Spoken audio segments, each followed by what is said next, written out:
Go somewhere else. I can't take this nonsense anymore. How are you gonna blame the defense? I got the power. Screw Green Bean. Damn it. But once you get to the sausage, I feel like we're doing something. Go Jets.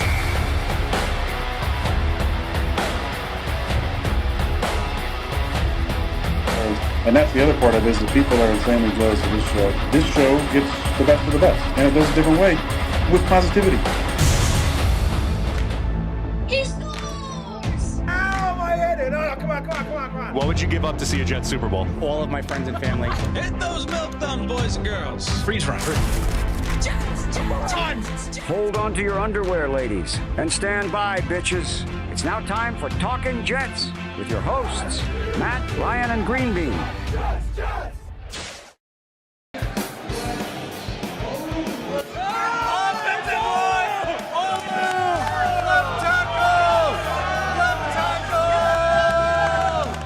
Oh, backed in! Oh! With the fourth pick in the 2022 NFL Draft, the New York Jets select Sauce Gardner. Let's go! That's what I'm talking about. New York Jets select Malachi. Wow! Let's go. Yeah! Let's go! I love it. With the 10th pick in the 2022 NFL Draft, the New York Jets select Garrett Wilson. Ooh, Let's go. Wow, okay. Let's go. We get our receiver. Wow. Jordan Travis, Wow. All right, yeah. All right, Yo, we are having a perfect draft. Cornerback. Ooh, this draft sucks. Would be there in the second. Oh, the Jets traded up. Oh, they did. The Jets traded up. The New York Jets are on the clock. Let's go. Let's go. Who's it gonna be? With the 26th pick in the 2022 NFL Draft, the New York Jets select Jermaine Johnson. Yes. Yes. Oh, let's go. Let's go. Yeah. Oh, baby. Let's go. The New York Jets select Braylon Allen. Oh, yeah. Let's go. Well done. Yes. Jalen Key. I got to be honest with you, I didn't watch much Jalen Key. Will McDonald, linebacker, Iowa State. Let's go! Wow. All right. What the hell just happened? Welcome to Talkin' Jets Draft Day, baby. We're back. NFL Draft 2025. It's about damn time. We've been arguing about it all friggin' off season, talking about the tight end, talking about the tackle. Could they be going a different direction? We got rumors swirling like crazy. Boys and girls, hit that like button. If this is your 6th year with us, if this is your 5th, 4th, 3rd, 2nd, 1st, whatever, hit that like button for us. We got a whole bunch of giveaways, a whole bunch of stuff going on tonight, and we got a whole lot to get into. Green Bean, how you doing tonight? Dude, I'm so psyched. I was realizing as we were introing and jumping up and down, I can't imagine what it would be like if we had the Super Bowl. I'm like really excited. This is a fucking big deal, man. I'm ready for the Jets to be on the clock. Let's go. O'Leary, how you doing tonight? I am amped up. I'm ready to see who the New York Jets draft. I cannot wait. This is my favorite thing that we do every year, guys. I'm pumped. It's like Christmas morning. Boys and girls, if you want to get in on our draft predictions, the Draft Clash game is pinned in the live chat. Click on that link and let us know your top 3 mock draft. There's 9 questions you got to answer. Matt, I'll let you take it away and explain a little bit more.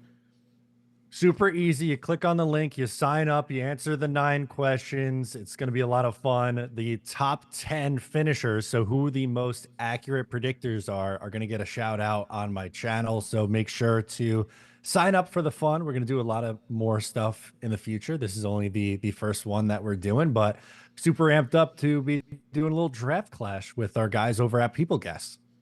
I love it. It's so much fun. And all the content creators are in it too. Green Bean, myself, I think Richie's in it, Asman's in it, so it's going to be a whole lot of people, duking it out to see who knows our Jets the best. Tigo's in it. I don't know if Jeremy was able to figure it out. I think he's in it. I'm pretty sure Dom's in it. It's going to be great. Bragging rights. Yeah, I love it. It's fun. On the line. On the line. Not off the line. On the line. On the line. On line. So, boys and girls, we're going to show every pick of tonight's draft. You're going to be able to hear the audio when we get to the point where the commissioner's starting to come out and the pick is going to be made. What we do is we block the chat. We don't look at it, so that way you get our authentic reaction to the picks. But we're excited, man. There's just so much to get into. We got John Davis in here joining the OnlyFans, brother. Thank you so much. Braden comes in with a 10 spot. He says, they shall grow not old, as we that are left grow old. Age shall not weary them, nor the years condemn. At the going down of the sun and in the morning, we shall remember them. Happy draft day, Anzacs. I don't know what the hell he's talking about. Nope, neither do I. Let's go.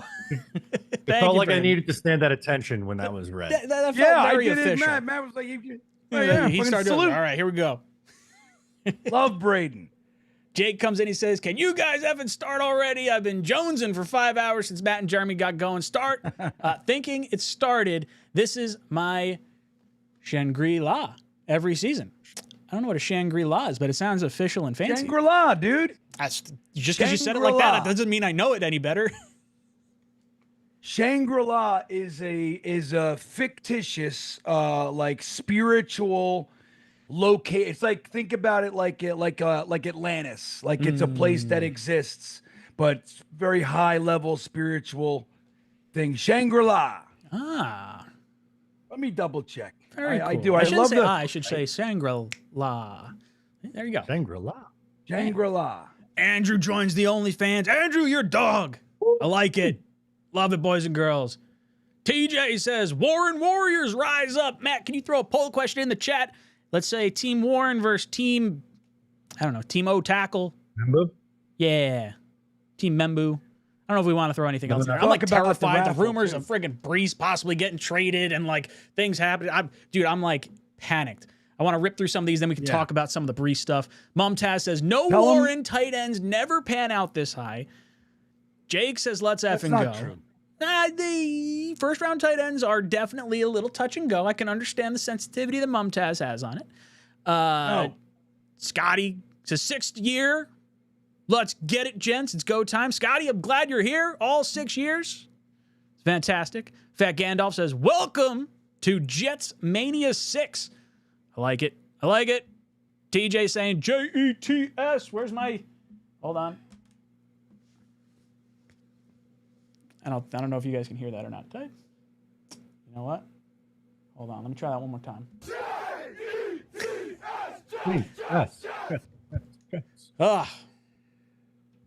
Isaac dropping 5 Talkin' Jets memberships. 5 members to the OnlyFans, where you can join our OnlyFans. And when your wife questions you, they say, what are you doing on OnlyFans? You can say it's about 3 dudes on the internet talking football. Yeah. We're your cover, boys. We got you. No worries. All right. Isaac. So we got to tell them about the raffle, though. Raffle. Yeah. Oh, man. Okay. So thanks to all our sponsors for tonight. We got a whole bunch of stuff going on. Tailgate Joe hooked us up with 2 100-level season opener tickets. Season opener tickets and tailgate passes for the season opener.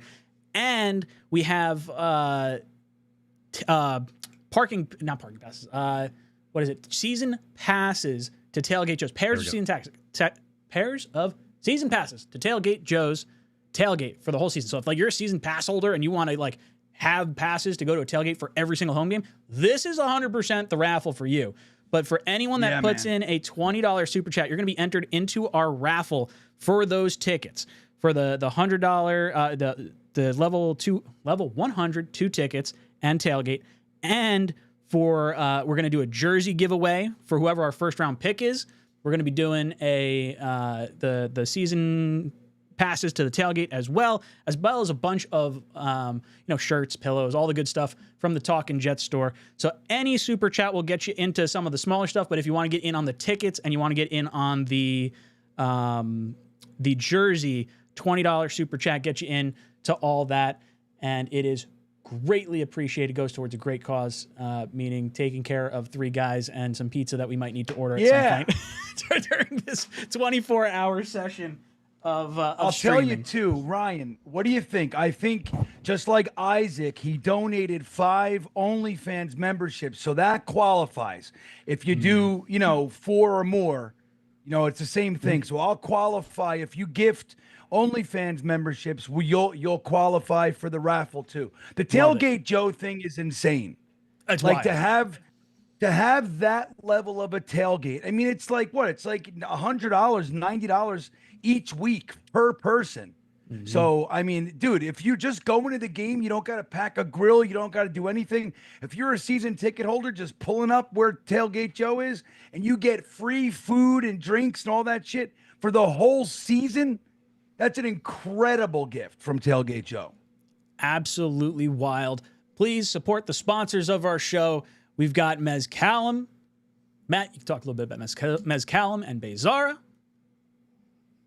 Yeah, so we'll be talking about 𝐒𝐿𝐽, I believe is the correct pronunciation on that. I got a bottle right here, which we'll be talking about in a little bit. It's a great mezcal brand. 𝐒𝐫𝐞𝐫𝐢, a music festival in Keansburg, New Jersey, that is going to be having a Jets Day as well on one of the 2 days. So you'll hear more about that. We love Tailgate Joe. We love Crystal Springs too. Love it. Boys and girls, hit that like button as you're coming in here. Mumtaz comes in and says, why do Jets fans cry about offensive line during every game and then fall in love with the tight end prospect in the offseason? O-line has more value and impact than tight end at 7. I don't disagree with you, Mumtaz. I would just like to believe that the Jets feel as though they can develop someone beyond the first round. Second round, we still got a very high pick. Second round and beyond, if you can find your tackle there, that's more what I'm trying to endorse in my particular take. Green Bean, any thoughts on Mumtaz's super chat here? Exactly the same way. Like, look, I'm all about it. Mumtaz is 100% correct. We need an offensive line, right? It's like devoting resources and energy and making sure that you get your offensive line, then keeping them together. It's the thing to do. But do we have to do it with every single first round pick? There are second round picks, the Connerlys, the Urseries of the world, and maybe even into the third round, the Trapillos of the world. You got to be able to get more done in the first round and still be able to build that dominant O-line. So that's the thing. It's like we just used a first-round pick on a left tackle last year. If the Jets decide to do it, if they say, screw it, man, Membo's on the board, we're getting this job done, I'm all about it. I applaud it. I'm with it. I get it. I support it. But at the same time, it would be really nice to get that premium level, pass catcher for the offense and still be able to build the offensive line. So that's kind of where we're going with this. I hear you. I am on Team Warren. I really am. But they got to fix that offensive line. And the hope is that we don't got to only do it through the first round. Mumtaz also joins the OnlyFans. Mumtaz, thank you so much. Woohoo! Jake drops in. Jake says, enter somebody in the chat. I'm not able to use it. So Jake hooking someone up in the chat with a raffle ticket to get a jersey or a 2 tickets to the week 1, or I guess home opener. It may not be week 1, but very generous, Jake. You are a gentleman and a scholar. And how about this? Like, Jake, maybe if maybe you can win the 2 tickets, would you take that? You know what I mean? Maybe, we'll talk about it throughout the night. We'll see how it goes. If Jake wins and he doesn't want it, we'll raffle it off to somebody else. I love it. Joel joins the OnlyFans. Thank you so much. Drop some new JETS in the chat for all our new members. And Blitzcrew just drops 5 new memberships as well. Blitzcrew's in the raffle. We got Yeti, Randy, Jacob, and Billy all getting gifted memberships to the channel. Absolutely love it. Weege as well is in here. Love it. Mumtaz, Blitzcrew, Jake, all you guys sending in super chats and memberships. You guys are the absolute best. We've got TMK1000, Team Warren, 4th draft streaming with you guys. It's the best way to watch it. Go Jets. P.S. Love all 3 of your content. TMK, too much knowledge. That's what TMK stands for. I love it. Guy's a good man. You should all listen to Oh, him. I love it. Yeah, that's good. Boys and girls, we want to talk a little bit about this whole Breece Hall rumors potentially getting traded. He put the fingers crossed Twitter emoji up, and Josina Anderson's talking about the Jets possibly moving him. Matt, your thoughts on potentially moving Breece Hall tonight or this weekend? I don't like it. I don't think you're going to get a good enough value in return for Breece Hall to make this worthwhile. And I feel like you're just creating a hole to create a hole. My plan for Breece Hall would be to ride it out this year. I am still a Breece Hall believer. I'm holding my stock. And if he plays well, franchise tag him. The running back franchise tag is a very low, palatable number. And I think that's the way to go about it. I understand you're not going to be able to pay everyone from the 2022 draft class, but with usually how running backs work, you only really want to keep them around 5 or 6 years because unfortunately they wear and tear pretty quickly in their career. So, I get it. Fans are all in on this running back class, and Braylon Allen and Isaiah Davis flashed a little bit as rookies, and they want to toss Breece Hall to the curb. I don't think so. I think he's going to be effective in this Tanner Engstrand offense. I would not be looking to trade Breece Hall tonight. I want to hear from you, Bean. What are you thinking about Breece Hall and this whole trade thing, whether it's tonight or over the weekend? First of all, look how cool the draft looks. Did you see it in Lambeau Field? That's fucking sick. It's like Christmas That's a pretty lights and cool stuff. It's scene sick. they got. Yeah, it's pretty cool. But anyway, I'm 100% with what Matt just said. Matt nailed it for me. You're creating a need that you got to fill. Now, even if you think it's an upgrade, it's just like we have holes. We have a lot of them. You need tight ends. You need a right tackle. You need depth on the offensive line. You need a safety. You need defensive tackles. You need a third linebacker. We have real needs all over the roster. Creating one where Breece is a badass who's been, in my opinion, really used, incorrectly for the entirety of his career. I think why create a need just to upgrade a position of strength when you have holes all over the place?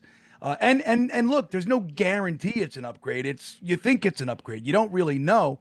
So I say use that damn 7th round or the 7th overall pick on filling another hole and keep Breece, Braylon Allen, and Isaiah Davis. You got a 3-headed monster. Run the living shit out of them and see where it lands, man. We can think about running back another day. I was getting in battles with people on Twitter saying, we got to trade Breece. He don't want to be here. This is ridiculous. And he is a scrub. He's been a bum ever since he hurt his knee. And I was like, you got to be kidding me. 2023, 1,585 yards and 9 touchdowns. Last year, 1,359 and 8 touchdowns. Those are not bum stats. You imagine this guy with a lead. We've been playing from behind forever. I want to see Breece in an offense, especially one that's going to be focused on the run with Justin Fields and Allen and seemingly Corley and Isaiah Davis. Don't trade someone away when you're trying to figure out if you got the quarterback position figured out. I think it's a very dumb move. I'm with you guys. Let's franchise tag Breece if he pops off. You could worry about trading him in 2026 if you need to, or you run him into the ground and then you just let him walk at the end anyway. Now, look, I don't want to see him traded. I don't think we're in the business of giving away good players when the Jets are just not the best of teams yet. Weege comes in here gifting 10 Talkin' Jets memberships. Weege! We got Chick-fil-A getting a membership. Jake, TJ, Taylor. Who else we got in here? Chronozone. One Arm Jet Fan. Mr. Flowers. Mark Riz. TP. Jonathan. Everyone getting memberships. I love it. I absolutely love it. Boys and girls, drop those new JETS in the chat. Show everyone who you're supporting on draft night. We got 𝐒'X Did anyone else hear that there was some conflict between Glenn and Muji about taking defensive player at the number 7 all pick? I have heard that where it's there's a little bit of contention. The defensive head coach wants to err on the side of defense, which is probably where there's Jalen Walker and the cornerback are all kind of knew it. Potentially coming in. We're falling apart already. We haven't even had one draft together and we're falling apart. Matt, your thoughts on some conflict between Glenn and Muji? I don't buy the conflict there. There might be some legitimate conversations about what route that they should go, but I think conflict is maybe a bit of an exaggeration here. Bean, what about you? What do you think about potential conflict between Muji and Glenn? First of all, Am I cutting in and out for you guys? No. No, Jake says I'm cutting in and out. And I did notice a little glitchiness on YouTube. I might go get a booster. I have a web Wi-Fi booster. I might do that. If that happens, let me know in the chat, guys. I'm going to keep my eyes out. But look, I was saying it last night on a stream. I ended up impromptu just streaming till like 11 p.m. last night. And I was talking about it. I said, dude, what the Jets need to do is they really do. You need to make sure that the Justin Fields experiment works. And you gotta the first 3 picks should be offense. I said, brace yourself. They're not going to do it. It's not going to happen. There's just no way in hell that the Jets are going to do that. You got a defensive head coach, and this is the whole fear of it all. You know what I mean? Like, this is the fear of when you get that defensive coach. The Jets have not been able to avoid the allure of drafting a damn defensive guy. They can't. They're just, that's their mindset. And my fear has been that Aaron Glenn's going to lobby for, he can't pass up that defensive back in the first. That said, I don't know how true any of it is. I would really be disappointed to find out their first draft that it's actual contention and conflict. That said, I don't doubt that there's some discussions going on with Aaron Glenn wanting to shore up his D. He's got holes, so he's going to want to. I just really hope the Jets do the right thing, and you do everything that you can to make sure that the Justin Fields experiment has no excuses built in. You know how we have that every year? I know, Zach, but he didn't have an offensive line, and he has no like. There's these built-in excuses to ponder his fault. You got to take those excuses out. If we fail and Justin Fields looks like shit, it's got to be because he looks like shit, and we know going into the 2026 season. I completely agree. I think you have to know what you have, and the whole I don't want to have conflict. I'm done with conflict. So done with it. Jake comes in. Jake says, run Brees into the ground. I got a little bit of lag from you in and out there, Bean. Are you hardwired? I'm going to be right back, Ryan. Yeah, that's fine. Are you hardwired or are you Wi-Fi? I'm always Wi-Fi. I'm like I'm like out in the middle of the yard. You know what I mean? So I'm going to go get this booster real quick, okay, before the draft starts. Sounds good. Is that cool? Yep. Jake says, run Brees into the ground, not replacing him. Jake joins the OnlyFans. Thank you, Jake. Aaron Daniels comes in. Where's my little clicker? Aaron Daniels gives 5 Talkin' Jets memberships. You're a dog, Aaron. We love you. Bruce comes in. Good morning from Scotland. Guys, what time does the draft actually start? It starts at 8 p.m. Eastern Standard Time. So we got about 30 minutes before the draft kicks off. Landon comes in. Give me Membu round 1, Higgins round 2, Kevin Winston round 3, trade for Goddard, Mayer, and sign Keenan Allen. Ooh, so he wants to solve, wide receiver 2 via free agency, have a little high upside in Higgins as well. I like Winston Jr. in the 3rd. Remember in the first look, hey, you fix your offensive line. I do kind of like the idea of trading for a tight end. It doesn't necessarily mean, you're losing any value or anything necessarily. Like if you're going to take a 3rd round tight end or a 4th round tight end, maybe there's a situation where you like that, that trade. Matt, what are your thoughts? Yeah, that's an interesting way around it. I had someone else in my comments, on Just Jets call in this week and said, what about a trade back with the Pittsburgh Steelers and a part of the package gives you Pat Freiermuth? Ooh, interesting. And that's like another interesting name. Now, I don't know if they'd actually want to trade Pat Freiermuth, but instead of maybe getting a 3rd round pick this year and a 1st round pick next year, it's like Pat Freiermuth and a 1st or however that works. Moral of the story. I'm open to the idea of trading for a veteran, but it depends on how the first few rounds of this draft go tonight. I feel that. I think if they go tackle in the 1st round and then the tight ends they want, like let's say Mason Graham Mason Taylor is selected, a little bit before us or something. We don't quite love the guy. I could totally trade a pick or something like that on day 3 or so. Taps any button says, my 4th, 5th year with you guys. I want Tet or Graham. Tet would be a fun option. I don't want Graham. I don't want defense. I really like that's sort of I'm sticking my flag in the ground. I don't want defense, which is probably I think irrational. Graham's the only defensive player that I'd really want, I would say. Blitz Crew says, one nice thing about having so many holes, you can pick the best available need each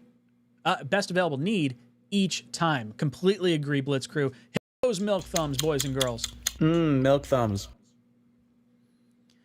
Andrew comes in and says, would you rather draft offensive tackle in round 1 than receiver, or offensive tackle and then tight end? I like more of the wide receivers in round 2 than I do the tight ends. And I would say I like the tight ends more in the first round than I do in like any part of the draft. So I don't know. It's tough. Tackle, I feel like there's like guys like Ursary in the second round or Trapillo in the third round, or even if you wanted to reach on tackle in the second round, I'd kind of be open to that as well. I don't know. Tackle and then one of the receivers. I would say tackle then receiver as opposed to tackle then. Tackle then tight end, because I think tight end's a bigger need than receiver right now. That's okay. Weird. So you talked yourself in a circle and you confused me for a moment. I was going to agree with you, but now I think I'm going to disagree with you. Although I don't want to spoil too much, but in my people guess predictions, someone that I normally like in the second round, I have falling to the third round, and that's Jack Besh. So if the Jets could get Jack Besh at 73, which I don't think is crazy outlandish, right? Like guys you think are second rounders become third, and I don't know, it's a draft, it's weird. Then maybe that would be like a dream scenario, right? Where you get like Membu, Mason Taylor in the second, and then Jack Besh in the third. But I would say there's probably better wide receiver options in round 2 than there are tight end outside of Mason Taylor. I completely agree with that. I like your stance. Bearded comes and says, if you address right tackle, tight end, wide receiver 2, you have a young offense for next year's draft that can grow together. Re-sign a couple guys next year. Defense, trusting Glenn. Yes, Bearded, that's exactly where I fall as well. And I think Bean kind of aligns with this, and Matt's probably in agreement as well. Try to surround Fields with the best players possible to see if he can be the guy. If he can't be the guy, your worst case scenario is you have a loaded offense ready for the next guy you're going to draft. That's what I want to see. I could care less about the defense right now. I trust in our head coach, who's been on the defensive side of the ball his entire life, to get more out of the defense than what we have added through draft picks. And I feel like you can do that. And then, hey, once you figure it out and you got your offense clicking, once you get the quarterback, then start adding defensive pieces. You can really plug in a lot of holes middle of the rounds for safety, for linebacker, for defensive tackle. You can round out some starters without using premium picks in this draft. Hennessy comes in. Hennessy says, smokescreen season is over. It's time to see who Muji is. Drop your nuts on the table and make some big boy moves. Let's go Knicks, says Hennessy. Love you, Hennessy. Matt, you think we learned anything about Muji tonight? I think we learn, I don't know about Muji in particular, but I'm just going to group Glenn and Muji together as a unit. I think we'll see what it is they prioritize, right? Because there are a lot of needs. We ran through the gauntlet of things they need to fix on this team. And there's a lot, but we'll see how they play this draft. I'm excited for that. So one thing that we were talking about briefly before, and we'll get Bean's take on this a little bit later. We'll check on it a little bit. Dom C puts together a list for us that has all the meetings that the Jets have. And this is I just filtered it by the top 30 list because I feel like that might be at least a blinking red light to say, hey, this is a guy they felt the need to see one-on-one at their facilities. He does track Senior Bowl, Shrine Bowl, Pro Day, Combine, all that. So we have all the other metrics as well. And then I took Connor Rogers' grading key for his top 250 or 300 players, whatever it was, and assigned it the same color pattern. So the only 3 first-round grades that the Jets did interview on a top 30 basis were Mason Graham, Tyler Warren, Shamar Stewart. Second round, the only tackle that we interviewed was Ariante Ursary out of Michigan. And then you kind of look down the list and you can almost gauge where they're kind of feeling. Like edge is seen in the first round, second round, and fifth round. So I think it feels like they want to address that at some point. They're just not exactly sure where. Defensive tackle has a similar layout to this. Corner seems to be like fourth round and beyond, or third round and beyond. So it might give you some insight on where we're leaning on certain positions. Matt, your thoughts on this list? I will comment in a second, but there's 2 newsworthy things that I wanted to share that just kind of came out here. The first will go non-Jets related. The Jaguars are on the verge of trading up with the Browns. Not official yet, but that is heating up.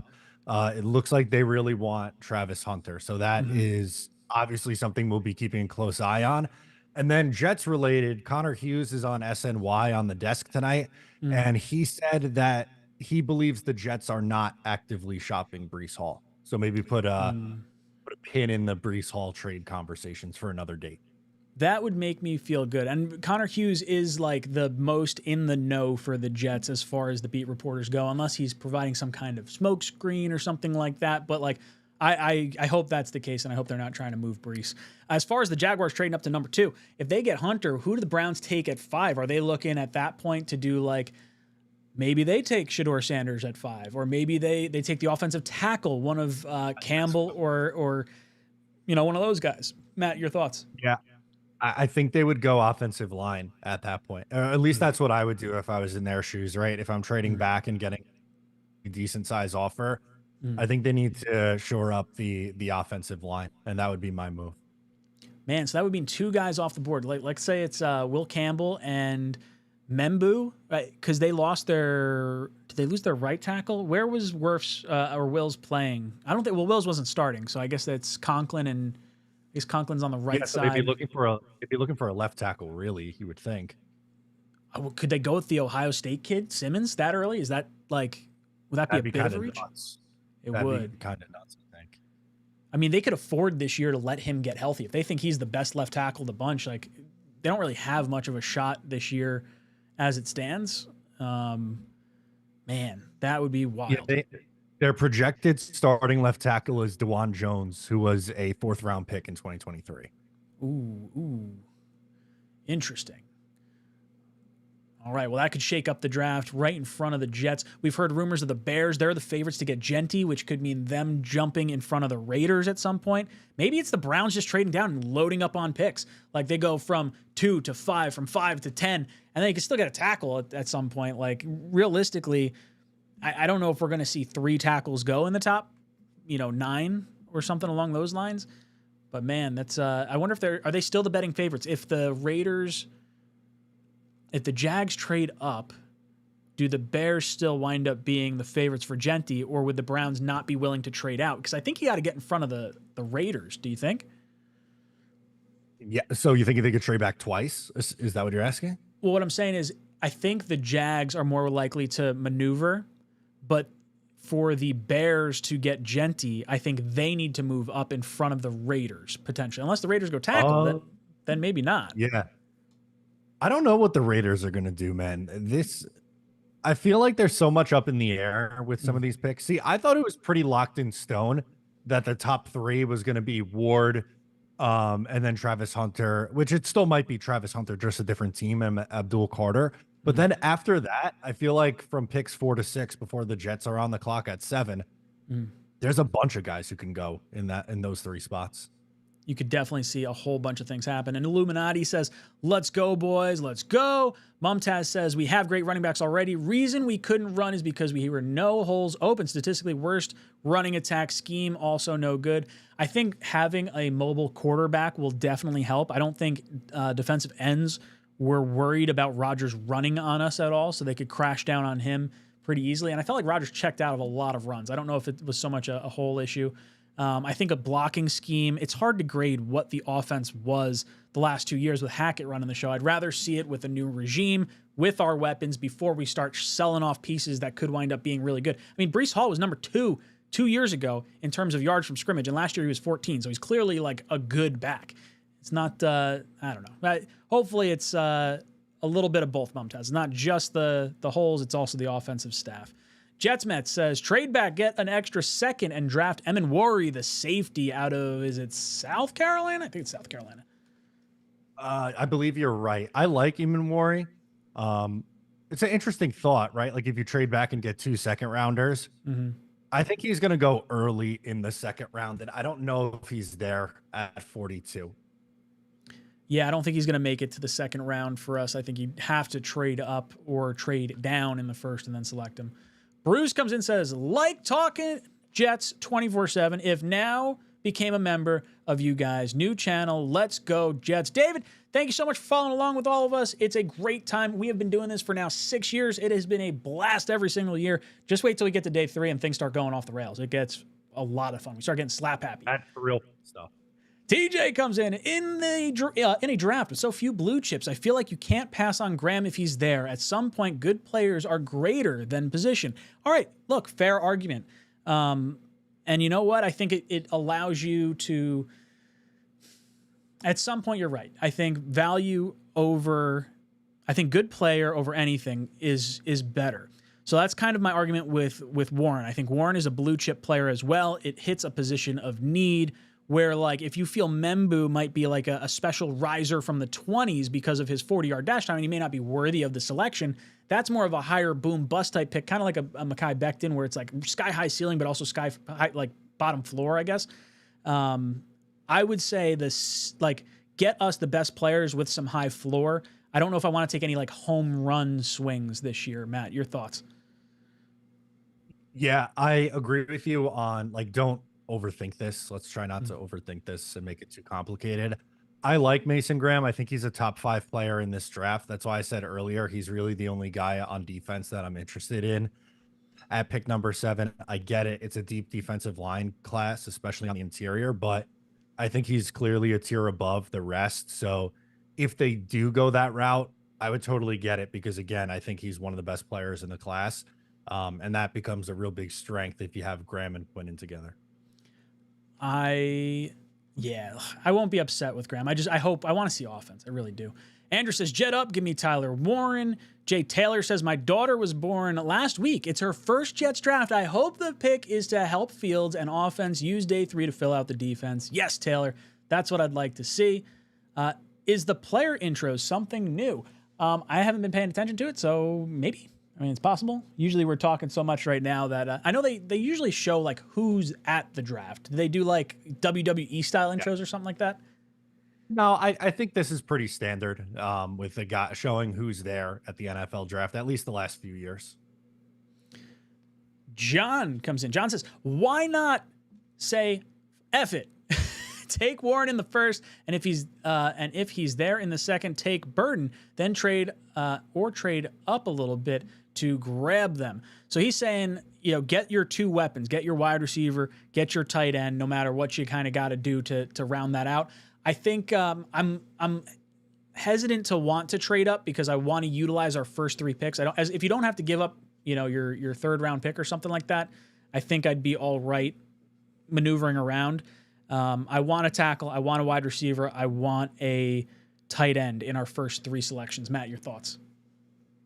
Yeah, that's my dream. I think if it works out that way, it'd be right tackle, wide receiver, and tight end in whatever order you want to take it in.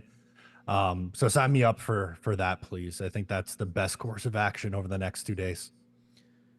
We've got Michael in here says, Membu or Warren, it's a win either way. Yeah, I'm hoping this is a draft where we're like, all right, we like this pick. And it's not like some crazy out of left field like safety or a linebacker. Like, I really don't want to go that route. Blitz Crew says, this is the typical bounce back year with injuries. Let's ride the lightning. Don't trade Brees. Don't want another classic Jets dumb move. Completely agree, Blitz Crew. This is where we get a guy coming from an offense that was incredibly high powered in Tanner Engstrand, coached under Harbaugh. Like, the pieces are in place to have a successful offense this year. Don't sell low on the guys that are good when you got them under cheap, affordable contracts. Just ride it out. The worst case scenario with Brees Hall is that you got to use the franchise tag on him. Like, is there another player, Matt, that you see next year? You got Simpson, AVT, Quincy as like, I think the only 3 other guys that are going to be up for free agency that you'd really maybe consider. But like, to me, Brees is the home run franchise tag. Yeah, it's such a no-brainer to me, right? Like, again, as I said, the running back franchise tag is not that high of a number. If they were to do it with Jermaine Johnson, edge is going to be a huge number. It's stupid to do that. You're better off just extending him. But for running back, it makes so much sense. That's why you see so many teams do it. This wouldn't be like some thing that the Jets are trying, franchise tagging the running back. It happens constantly. Bean, you look beautiful, by the way. Do I look good? You do. It's crystal clear. All right. I'm still working on some stuff. So, but I got at least an upgrade. So hopefully, I think you're good. We'll keep an eye on it. Matt just let me clicked shut off my his light off. camera, I believe, which is why he's frozen in that beautiful look that he's got. Bean, while you're sitting there, Blitzcrew saying this is the typical bounce back year with injuries. Let's ride the lightning. Don't trade Brees. Don't want another classic Jets dumb move. We were just talking about how there's the offensive staff, everything's changed over. We should be able to see more offensive production out of this type of staff than we've had in the past. Your thoughts? Well, that's the whole thing. But like when you talk about the bounce back year, right? Like remember, guys, remember Mangini. Okay, we had a 4-12 team. We won 4 games. Even worse than this, Mangini comes in. The rookie year, he's a 10-6 team. We called them Mangenius. What did he do? He went into the draft. He took DeBrickashaw Ferguson, Nick Mangold in the first round. He traded John Abraham. So he made some waves, but he came in, he settled everything down, instituted discipline, and we went from 4-12 to 10-6 in one season, made the playoffs. So that's what's on the table. That's what we can do. And I'm hopeful. As long as they don't start fighting in the draft room. I don't like this rumor. I don't like this one bothers me. I don't want to believe it. I'm not believing it, but I don't like it. I don't want these guys fighting. I want offense in the first, second, and third round, or as close to that as possible. But with all that said, I think we can bounce back. Bring discipline to this team. There's lots of talent here. Plug a few holes, settle it down, play smart, disciplined football, and we can have a bounce back year. I'm excited. I believe. David comes in and says, yeah, I've been here for all of them. I think I've been a member of Talkin' Jets for years. David, Talkin' Jets 24/7. So he's probably been a member of my channel for all the years. And then when we shifted over here this past year, he's coming with us. David, we love having you around. I love seeing the name pop in here. All right, Matt, we got, let me see. I see Shavanchu real quick. I'm just going to hammer through these real fast. Tired of the defensive mindset. Get offense to score points and win games. Worst case scenario, we have a capable offense for next quarterback. Lima Bean. I love it. I love it. Mid Flair says, woo, 6 years watching the draft with these awesome guys. Team Warren, let's effing go. Mid Flair dropping a 20 spot, gets himself into the jersey and ticket raffle that we have. Boys and girls, if you want to get in on this, drop a $20 super chat with your comment and you'll get entered into our we have 2 tickets in the 100 level for the Jets home opener with tailgate passes to Tailgate Joe. And we have a jersey giveaway that we're going to be doing. So if you want to get in on that, any super chat will get you on some of the smaller raffles that we're doing throughout the weekend. But the $20 ones will get you into the big ones. So guys, thank you so much for hanging out with us. I want to pull over real quick. Let's see. All right, before we get the draft rolling, let's just do an ad roll real quick, and we will be right back. Closest four-season resort. Crystal Springs, thank you so much for sponsoring the draft stream. Boys and girls, we are just a few moments away from the start of the draft. Get in here, hit that like button if you're just joining us. Fletch comes in. If our defense was our greatest weakness last year, why should our top draft picks all be on offense? Because we got to figure out the offense. We're trying to figure out if we have a quarterback in Justin Fields. We don't have a tight end. We lost our tight ends. We don't have like a wide receiver too. We got rid of him, Devontae Adams. You got no right tackle because Morgan Moses is no longer here. So just by necessity, even though our greatest weakness was on defense, our greatest weakness as it stands right now is kind of both sides of the ball. So it's which one do you really want to see? Being your thoughts, greatest weakness being I'll go to Matt first. Greatest weakness last year. Yeah, go to Matt. I'm trying the boost. Okay. All right. Matt, thoughts on weakness being the defense? Well, I think that's a fair point that Fletch brings up, but as you so nicely put it, there's been a lot of changes with losing Morgan Moses. You lose Devontae Adams, you lose Tyler Conklin. That's 3 starters on the offensive side of the ball. And if you look in free agency, really the bigger moves were on the defensive side of the ball. You signed Brandon Stevens to be your number 2 corner. You signed Andre Sisco to be a starting safety. You added a bunch of rotational guys for the interior defensive line. They haven't done much of anything at tight end, wide receiver, or right tackle. So there are needs on defense. It's about what you want to. So If you want to prioritize defense, that's fine. I just don't have the faith that they're going to land an impact tight end, offensive tackle, or wide receiver on day 3. Andrew comes in and says, wait, what? Talking about the super chat. He's now entered into our jersey giveaway and ticket giveaway. Thank you so much, Andrew.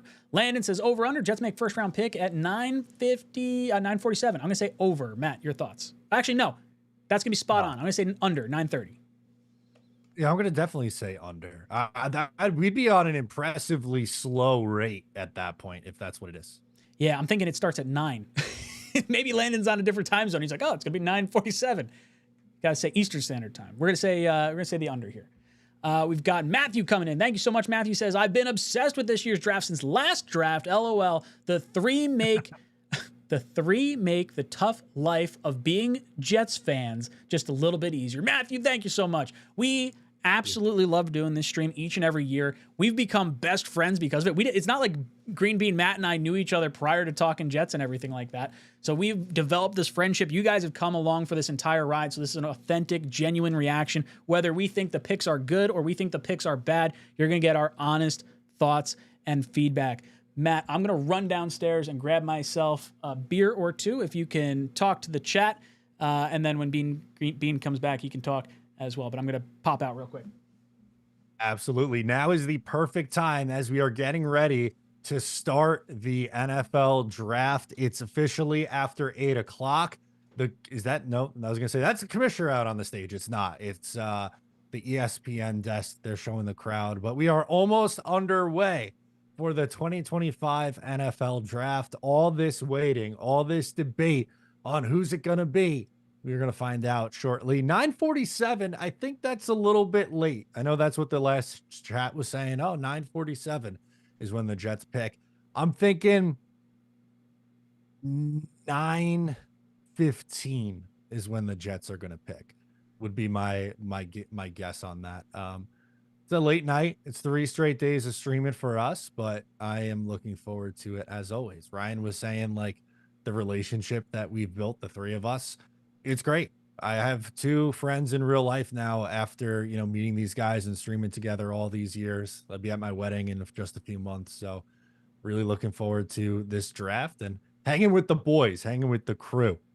All right, let's see what you guys are saying in the chat. I can't pull it up. Ryan does that from his end, but I could read off a couple of chats here down below. I won't do any super chats just because I don't want to get Ryan out of order here. Lone Wolf is saying 8:52 is his guess for the Jets. 8:52. That might be a touch early. A touch early for me at 8:52. I'm thinking 9:15. Ryan was my guess for when the New York Jets are going to make their pick. 9:15. So if they get 10 minutes a pop, you're probably close. I'm going to go the under. If you're saying 9:15, I'll take the under. Yeah, we just had Lone Wolf saying 8:52. That was a little rich for me. If 8:52.5 was the line, I would take the over there. I think it's just after the 9 o'clock hour. I think that's probably right. I got the Mr. Softy truck driving by my house right now. I have the windows open, so I just heard him go by, and it took everything in my power not to run downstairs and get a chocolate shake. What's your go-to ice cream thing? Is it a shake? Roger Goodell just rode out on a bicycle. I don't know what the hell we are watching right now, but he's riding around on an NFL bike. From Mr. Softy, or I would usually go like a chocolate shake. My favorite overall ice cream flavor, I know we usually save this stuff for day 3, but I'm a mint chocolate chip guy. Ooh. Remind us, chat, to bring up the ice cream talk on day 3. I'm going to let you guys hang in the balance. You're not going to realize what our favorite ice cream flavors are, except for Matt's. Before that. Yes. Well done. Jake says, how much for the wedding entry? Says Jake. All right. Well, you got to pay for at least your seat. So what are we thinking? Like 200? 200 might get you in? Yeah, if you want a plus one, triple it. Yeah, right? Weddings are expensive, man. And on Long Island, too. It's not going to be easy here, folks. Ain't cheap. JMO says, what's the jersey giveaway I just heard? Anyone that puts in a $20 super chat gets entered into the raffle for the jersey giveaway or for the $2 2 tickets to the 100 level seats for the home opener and passes for Tailgate Joe's tailgate for the home opener. We also have 3 pairs of season pass Tailgate Joe passes that you'll also be entered to. Any super chat will get you entered into some of our smaller raffles, shirts, things like that. But the bigger stuff is going to be the $20 donations. Blitz Crew says, thought at least Green Bay would be all over the Ride the Lightning reference. Have enough pieces to have a good defense. He was out. He was doing stuff, so he was getting his internet working, so he was a little off. But I'm sure he understands it. The Green Bean, I can't hear you right now. Oh, I missed it. I'm sorry. I should have got that one. The Ride the Lightning. You're right. I failed. Bean, my bad. I've got a little. For some reason, I have you flickering on this side. Do you want to try that first link I sent you and just see if that will? That will work. This is trippy. Oh, this is fun. Let's do this. Although you stopped. Now you're not flickering. So I don't know what you just did, but now you're not flickering. Just click that link. Yeah, I'm having a good time tonight. Why tonight? Why tonight? I don't understand. It makes no sense. Yeah, chat, just so you guys know, my internet, not just my internet, but like the network that I use across I shouldn't say, my internet provider, their network crashed earlier this morning. And I was like, oh man, we got the draft stream tonight and I got no internet. My mother-in-law's got no internet. My neighbor, hoping he's got a different internet provider that I could steal over there. But luckily we are riding strong right now. Blitz Crew says, offense needs a lot more love. We have enough good pieces on defense. Milk thumbs, boys and girls. We have almost 900 people in here. We can do better. We only got 349 likes. Hit that like button. Milk them. Milk the thumbs. Milk thumbs. That's the best. I love milk thumbs. YO Jets fan says, love all 3 of your guys' content. Pulling for Warren at 7 with Fields mobility. We can develop a 3rd-round right tackle to be serviceable. Yes, YO. Yes, YO. Tampa Jets fan says, anyone else watch draft day to get ready? I pray Mooj is our Sonny Weaver Jr. That's what I want. I want us to get the guys that are everyone else isn't thinking it. We zig, they zag. Wyatt comes in. Wyatt says, Matt, Ryan, Green Bean, I loved you guys and hope to see you at this year's opening game. Wyatt, we want to see you back here with us again. Wyatt is our Marine buddy that we flew out to get to see his first Jets game. Wyatt, thank you so much for serving your country and for being a great Jet fan. Love you in here, dude. I'm right. Wyatt was spot on. I was like, the Jets are going to blow them out today. And he's like, I don't know. They have a pretty good defense. The Broncos were like, no. The Jets are blowing them out. And, well, we know how that game ended. So he knew. We were wrong. Matthew says, I'm getting married in August. Congrats to you, Matt. If I had space, you 3 would be on the guest list. There you go, Matt. Everybody loves an open bar. Mumtaz says, I want to win raffle. Also, Green Bean internet issues on draft night is also an ongoing tradition. It was dating back to our first time doing, draft issues where it was like Bean was traveling. He had just sold his home and he's like in this RV and we had a little freeze frame of Green Bean for like day 2 or day 3 of the draft, whatever it was. This is tradition. Drop some freeze beans in the chat. Yeah, man. This is, look, the good news is I've gotten older, so I'm a little calmer. I don't crumble to pieces anymore. I just go, all right, well, we'll figure it out. Right now, what I did, I have that T-Mobile home. You guys heard of that? Yep. So I used that on the road. So we actually have that as like a backup internet. So that's 5G. So I took that and brought it back here. So I have that in here. I set up a booster for my Xfinity internet in the house. So I got 2 potential systems going. If I could just find my damn Ethernet cord, I'll plug right into this thing. But anyway, now it's just like, hey, man, it's going to be what it's going to be. I live in Shangri-La, baby. You know what I mean? That's all. Peace and love. I'll take the flickering. Sorry. Oh, the goat. I yelled. I got excited. Ablab dropping 100 spot, getting into the giveaways and everything. He's a gentleman and a scholar. He says, gang, today is the new beginning of Jetsdom. Let's get the tight end or tackle at 7 and start the championship quest. Ablab, you are a goat, my friend. Hell yeah. Great dude. So what do we think? Right on, man. Bean, you think it's going to be tight end or tackle? I think it's gonna be tight. I do vacillate. Like, I go back and forth every time I'm asked, honestly. Like, not what I want. I'm really hoping that they go for Tyler Warren. I know what Mumtaz is saying. I get it. But I really think it's the right pick. He's not the greatest blocker in the world, but he's a good, willing blocker. He can add a couple pounds to his frame. You can develop better. I'm not too worried about that. But he's really a good, well-rounded tight end. And I think so he can add a little bit of the protection piece, and he can be that big 6'6" target for Justin Fields. Like, I just think it's the move. I really do. But I also can see right tackle being the move. I just, you know what I mean? So I want Tyler Warren, but I do tend to think the Jets are going to go Membu. I do. That's what I think is going to happen. Oh, Matt, your thoughts? I was just going to say, the heart wants Tyler Warren. The brain says it's going to be Armand Membu. I'm good regardless if it's one of those two guys. But if I'm being completely honest with you, I'll be rooting for Tyler Warren at pick 7.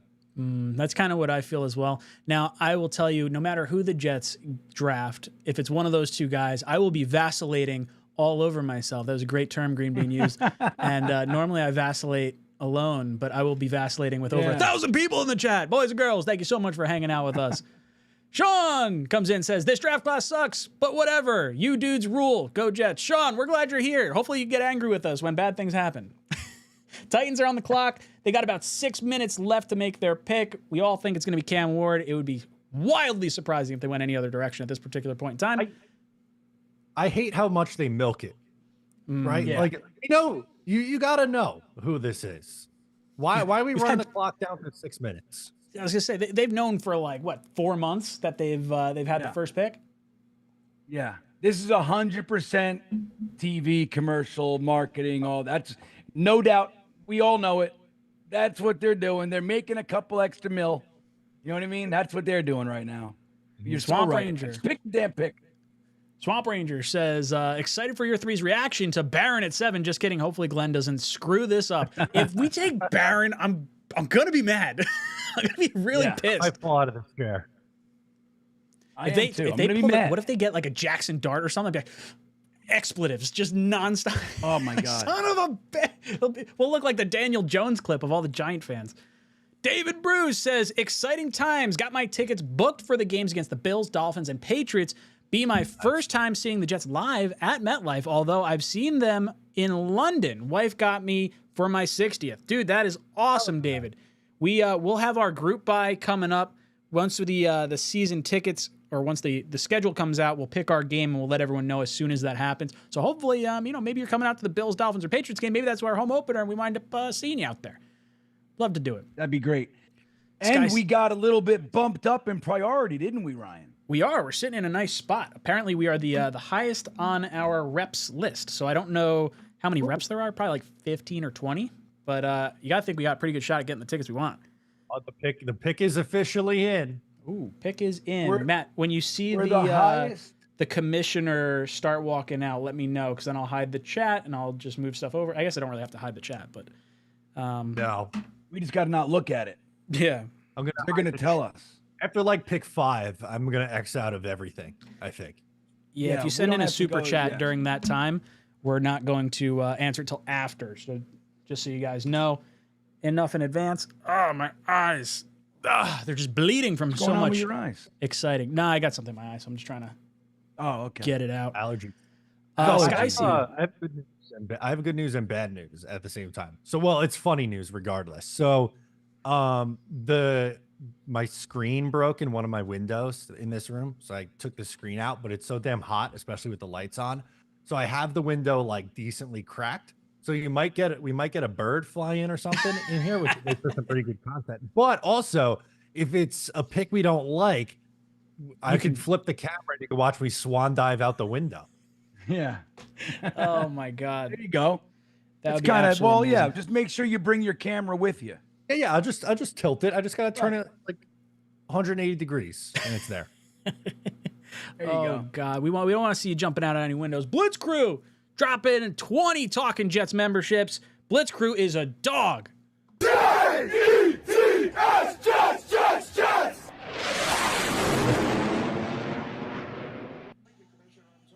All right, Commissioner is coming out. So let's see. I'm going to move it over once he's up to the podium, just so we don't get hit with copyright. Or at least, hopefully, we don't get hit with copyright.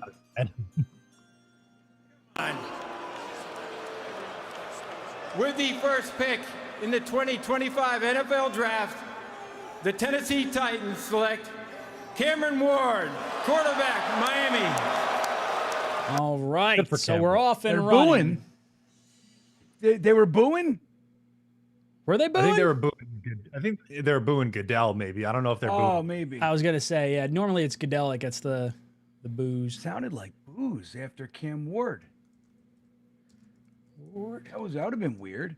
Yeah, good for him. I'm happy for Cam Ward. Yeah, he seems like a good dude. Yeah. Let's see. Deserves it. He's the best quarterback in the draft, right? You know what I mean? Like, there you go. It's the right thing. Best player at the most important position. Right. We got Marvelous comes in. Cleveland traded the pick to the Jacksonville Jaguars. Wow. Jaguars are on the block. That's official. Wow, I wonder what Imagine they they gave take a quarterback. that curveball. They take Jalen Milroe.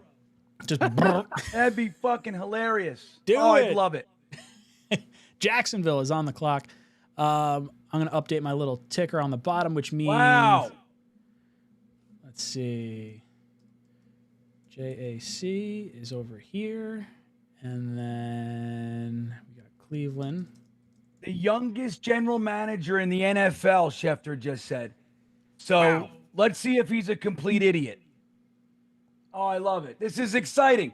I'm now excited.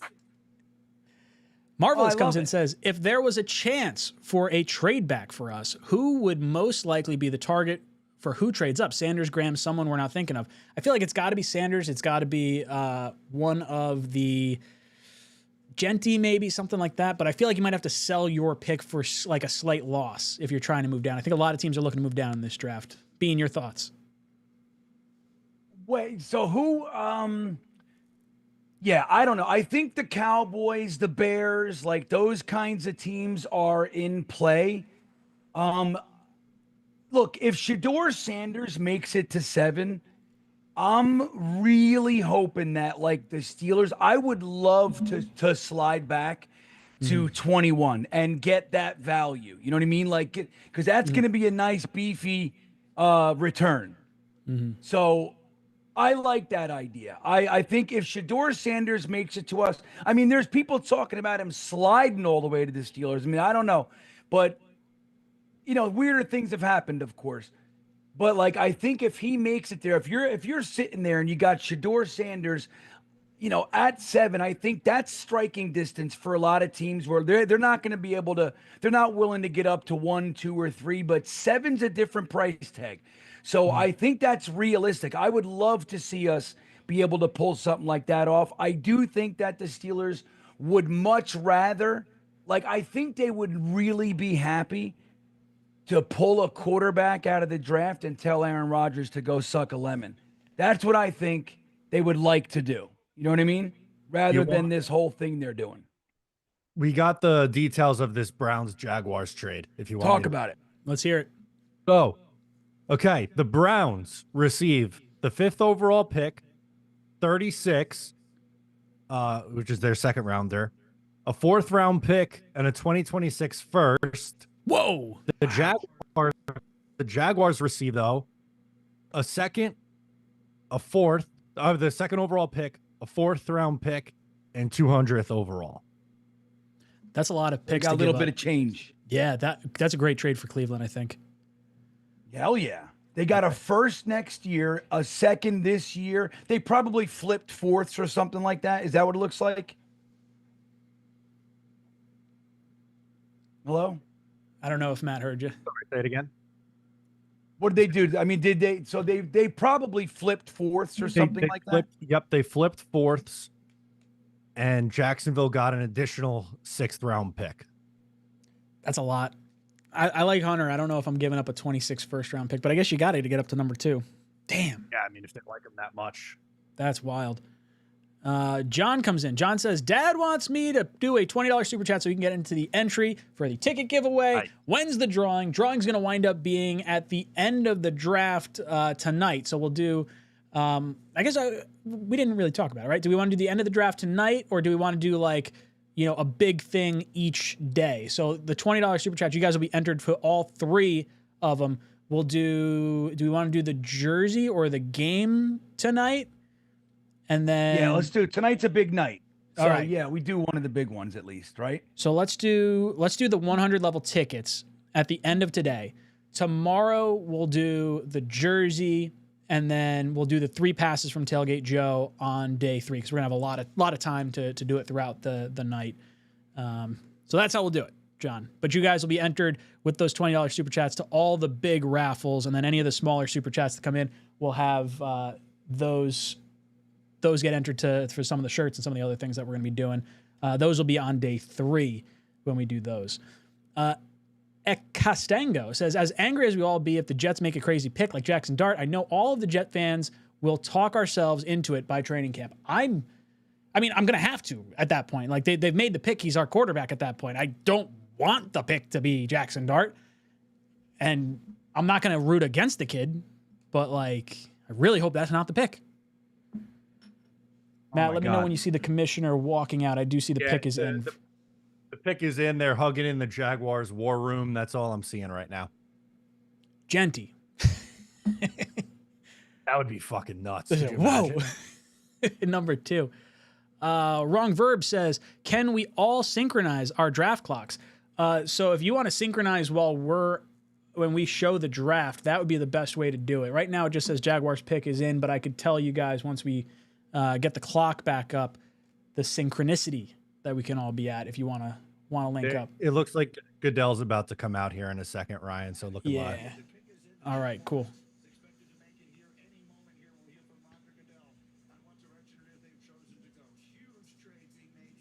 Travis Hunter. That's a lot for a cornerback / I don't know. It's just, that's a lot. It is a lot to give up.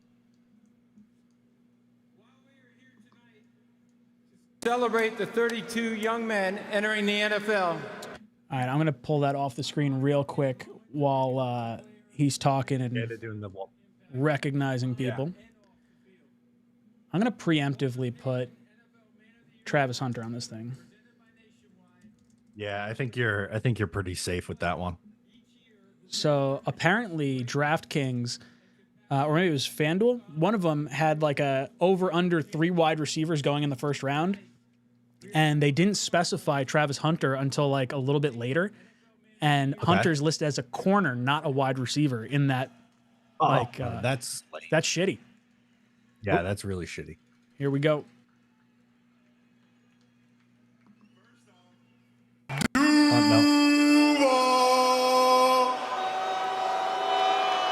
Who's this guy? Eric Armstrong. I want to say thank you to the commissioner. Thank you to the Payton family and the NFL and nationwide. And also, too, tonight I want to encourage each player embarking on the NFL. Come on, dude.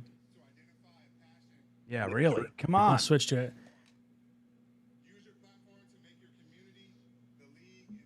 I'll bring it over as soon as he starts talking. It looks like he flipped the card.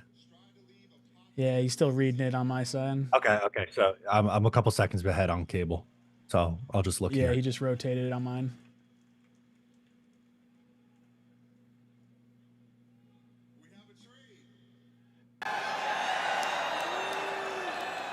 The Cleveland Browns have traded the 2nd pick to the Jacksonville Jaguars. And with the 2nd pick in the 2025 NFL Draft, the Jacksonville Jaguars select Travis Hunter, wide receiver, defensive back from Colorado. So DraftKings or FanDuel's cringing a little bit. Wide receiver is what was announced. That's right. But they're claiming he's a corner for that prop bet. So, all right, we've got Cam Ward, Travis Hunter off the board. That's kind of business as usual. It's sort of where we thought everything would go at this point in the draft.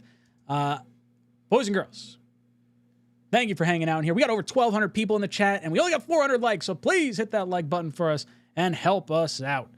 Yeah, let's go. Blitz Get over Crew. 500, everybody. What are we doing? Let's go. Squeeze those milk donuts. Num, num, num, num, num. Blitz Crew says, remember, chat, don't go talking about the pick until we get the reaction tailor-made this year.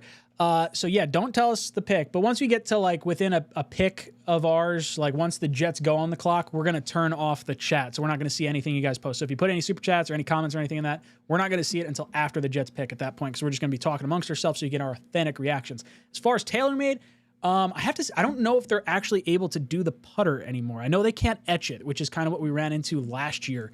I could reach out to him. I could see if that's something we can do, though. I have a connect over there. Michael says, 50 years a Jets fan. You guys rock. Michael, you rock for putting up with this team for 50 years. Thank you, Michael. You're a good man. Boys and girls, I want to pull up this thing we were looking at before. Green Bean was working on some stuff before, and we didn't get to hear Matt's reaction to this. This was the chart that we put together. Dom puts together a chart of all the visits that the Jets make with players, whether it's their pro day, the combine, Senior Bowl, Shrine Bowl, top 30 visit. I selected top 30 visit. I filtered it. And then I took the draft rankings from Connor Rogers. He ranked everyone by round for like 250 or 300 picks or whatever. So all the top 30 visits the Jets did, and then the color-coded rankings for where they are. Green Bean, I want to hear from you. What are your thoughts on this particular list that we have? Does it tell us anything? I mean, we don't have the only offensive tackle that we brought in for a top 30 visit was Ursary in the second round. Imagine that. So does that mean we're taking him? That's our guy. Maybe that means something, everybody. The Membu talk was just that, talk. But I don't know. Look, I mean, there's a lot of interesting names on there. You see Kyle Williams on there. Obviously, you got Tyler Warren, the likes of Mason Graham. But there's some interesting guys. You know, I like, look, I don't make too, because they do a lot of work on these guys, right? And I don't know. I think sometimes that, like, obviously you want to bring guys in and actually meet with them, but is that going to be the decider or anything? Or do they do some of this stuff to support some smokescreen at times? Like they won't bring in the guy that they're really looking at or something like that. I don't know, man. I like seeing some of these names. I like seeing Makuba on there as like maybe, I mean, I don't know. You might have to overdraft him a little bit. But, like, I'm really hoping the Jets go safety in this draft. Not tonight. You know, if they do slide back, like, for example, if they made it back all the way to the Steelers and then you ended up taking the top safety or something, then a different story, right? But I'm really hoping that the Jets do address safety in this draft. Makuba is a guy that I really like. So seeing him on the list is interesting. But I don't know if you can make too much out of this, because a lot of the names that we're hoping to see aren't on there, Ryan. So for reference, and it doesn't necessarily mean anything because this is a different regime, but last year the Jets had top 30 visits with Stiggers, Jordan Travis, and Malachi Corley. They did not have a top 30 visit with Olu Fashanu. So they had top 30 visits with like Joe Alt, Latham, Fuunga, and I feel like there was one other tackle in there. So they have, like, positional wise might kind of lead you to something. I think the fact that we're seeing edge in the first round, edge in the second round, edge in the fifth round as potential, prospects, I think they're not entirely sure. They're going to look at for a value in edge, and they're trying to get a good feeling for it through that. Matt, your thoughts on this list here? Yeah, to me, it tells me that they are definitely going to prioritize edge at some point. I don't think it's going to be in round one, but I do think they take a player at edge rusher at some point during the draft. My guess is similar to last year. I'll say two of these names will end up being New York Jets. I think we should put some stock into who is here for the top 30 visits, and I don't know who it's going to be, obviously, but my guess is that two of these names end up being Jets. Giants pick is in. We're just waiting for them to come out and announce the pick. Yeah, who knows? I mean, I do think the top 30 visits hold some weight, and I think you'll see a handful of these guys get selected because of the value in those in-person meetings. All right, here comes Goodell. The 2025 NFL Draft, the New York Giants select Abdul Carter, defensive end, Penn State. Dude's a dog. Absolute awesome. Stud. They're gonna wind up getting themselves. They're gonna wind up getting themselves a their Micah Parsons with that right now. That's what they're hoping over there. But I'll tell you, so far, I mean, look, the players are going exactly like we saw it going. Did not think that we'd see the giving up next year's first and this year's second to come up for Travis Hunter. That is surprising, but it does take, you know, the idea. Remember, we were a little bit nervous. If you're on the Tyler Warren train, we were a little bit nervous of the Jaguars at 5 plucking Tyler Warren. So that's now off the table. So maybe that could be of interest to a lot of you guys out there. But just like we saw it going. Yeah, you know, we were talking about it briefly before Matt and I were. If the Browns, who now have the 5th pick, we think they might go offensive line. So if the Patriots go offensive line and then the Browns go offensive line, the Raiders could still go offensive line. We might see a run on tackles, and the Jets may not even have an option to go Membu or some of these top guys. Wouldn't that be something? Be Wouldn't that be something? Little crazy. Let's see. Lewis comes in. Where's my boom? Here it is. Lewis says, how far down will Shador go? Bean, Amelia says hello. Amelia's says hello. This is Dr. Poochie, we call this guy. Ooh, Poochie.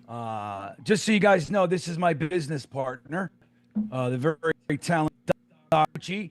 Shador Sanders is going to make it to at least 7, and that's what we use to trade back with the Steelers. That's what I wanted to see tonight. That's what I'm for. The whole thing is, Luis Pucci is a Miami Dolphins fan.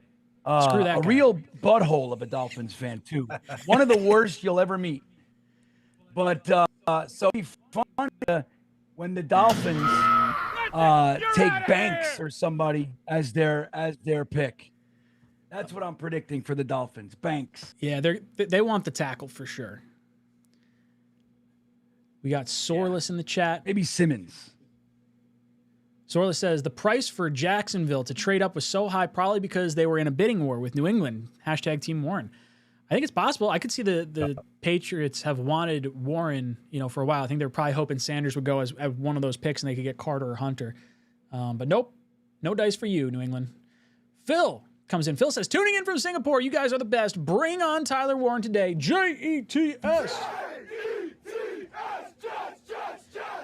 Boys and girls, if you want to get in on our giveaways, we've got some big giveaways. 2 tickets, 100 level to the Jets home opener with Tailgate Joe passes for the tailgate. And we're doing a jersey giveaway. And we're doing season passes for Tailgate Joe's tailgate. We're going to do raffles throughout the course of the weekend. So if you throw in a $20 super chat, you wind up getting entered for all 3 days. It's greatly appreciated. You help out some of your favorite content creators. Maybe we get ourselves a pizza or something on you guys. So it's greatly appreciated. Let's see, where are we? We've got Carter's talking right now. Is the Patriots pick in yet? I don't think it is. I haven't seen that click through yet. I haven't showed it on screen yet, so I'm not sure. So when the they just flashed Patriots on the clock. Next time I see the clock actually show up, I'll give you guys what the countdown is if you do want to synchronize with us. I haven't seen it. They're showing the Shador Sanders room, and there's no one there. So I don't know. I don't know what's no going on. one there. I think they're going to commercial. Maybe. Oh no, maybe not. We've got, let's see, Jonathan. Jonathan says, sup guys, been here for years with the 3 of you on this special day. Hopefully we can have a special day. Hope your doc went well today, Green Bean. You are saving lives. Green Bean, you are an absolute stud. Do you want to share anything with the chat at all or say anything? Yeah, well, if I could stop glitching. Every time I speak, it seems to get worse. I'm looking at my speed. Everything's so good, like in my upload and download speeds. And I don't know why it's happening. But, yeah, today I was interviewed for a documentary on fentanyl and the, you know, what's being done to combat it and how bad it is. It's for the Attorney General's office here in Virginia. It's a big initiative. I was very proud to be asked to contribute, and I got interviewed today and gave my 2 cents on the state of addiction, opioids particularly, but also the state and some of the things that we're doing, the evolution of treatment, which I am actively involved in with my new company, 𝐒ِ'X. We're treating alcohol use disorder, opioid use disorder, and nicotine dependence, everybody. So we'll be moving. Right now, we're in Texas and Florida, so we're moving to Virginia in the next month or two. We're expanding, and then we'll do Alabama, Georgia, North Carolina, New York, and New Jersey are all on the list. So we'll be spreading and being able to help people with that. We're doing it all virtual, so we're taking out a lot of the obstacles. So that's why I was asked to contribute, because we're part of the new wave cutting edge treatment. So anyway, I'm honored to be able to contribute in some things like that. And I truly, I just enjoy being able to have that role in some people's lives. You know what I mean? So I don't just talk shit about the Jets as Green Bean. I actually have another thing I do, and I'm proud of it. So thank you for mentioning it, man. I appreciate that. Jimmy Jets comes in and says, this is actually good. Jacksonville set the trade bar. We can trade down and get more than we thought. I think it's based on the value of the player, not so much the trade in general. Now, maybe if Genty's there, maybe there's a, hey, it's a blue chip prospect. You gotta come up and get him. But I don't think this means anything for a Jets trade down. No, it's a good point though, because there are drafts that the value tends to be down. Remember the 2 years ago, I think it was, when what was the one when Detroit took the running back? Oh, that was what the hell was his name again? That was the Will McDonald draft. Was that one? I think so. Like, there was a lot of trades. Remember, we were saying it. Like, it just seemed like all the trades were of low value. Like, teams were trading back and only getting a fourth and that kind. That draft, the value seemed to be lower. So you're 100% right, Ryan. It all depends on the value of the player and the position and all that. But there is also like that, the air of the night, like what it's going to take this year to go up and down in the draft. So that's a pretty good start. If the Jets are hoping to trade back and get some value, that's a damn good trade to see. Because in my opinion, to go up 3 spots for a cornerback, that was quite the ransom. Matt, what do you think? Does that change any sort of trade value with any other trades coming up here? I don't think so. And because what you said, it's more about the player and moving up to number 2. That's going to hold significantly more value. Now, obviously, this is kind of dependent on how far the Jets, theoretically, if we're talking about them, would be moving back. But I don't really think that trade in particular has an impact on what's to come. We've got Hulk Smash Your Mom joining the OnlyFans. Thank you so much, Hulk. Joe M comes in, dropping a 20 spot. Boys and girls, for every $20, $20 super chat that comes in, you get entered into our big raffle. We got tickets for a game, the home opener. We've got Tailgate Joe season passes. We have the jersey giveaway. So throw it on in there. You'll get entered into those. Joe M says, the last couple of mocks have the Jets taking Graham. Do you think that's an actual consideration?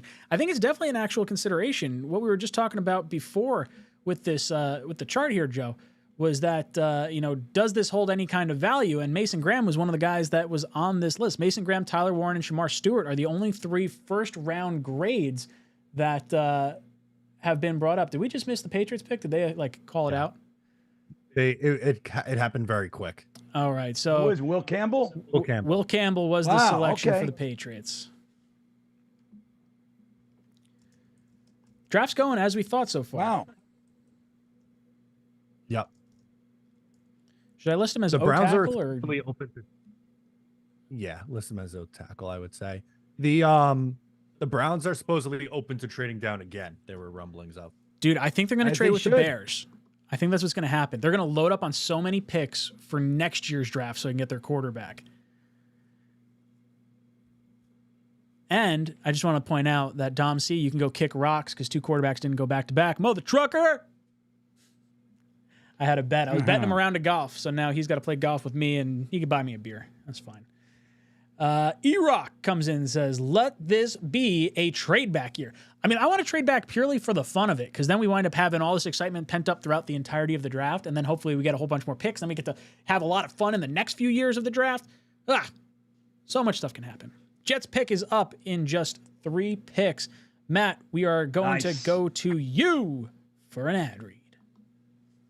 Oh, all right. I'm excited for this. I want to tell you guys about one of our sponsors, 𝐒𝐿𝐵𝐽, baby. Excited for this one. The Talkin' Jets draft stream is sponsored by 𝐒𝐿𝐵𝐽. Want to hold up the bottle for you right here. You saw me take a shot of it. I will take another shot at the end of the feed. It's 100. It's made of 100% agave heart. There's no additives. It's 0 sugar. It's gluten-free, which means it's for me, and low calorie. 𝐒𝐿𝐵𝐽 is billed as a very approachable entry-level mezcal, and it's light on smoke. But that's my favorite part. The hint of smoke, I think, makes it a really nice spirit. They don't like to use the T word. I'm not really a big drinker of the T word, but after trying 𝐒𝐿𝐵𝐽, I instantly knew it was for me. 𝐒𝐿𝐵𝐽 is the first and only mezcal available at Citi Field, and former Jet Randall Cobb is a proud advisor and investor. Check out 𝐒𝐿𝐵𝐽.com to find a store near you and pick up a bottle of the official mezcal sponsor of Talkin' Jets. I think when the Jets make their pick, I'll take a shot to celebrate. I'll do one now too. How's that sound, boys? I love it. Let's do it. All right. So pop the bottle. Do a nice little shot here in my shot glass from, I don't know, where's this from? Oop, I spilled a little bit. St. John's, Bahamas. All right, cheers. Beautiful. Oh, I love it. 𝐒𝐿𝐵𝐽, thank you so much for sponsoring the draft day stream. This is awesome. Good people over Hell there. yeah. 𝐒'𝐿𝐵𝐽 says, Greenby, my brother is a recovering addict who now works in a rehab also as a counselor. People like you and him are so inspirational, true badasses. I mean, being able to be someone that that can talk to others that are struggling through the same things that you've struggled through is such an important thing. It's something that, like, someone who hasn't walked in those shoes can't really convey the struggles that go through it. So, Greenbean, if you want to say anything else to 𝐒𝐿𝐵𝐽 here. Yeah. Well, good for your brother, man. That's amazing. You know, it's not an easy thing to do. And I really do love when people get clean and are inspired to give back. You know what I mean? A lot of us do that. You know, you just feel so kind of reinvigorated with your life that you want to help somebody else do it. And so he's in that position to do great things, man. It's an important role. There were people in my life, I was lost. I was sleeping in hallways in Newark and shit. And, you know, doing all the panhandling in Penn Station and all the stuff. And there were people like your brother who were there on my path that helped me to believe. So that's the whole thing, man. It's like, it's giving back. We're all just people trying to live our lives. And if we can help each other do that, I applaud all who do so. Mumtaz comes in. Mumtaz says, Jaguars tied with Raiders in draft day stupidity. How much you want to bet Cleveland picks twice in the top 10 next year? Matt, what do you think of the trade with the Jags? Yeah, I think they give up a lot, man, and they better make the playoffs this year, because if they don't, you might be in a situation where there's 2 picks to the Browns in the top 10. Goodell's coming out. We don't want to miss this one. Goodell's coming out. All right, here we go. I'm going to switch over the sound on my side. Once he gets up to the microphone, I will put it on.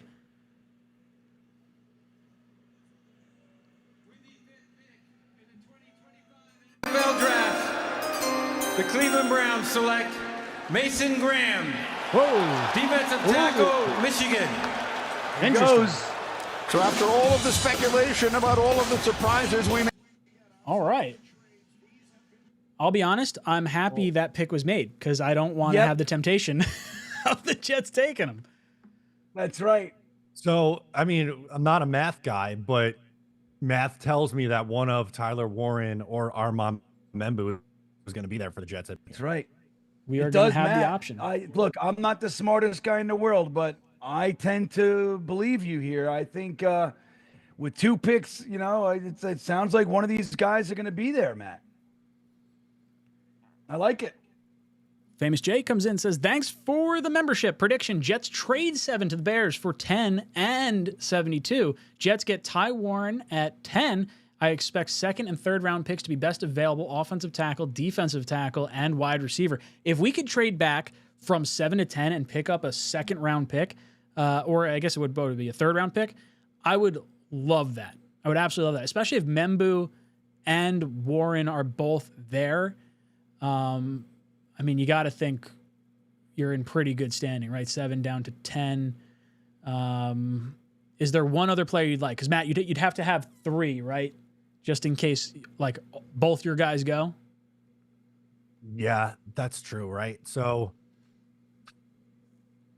for which one? 40? So let's say the Jets trade down to 10. So we got Carolina and New Orleans and then the Jets. Now, maybe they're not going to go, you know, offensive tackle or tight end, so it's a safe trade back. But you also worry about someone leapfrogging the Jets at that point, too. So you have to like 3 guys. Maybe Colson Loveland then? Right? Want that tight end? That's kind of what I was thinking. At pick 10? Loveland, because of the Harbaugh connection, too, I feel like is something to kind of consider with Angstrand. Green Bean, your thoughts. What do you think about the Jets possibly trading down to 10 with the Bears? I love it. Let's go, man. Get me some extra seconds. That's what I want to see tonight. If we can do that. So look, you slide back. Look how glitchy I am. I don't know what the hell's happening. Switch a second. I'm going to go back to the other one. This one lost its luster. Oh, there's nothing. If you slide down 3 spots, there's nothing saying Tyler Warren won't be there. You know what I mean? We don't know. So you could still get the same guy, but if they do slide down to 10 and Tyler Warren's gone, I'd be delighted if they took Colston Loveland. I'd be delighted if they did that. So I don't know. I'm saying, dude, or dude, pivot, get Tep McMillan or Ibuka or go Luther Burden, get one of these shifty little in the middle of the field. I want something exciting in the first round. But if you can squeeze this lemon and get that extra second or third, I'm all about it. Hoping they can pull it off. Not an easy task, everybody. Boys and girls, we have over 2,500 people in the live stream right now. Hit that like button. We want to get this up over 1,000 likes before the Jets make their pick. We got 2 picks to go. The Raiders are on the clock right now, and then the Jets are on the clock. So once the Jets go on the clock, we are turning off the chat. We're not going to be taking a look at it anymore. David Bruce comes in.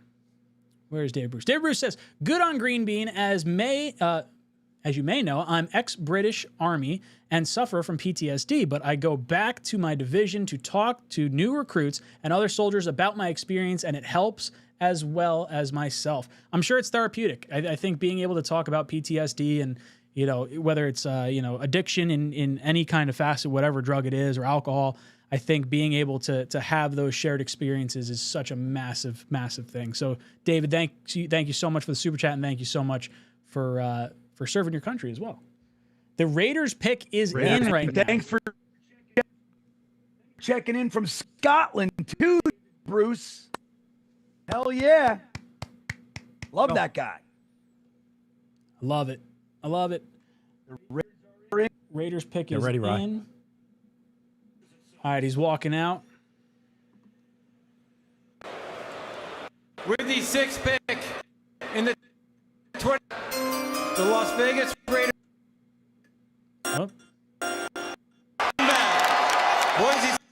Oh, Ashton Genty goes. There he goes. Go over the numbers one more time. What a season he had. 2,600 rushing yards. Wow. All right. So Ashton Genty winds up being the pick. Boys and girls, we're going to hide our live chat right now. Jets are on the clock. So we're not going to be looking at the live chat for the next little bit here. Let's see. I don't know what the fuck is going on with all my internets. I got 2 different internets, and the numbers are gorgeous, Ryan. Gorgeous. The best numbers. There must be some chemtrail bullshit going on over my house right now. These bastards. I'm trying to change your weather and shit. I don't want anything spoiled. Fucking assholes. I can't believe how bad my Do internet you want is. me to leave it on so I could tell you when Goodell's coming up? Maybe I'll do that. Yeah, if you want to do Yeah, that, that's all I'm that's doing. fine. Yeah. Yeah, that's all. And then we got to shut it off. You know, I get nervous with this. Yeah, All yeah, right. Right. We're all tense. This is it. Jets are on the clock. Ryan, $1,000 on the table. Who they taking? Oh God, I don't know. I hope it's a trade down. I hope it's a trade down with Membu and Warren both there. Is there a third guy we like? Like, do we think it's the other tight end? Do we think it's like, I don't know. I think it's gonna be Warren. I've been saying Warren. I think it's gonna be Warren. Like Matt said, Matt, what do you think? Head says Membu, heart says Warren. I think. Yeah, but now we're here. You know what I mean? I What do you know. say? What do you say? I think it's going to be Membu. I really want Tyler Warren. I think it's going to be Membu, though. Membu's probably exactly the where I smart am. pick. Round out the offensive line. I'm not gonna be upset with either one. I'm gonna be mad if it's defense. I'm gonna be pretty pissed. If we see edge rusher or corner, I'm gonna be irritated. But I don't want to go out the window. I don't want to do that. Yeah. Look at Goodell's shoes. I'm gonna take my What's ball wrong and with go this home. guy? Oh boy. Yeah, I'm freaking out a little bit. I'm a little nervous. I got to admit, guys. This is it. We're going to learn a lot about our new regime right now. When they take a damn cornerback. Oh man, if they take a If cornerback, they took Jihad Campbell or something. I don't know. It's not what I think they should do. I'd be upset. I love Jihad Campbell, but Yeah, no, not here. Not now. yeah, can't do it. there's a lot of really good players at positions that the Jets could use that I don't want to see taken. Like that's the irritating thing. Like I could see wide receiver being in like a need. I don't really want to go receiver in the first round, but I would understand. I'd be fine. Corner, I maybe could rationalize, but like that would kind of irritate me probably the most of any pick. Quarterback, I'm going to lose my shit. Yeah. I don't want to see quarterback and cornerback would be the worst for me. Yeah. Like if it's going to be defense, I almost hope it's an edge rusher. Like give me a premium position at that point. Tackle, if you want to roll the dice on any of the tackles, I could rationalize that in my head. God, dang it. I feel like Ashton Genty is a true Raiders pick. Like, man, this guy's a baller. Yeah. Yeah, it felt like it was going to go that way for me. I thought they were going to tell. Although I did think some teams would be interested in trading up for a player like him. My buddy's a Raiders fan. Running back. He was hoping they would go Genty because he wants to keep the Chiefs, the Chargers, and the Broncos off the field as much as possible. And if you don't have not that they don't have a quarterback, but they got Geno. But the best way to do it is to hold on to the ball and just eat clock. And Genty's definitely the way to go. Way to go for that. Yeah, this pick is going to be. It's going to be. I'm telling you, I want Tyler Warren, but it's going to be Membu, and I'm happy. I'm going to be happy about it. I really am, because it shows conviction, right? Because it shows like of all the shiny things that are there, you went the trenches. You said, you know what? We got a job to do. It's going to be foundation. So I will applaud it. I will. How could you not, Bean? How could you not? But if it's Tyler Warren, I'm going to be really excited. The Eagles guy in the commercial that just popped by, I thought was Hackett. The guy taking the picture next to the cardboard cutout. What'd he say? I need a job. Probably. I mean, Someone hire me. I got everything muted, so I have no idea. But man, that's I want to know the pick. I want to know the pick. I want to be happy. Don't make me sad. Jets, don't make me sad. Save that for the season. I'm preemptively pouring the shot of 𝐒𝐿�0, but if it's a defensive player, it's going to get dumped out. We're not drinking. Right. No. If it's a in your defensive window. player, the bottle's going down, not the shot. Oh, no. He's like, yeah. But okay, yes. I thought you meant the bottle out the window. No. No. Bottle into your tummy. Okay, yes. The entire thing. How come it's taken so long? Isn't this longer than all the other picks? They know feels every like Jet fan's losing their mind, and they're like, okay, what's going to happen? Okay, let's roll the ads now. These are the highest value ads in the entire draft. Yeah. That's my thought process. Because Jets fans are ridiculous. Yeah, this is their Super Bowl. You have to pay Super Bowl ad prices for this Literally. particular slot.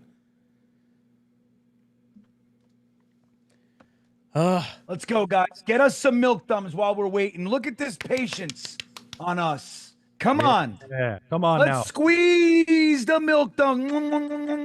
Let's go. Got to get Squeeze over that lemon. 1,000 likes. Can we get over Gotta 1,000 get likes over before we 1,000 see the likes. Jets pick? I don't know what we're at. Yeah, let's see if we can do it, everybody. Let's see if we can do it. Get us over 1,000 likes before we see the pick. Let's go. Come on. on.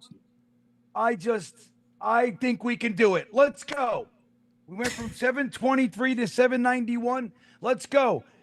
Let's go, everybody. Squeeze the milk thumbs. Milk. Squeeze them udders. Num, num, num, num, num, num, num. 861, Ryan. Look at this. We got it. Yeah, The Jets focused. When they're like focused, them. they can do anything. Offensive line, tight end, offense 923, Ryan. Let's go, everybody. Hit it. Milk 'em. 77 left. Let's go. milk thumbs. 952, Ryan. Look Let's at this. go. Let's go. Milk thumbs. Here they come. 989, Ryan. They're right there. I'm We're on the gonna do edge. it. Can we do it The before we pick see is the in for pick? the Jets. The pick And they're is going in. Pick to is the- in. It looks like they're going to the We stage. did it. 1,000 likes. All right, here we go, Yeah, I'm boys. turning it off. It's off. You guys are fucking awesome. Here comes the pick. Okay. Here we go. Here we go. That was They're great. going to the Thank you, everybody. stage. We got the Jets chant going. Announced. With the 7th pick in the 2025 NFL Draft, the New York Jets select Armand Membu, There it is. Missouri. Okay. All right. Good. Good. All right. All right. You know what? It's one of those. Watch him. It solves the offensive line. Now we can go Right. through. We've got an entire young offensive line. You're not moving AVT. You're not moving Tittman. And now you're focused on, I still think we go a mid-round guard or something like that for next year. We do have AVT coming up in a contract year. We do have John Simpson in a contract year. It would be a real pain in the butt to try and get a tackle and 2 guards next year. So solving it now gives him that year to kind of iron out the lumps and everything. And then whether it's for Justin Fields or for a quarterback in the future, I think we're in a pretty decent spot. Green Bean, I want to hear your reactions to the pick. Well, like I said, I was on Team Warren, but I said it for weeks and I say it again right now. It's a beautiful pick. And we learned something about our regime that when there's work to do, you can get real caught up in a lot of different mindsets. They focused on the job at hand. You got to support Justin Fields. The offensive line is vital. Their first pick of the first regime is coming in saying we got one more piece to complete a young offensive line. I know we got all these other nice looking guys. We're going to do it. We're not fucking around. We're just going to do it. I applaud it. But Ryan, before Matt's opinion, I got to tell you, so during that, I want to make sure I get everybody's super chat. I can only see as high as I can go is Ron Weiss, and there's one above Ron Weiss that I can't see for the 20s. So can you tell me if there's anybody up there? So And who's for the above him? 20s, Joe M was the 20 before Ron Weiss. Okay. And then for Super Chats under 20, we got 𝐒𝐿'𝐿, 𝐒𝐿'𝐿, Mumtaz, Famous J, and David Bruce would be where we left off prior to going and cutting off the chat. So now we've got... we got 𝐒𝐵oogie and Hennessy, right? Yep. So 𝐒𝐵oogie comes in. He says, let's effing go, boys. JETS, Jets, Jets, Jets. He wants a trade down. Hennessy says, time to work the phones with the $2 super chat. Thank you so much. And then we'll get into some of those other super chats momentarily. Matt, I want to get your thoughts on the Jets pick. All right. Thank you. Yeah, look at that. Taylor got the reaction over already. So we're going to post that up on the Talkin' Jets socials momentarily. The best shout out, Taylor Bayer, the fiance. I was so excited for the shot. So let me do the shot as well. Taylor also officially got promoted to manager today at her company. Yeah, it's a great day. All right. Another shot for that too. Congrats. I love it. But I like Membu. Sorry, that shot was a little messy. But as Green Bean was saying, Smart pick. You finish out the offensive line. All your starters are young and can continue to grow together as a unit. And finally, some continuity. I'm excited about this, guys. I think it was a smart pick tonight.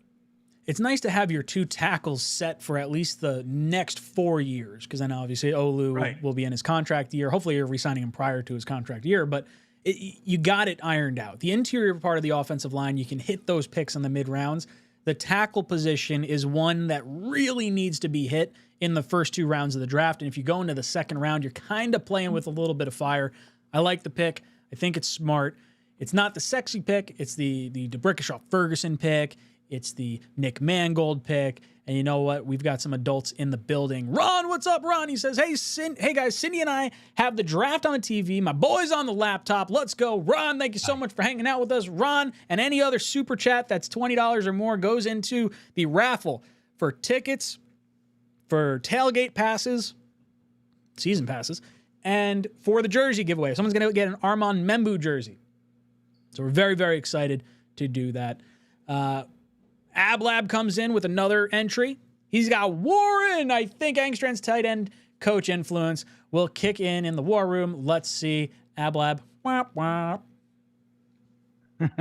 I wish I could do, I wish I had a little sad hit. I don't know if I got a sad one. Yeah, I don't know. I like it. I think Ablab thought it was going to be Warren. Yeah. But it's Membu, and that's what it is. You know what I mean? I think we're good. I think we're good. We'll figure it out. We'll get a tight end. They got to hit tight end at some point. Now we get into the conversation of, do the Jets wind up making a trade for one of the other tight ends? Like Mark Andrews could potentially be available. If you're telling me Jets come away with Membu in the first and trade a second-round pick for Mark Andrews or something like that, I don't think I'd be upset. I'd rather just draft one. Yeah, well, it's the 4 years. Depends on the caliber you're looking for. Euphoria says, why do we get the commercial break? Let's go Jets. It's because there's so many people watching at this time. Jason comes in the chat. Jason says, Happy New York Jets Day. This is our Super Bowl. Let's get our future first-round Hall of Famer tonight. Hopefully, Membu can be here for a long, long time. Ablab says, O-line complete. Let's go. See, everyone's excited for O-line. There it is. We thinking tight end, thinking tackle. We were dialed in, right? And now the nice thing is we don't have to hear the Bowers boys lose their shit that we got Tyler Warren and then, like the year after. So like at least going tackle 2 years in a row kind of mitigates the bullshit. Yeah, right. Panthers pick is in, by the way. Mel's best available: Sanders, Warren, Walker, Will Johnson, and Colston Loveland. I'm curious to see how far the tight ends fall down now. Like, do the Bears take Warren at 10? Colts are probably going to take a tight end. It'll be interesting to see. TJ says the Bowers boys walked so Warren Warriors could slip on a banana peel. Oh, no. That's an all-time. Here comes the Panthers. Panthers pick is in. Let's go over to the... Here comes the Panthers. Here we go. Once the commissioner walks out on my end, I'll show it. Carolina. With the 8th pick in the 2025 NFL Draft, the Carolina Panthers select Tedoroa McMillan, wide receiver, Arizona. All right. Oh, so that one isn't what we expect. Good for him. I like it. I like it for them. Yeah. I thought they were going to go defense, but I like this pick. I was going to say, I thought edge rusher was going to be their pick. The whole NFC South is like basically thinking edge rusher. But I like Ted McMillan. I'm a fan. If the Jets didn't have like Fields at quarterback, I think I probably would have been a little bit more on the wide receiver train. But Tedoroa going to Carolina. His name's friggin' impossible to spell, and they took it off the screen on me. Tetair Oa. Tedoroa McMillan. Boom.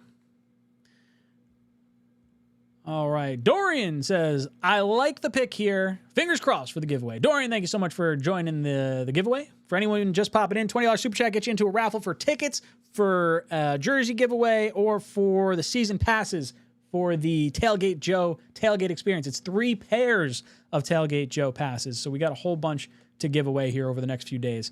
Ricky says, not the sexy pick, but the necessary pick. Let's go, baby. We up. Turn me up. Y'all not hype enough. Let's go. Turn up. All right, well, I got half a beer. So we got... Go. Yeah. You know what I Good should boy. do? I should swirl it first, and then you get the vortex, and then it goes. Saints pick is in. Do we think the Saints pick's going to be Sanders? Or do we think they're going a different direction? That would be interesting. That would be. Oh, did you see the wooden Tataroa just walked past the wooden signs of all the logos? There was a local guy in Green Bay that made all those wooden signs of all the logos by hand out of reclaimed wood that he found on the side of the road. All the colors, he didn't stain anything. It was all like the color palette that he found, and they contacted him like a year ago, and he did every single logo. Fun fact. Sorry, hold on. That's all right. E-Boogie says, the Jets O-line will beat the shit out of the other NFL teams. Let's go, boys. 10-7. Dude, the offensive line, when we built the offensive line after Brick and after Mangold, you had Faneca, you had, all those boys. All of a sudden, we had some success. So I like it. Load them up. Yeah, I'm happy. I'm happy the Jets didn't go defense. I'm happy the Jets didn't take a quarterback. You know what I mean? That's not the only reason. Again, guys, think about this. The last time that the Jets had a young offensive line that was together for more than a year, it's been 10 years. We have been mealing this shit for a long, long time.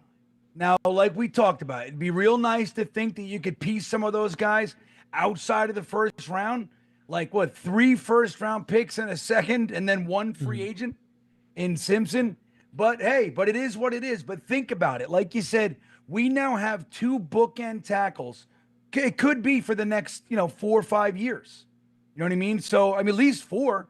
So you have that now. We don't have to worry about that, barring, tragedy or whatever. You know what I mean? Of course. But it's it's an exciting thing. We talk about the offensive line all the time. Again, we all had our little hopes and wants, but this was a very smart pick, and it shows that the team is willing to do the tough work, the unsexy work. You know what I mean? You got to do that sometimes, and they did it. Cameron says, fire everyone. Why the hell do you take Armand Membou? He's terrible. What a horrible pick. It was Warren or no one. Cameron is talking tongue in cheek here. He's not, he's being facetious. He's just trying to get everyone fired up. Is he? Oh, yeah. I was ready to boo him. I know, Cameron. Let's boo him anyway. Saints pick is in. Let me know when you see Commissioner Goodell come out. They're looking at the stage. Tampa Jets fan says, I am about 9 minutes ahead. Should I stay quiet? HBO Max, no commercials. Am I? I think I am as live as I can be. Let me just.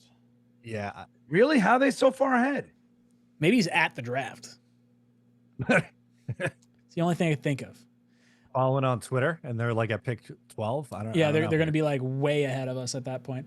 Boys and girls, hit that like button. We got 1,500 people in here and only 1,100 likes. We got to get it up over that. You guys can do it. Sodak comes in. Sodak also getting in on the giveaway. $20 super chat gets you in and involved with the raffle. We got the tickets to give away. We've got the tailgate passes. We got the jersey. Brick Johnson in the war room, appearing to be wearing a black suit jacket, the blue pants. Someone lock up the kid. That's ridiculous. You can't wear black and blue at the same time. Why not? What happened? Let's see what it is. That's the pick for Black and blue at the same time. What happened? With the 9th pick in the 2025 NFL Draft, the New Orleans Saints select Kelvin Banks Jr., tackle, Texas. All right. So the tackle's going a little bit higher than some of the defensive players that I think people thought would go here. A lot of people had him as the number 1 tackle in the draft. There kind of wasn't much of a consensus. Outside of Membou being the top right tackle, I feel like everyone else was kind of like spread out across the board. No one had Banks going this high. No, that's not true. There were people that had the last Raiders week taking or him. so. Yeah. Yeah, the last week or so, he's really come up. Wow, very interesting. I had him like mid to late first, like in the 15 to 23 range kind of a thing. I thought the Dolphins might take him. So that's 13. So I guess not too far. But anyway, I had him like in that 15-ish range. Dolphins are going to end up taking there's a little run on tackles. They're going to take Josh Simpson, and he's going to wind up being like the best tackle in the draft or something. Oh, yeah, Bears pick is in. I'm thinking it's Warren. I'm going to say Warren here. That's the guess. Yeah, that would make sense. That'd be a good get for them. Let me know when he's coming out on the field there. Let's effing go. O-line is dialed in. Brees going to eat. I like that, says JD Grant. Jordan says, big fan of offensive line. Smart pick from the Jets. Build the wall for Fields. Yeah, look, you build the wall, if not for Fields, for the quarterback of the future. So it's just 100% the right move.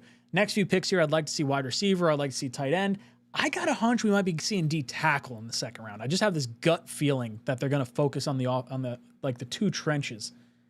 But we'll see where that all goes.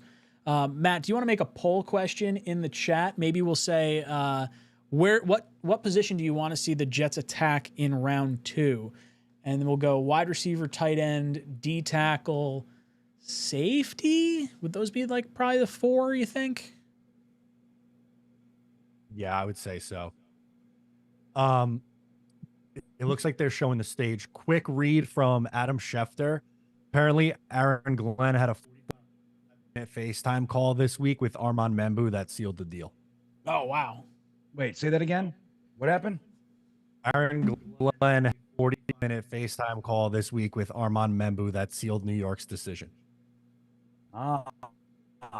And he wasn't on our 30-30 visit, but he was on the FaceTime list. Where's that list, C?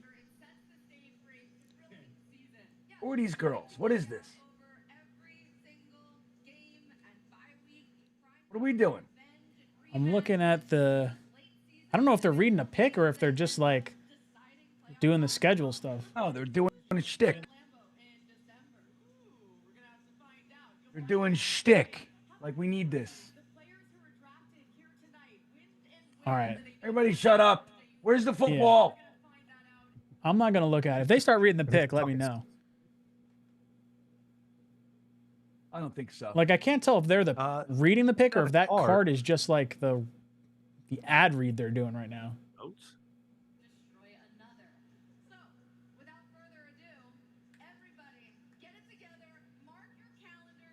What was that dumb joke? What a dumb joke. May 14th, schedule release. All right.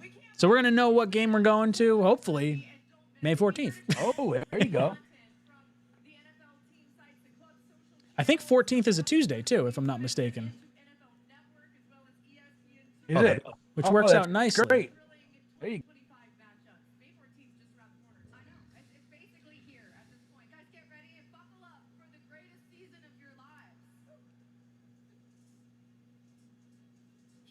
All right, so they walked off. So Bears are on the clock. They haven't. I mean, their pick is in, but all right. Let me scroll up here. Where were we? Just got to go wide receiver and tight end. The next 2 picks, says Hennessy. Vladdy says, I can't wait for this bum front office gets inevitably fired. So many stupid things they've done already. Boo me all you want. Vladdy, we took the offensive line. That was a good move. Boo! Boo! Boo that man. Boo, Vladdy. Why is he so mad, Ryan? What does he doesn't like? Here comes. Here we go. Vladdy.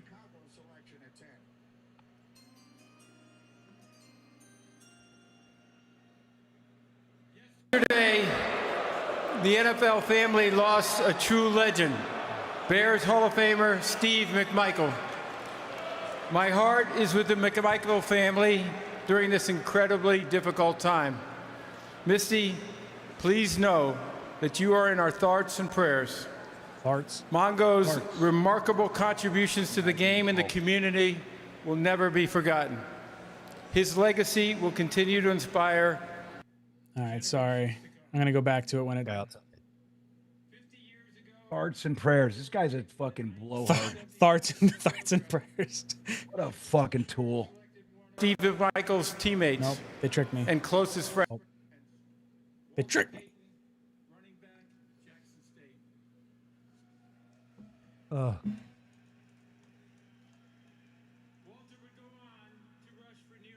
Nope, not yet.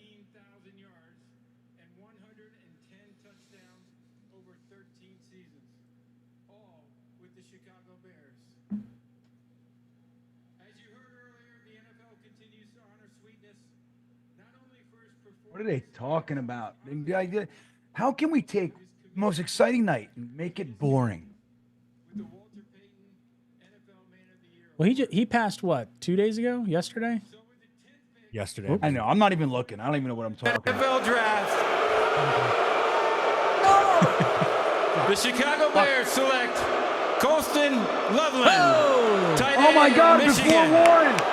Wow. Hey, you know, I don't think this is the Colston wrong Loveland decision. Grew up on a farm in Bliss, Idaho, Wow. Colston Loveland, everybody. Yeah, look, Amazing. I think it's entirely possible that Loveland winds up being the best tight end in this class. As much as I like Warren. I'm with you, Ryan. I really am. Colston Loveland, tight end. Sorry to talk over you. It keeps going silent for me, so I apologize if I'm talking Niners over pick you. is in too. Yeah, that was quick. I was just gonna say they're in. All right, let me just rip through some of these right now. Green and White Militia comes in. Says AVT shifting positions. Anxiety can now end. Yeah, thank God. Kaz, $20 super chat getting into the raffle. Thank you, Kaz. Ryan comes in. Membu was absolutely the right decision. We're not done in the trenches. Let's go Tyleek Williams tomorrow to create our 2025 Williams wall. Yeah, I got this feeling that they're going to focus on the offensive and D lines. Like, once you get those set, then you can kind of iron everything else out. I mean, think about how much better Sauce and Reed played 2 years ago when we had a good pass rush up the middle and around the edges than they did last year. So I could totally see going D-line. Douglas comes in and says, hoping for the jersey, figure DH gate is too expensive with the tariffs and I'd have to fly in to use tickets or the tailgate.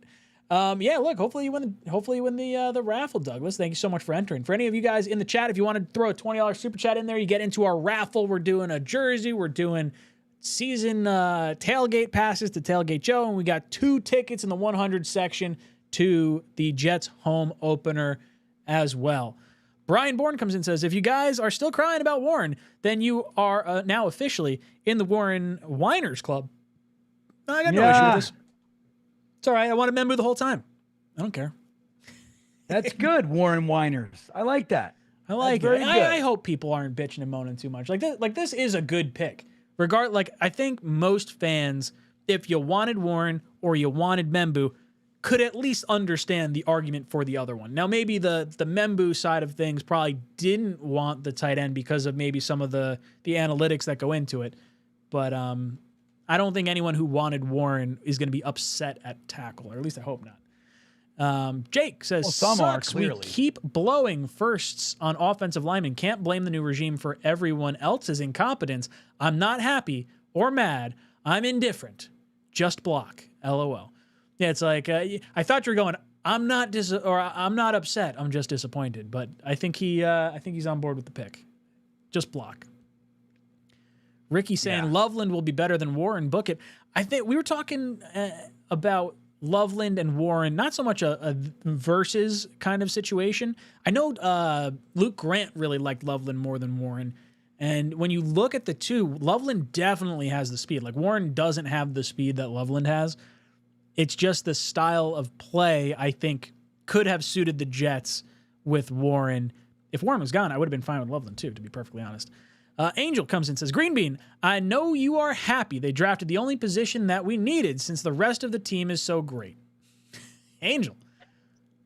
It's funny because, you know what's really funny about it is I've been haven't been saying Membu's my pick at all. Now because I said it's a good pick, I'm like, yeah, fucking, you know, it's a crazy world we live in, Angel. You're nuts. You're nuts. Isaac says ground and pound era is back. Yeah, let's beat people up on the ground. That's what I want to see. Swamp Ranger says Membu is Bloody Knuckles. Warren is Glitz and Glam. You know, I'll take Bloody Knuckles. Bloody Knuckles. We used to play Bloody Knuckles in the cafeteria at lunch. Did you guys? Is that a common thing? Like, did you guys play Bloody Knuckles as a kid? Quarter? Yeah, with a quarter, and you whack it. Yeah. Ugh. No, what do you do with that? Oh, dude, at the lunch table, you put your knuckles on the lunch table, and then you take a quarter opposite you. So it's two people. It'd be like one versus the other, and you like flick the quarter really fast across the table, and you whack the other person's knuckles, and the first person to bleed loses. Oh, really? Oh, yeah. No, I never played that game. We used to play Talk Again, and I punch you right in the face. we used to play a game called Keep Talking. Oh, dude, we used to play wall ball, but there was another variation of it called we called it suicide. I don't know if there's a better name for it now. I would think, but you'd like if you had your ball caught off the wall, rather than needing to hit the wall with the ball, you'd have to pelt the person with the ball, and if you hit them, then they're out. Yeah. And that was sort of how we did everything. E-Boogie comes in. E-Boogie says, fellas, I see the Jets trading back into the first for a tight end. Let's go, boys. Yes or no? 10-7, baby. I don't want to trade up. I think it's going to cost too much to get back into the first. Yeah. Like, I'm cool with sitting back and going receiver. I'm cool with sitting back going D-tackle with tight end. Like, kind of let the draft fall for us. If there's an option to trade for a tight end, or you like a tight end a little bit later, I mean, if you get Harold Fannin Jr. in like the 3rd or 4th round, I'm going to be tickled pink. You know, not necessarily the blocking tight end and a totally different style than like, Tyler Warren, but there's a lot of tight ends in this draft. I think you got some opportunity. So I would say no to the trade up. Matt, your thoughts? No, I don't trade up, and I'm not as optimistic at 10-7, but I hope E-Boogie is right there. That'd be nice. Bean, what are your thoughts on a potential trade up? Yeah, I don't like it. I don't like it, E-Boogie. I think you, just like Ryan said it really nicely. Like, you let the draft now. Like, look, we have needs. There are needs that we have. Right tackle was one of them. Tight end is another one. Strong safety is another one.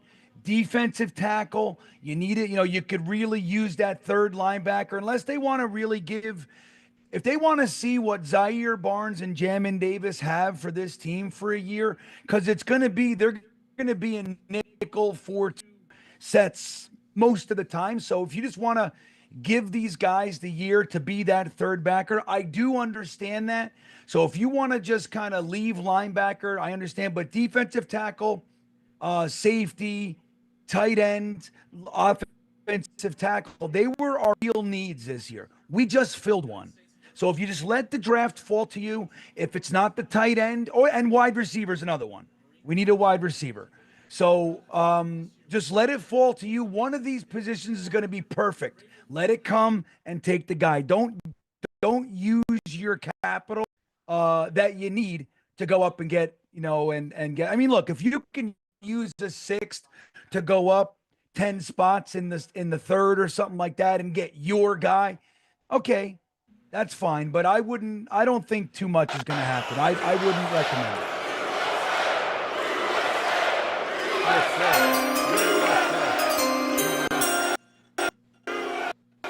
Thank you to our men and women who serve in the United States military for your sacrifices to defend our country's freedom.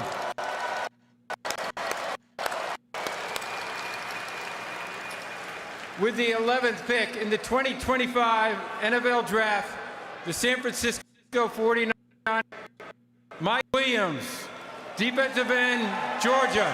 Oh, okay.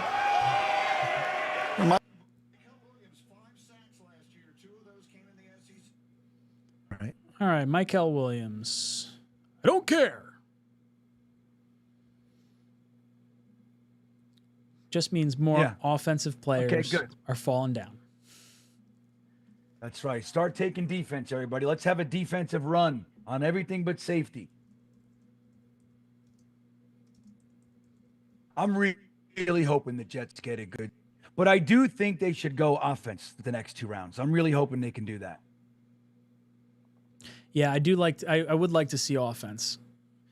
Boys and girls, before we get back to the draft, I'm just going to go over to our buddy Matt for another ad read. Guys, 2025 Talkin' Jets Draft live stream sponsored in part by the 𝐒𝐫𝐞𝐫𝐢 Music Festival on September 6th and 7th in Keansburg Beach, New Jersey. Join us for 2 days of live music, DJs, and interactive experience booths.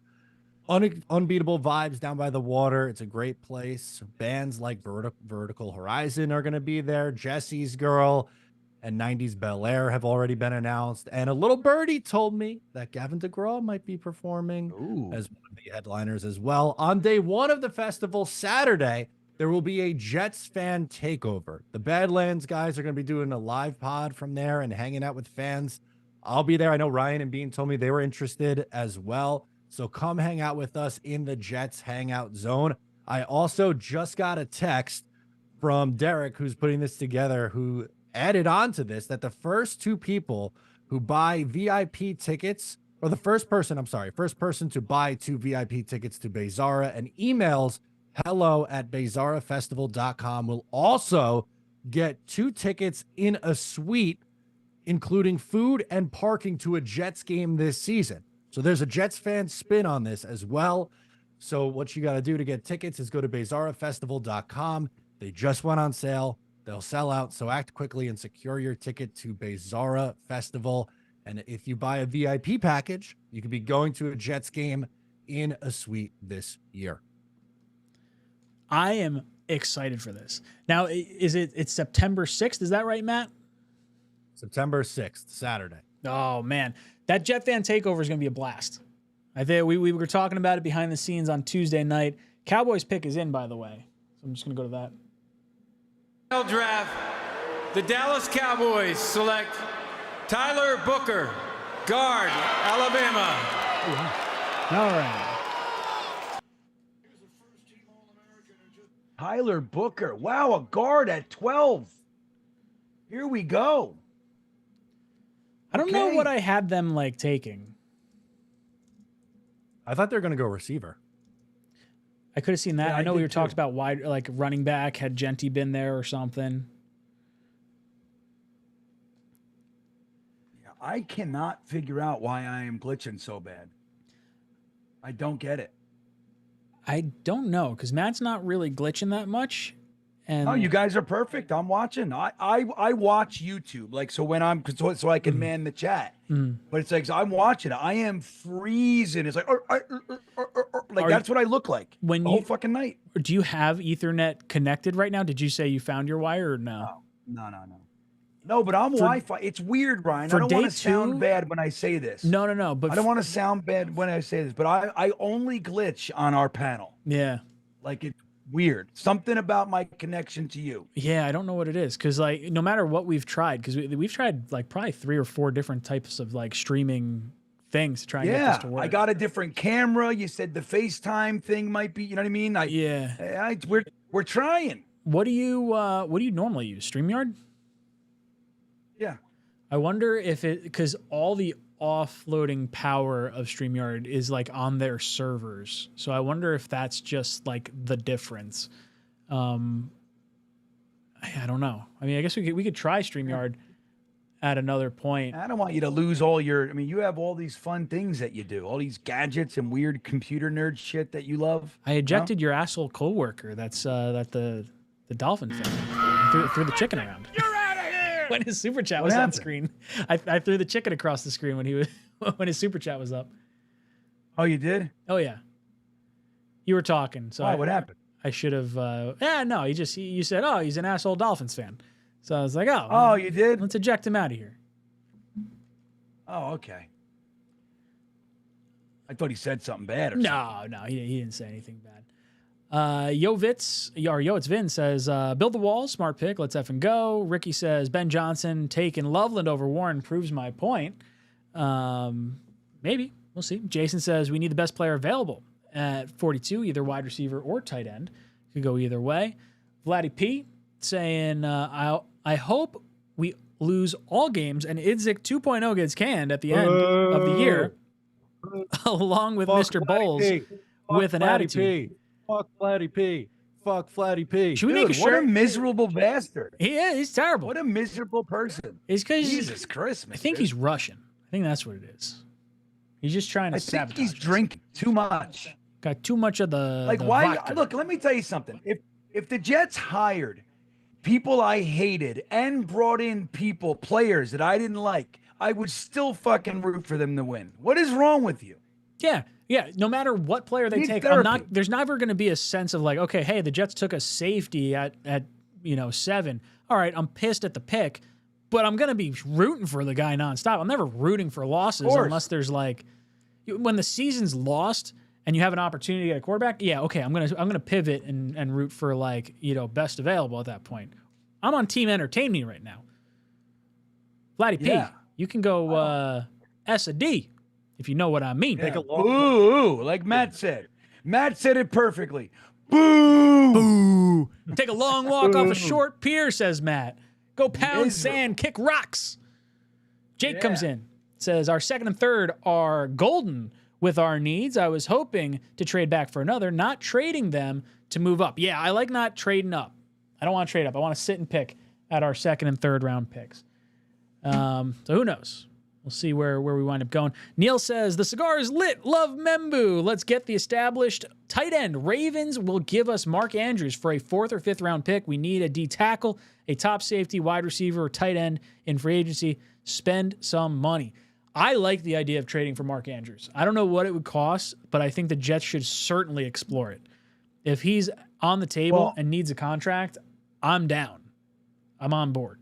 Well, and don't forget, Neil, do you have the clip of Neil lighting the cigar right in the middle of the restaurant at last year's? I have the full thing. So Dolphins pick is in. I After have the that, clip. we'll play our reactions to what we've done in the past.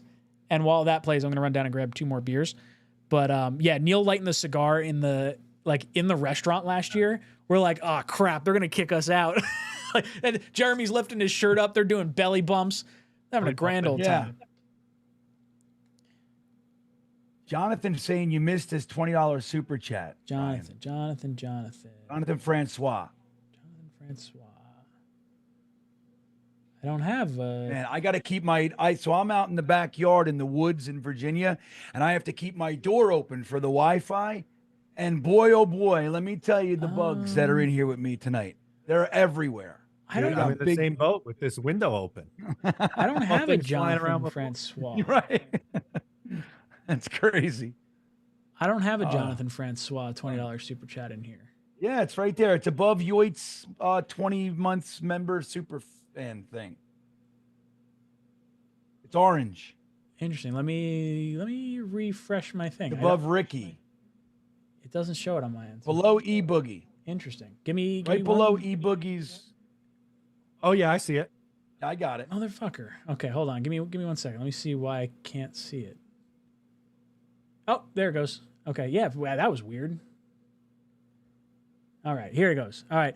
The thing I love about Glenn is he paid his dues starting as a scout. He's openly talked about how Parcells told him to go into scouting before coaching. Glenn is a smart man. Fields and Hall behind that O-line is going to be lethal. Jonathan.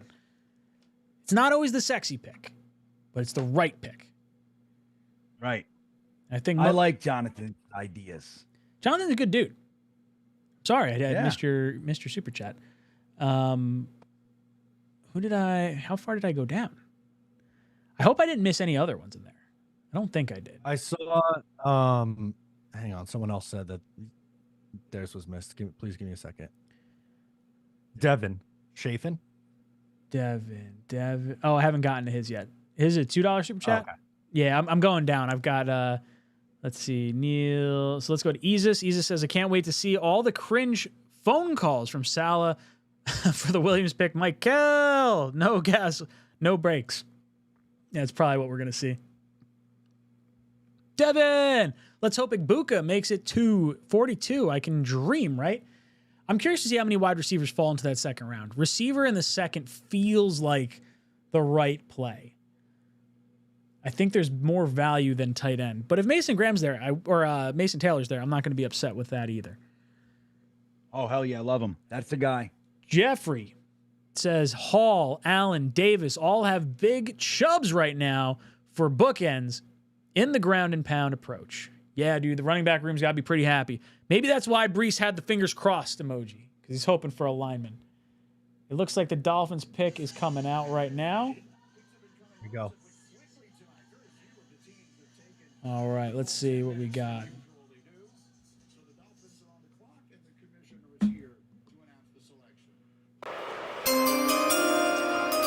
With the 13th pick in the 2025 NFL Draft, the Miami Dolphins select Kenneth Grant, defensive tackle, Michigan. One of the stars of the national title. All right. Well, I want badass. Tua to like stay concussed, and that's part of their plan right now. We want Zach Wilson to be their starter by week 6. Do you see what number he's wearing? He's wearing 0, like 'cause the that's amount what of he is. success he had with us. Like the amount of success he's had in his fucking career. Oh, Zach, I tell you, look, Kenneth Grant is a bad man. He's good. He's really a good. stud. Yeah. It's not going to matter. But they shoulda went O-line's going to be offensive so tackle. good. He's going to be huffing and puffing, chasing Fields in this running back room around.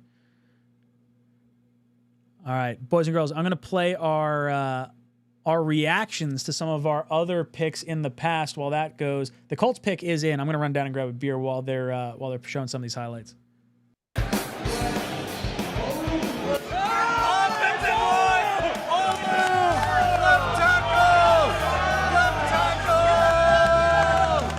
Oh, Becton! Oh! With the 4th pick in the 2022 NFL Draft, the New York Jets select Sauce Gardner. Let's go! That's what I'm talking about. New York Jets select Malachi. Wow! Let's go. Yeah! I love it. With the 10th pick in the 2022 NFL Draft, the New York Jets select Garrett Wilson. Let's go. Wow, okay. Let's go. We get our receiver. Wow. Jordan Travis, quarterback. Wow! All right, yeah.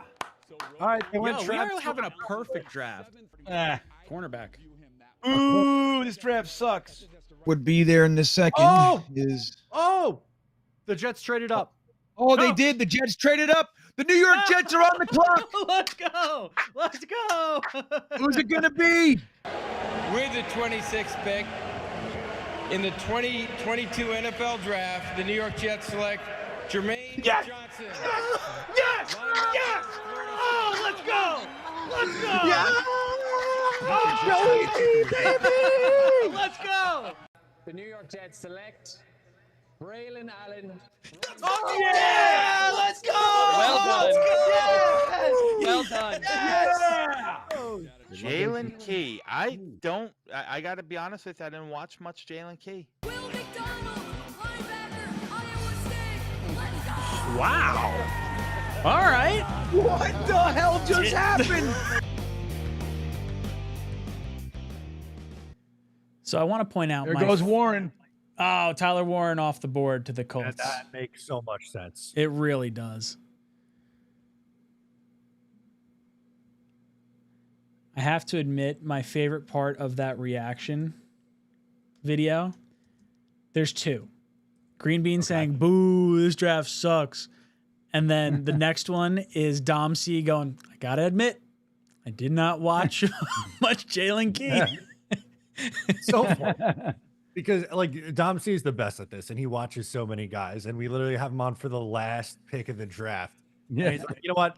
I can't give you much on 𝐒𝐿𝐴 Key, which like no one should be able to do. But Dom like being like upset that he had nothing on 𝐒𝐿𝐴 Key is right. Who's already gone, by the way. Oh, yeah. Didn't even make the roster. Jonathan, just throwing your super chat on there. Missed your $20 super chat. We got it back and threw it up on the screen. Thank you so much again.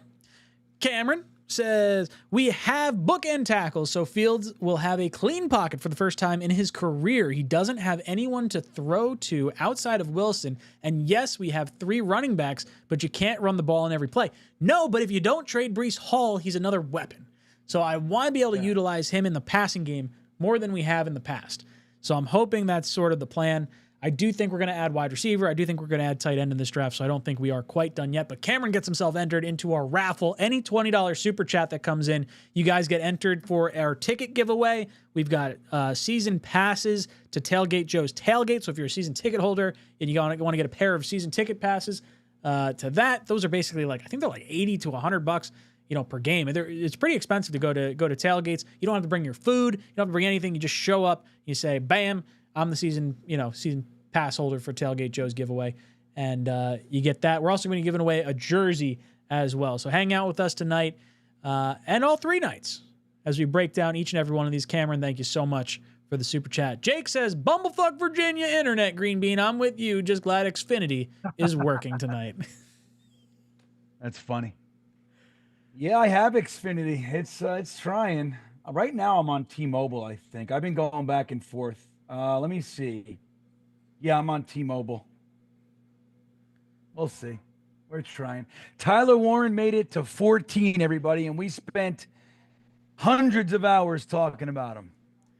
Him and Membu. So, we went back and forth. Yeah, Membu too.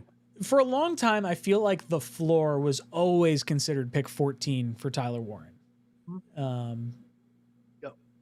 2 tight ends going in the top 14 really became a thing once Warren started heating up for 7 or 10, and then obviously we see Loveland go in front of him. And I think I don't think either one's a bad pick. I think it makes sense for both teams. TMK says, Membu is a good meat and potatoes pick. O-line is set. Get ready for ground and pound. Vladdy P is Richard Cranium. I don't know. Dick Cranium? I don't get it. I don't know who Richard Cranium is. Is that a reference I should know? Is it Dickhead? Dickhead. Oh. That's good. Oh. I'm glad you put that together. I'm going to use that. I'm going to use that at work. Richard Cranium. Hey, Richard Cranium. Whatever, Richard Cranium. I'm 35 years old. I've never heard that. I've used the See You Next Tuesday line a bunch of times, but man, okay, Richard Cranium. Oh, it's so great. Yeah, it's good. I like that. Thank you, TMK, for saying that. Mumtaz says, wants wide receiver that can separate and stretch the field and doesn't drop balls. Is that too much to ask? Seems like we only throw 2 yards on most plays, and still everyone is always covered. D always is in our face. So I'm interested to see how this offense plays under this new regime and how we kind of implement our weapons.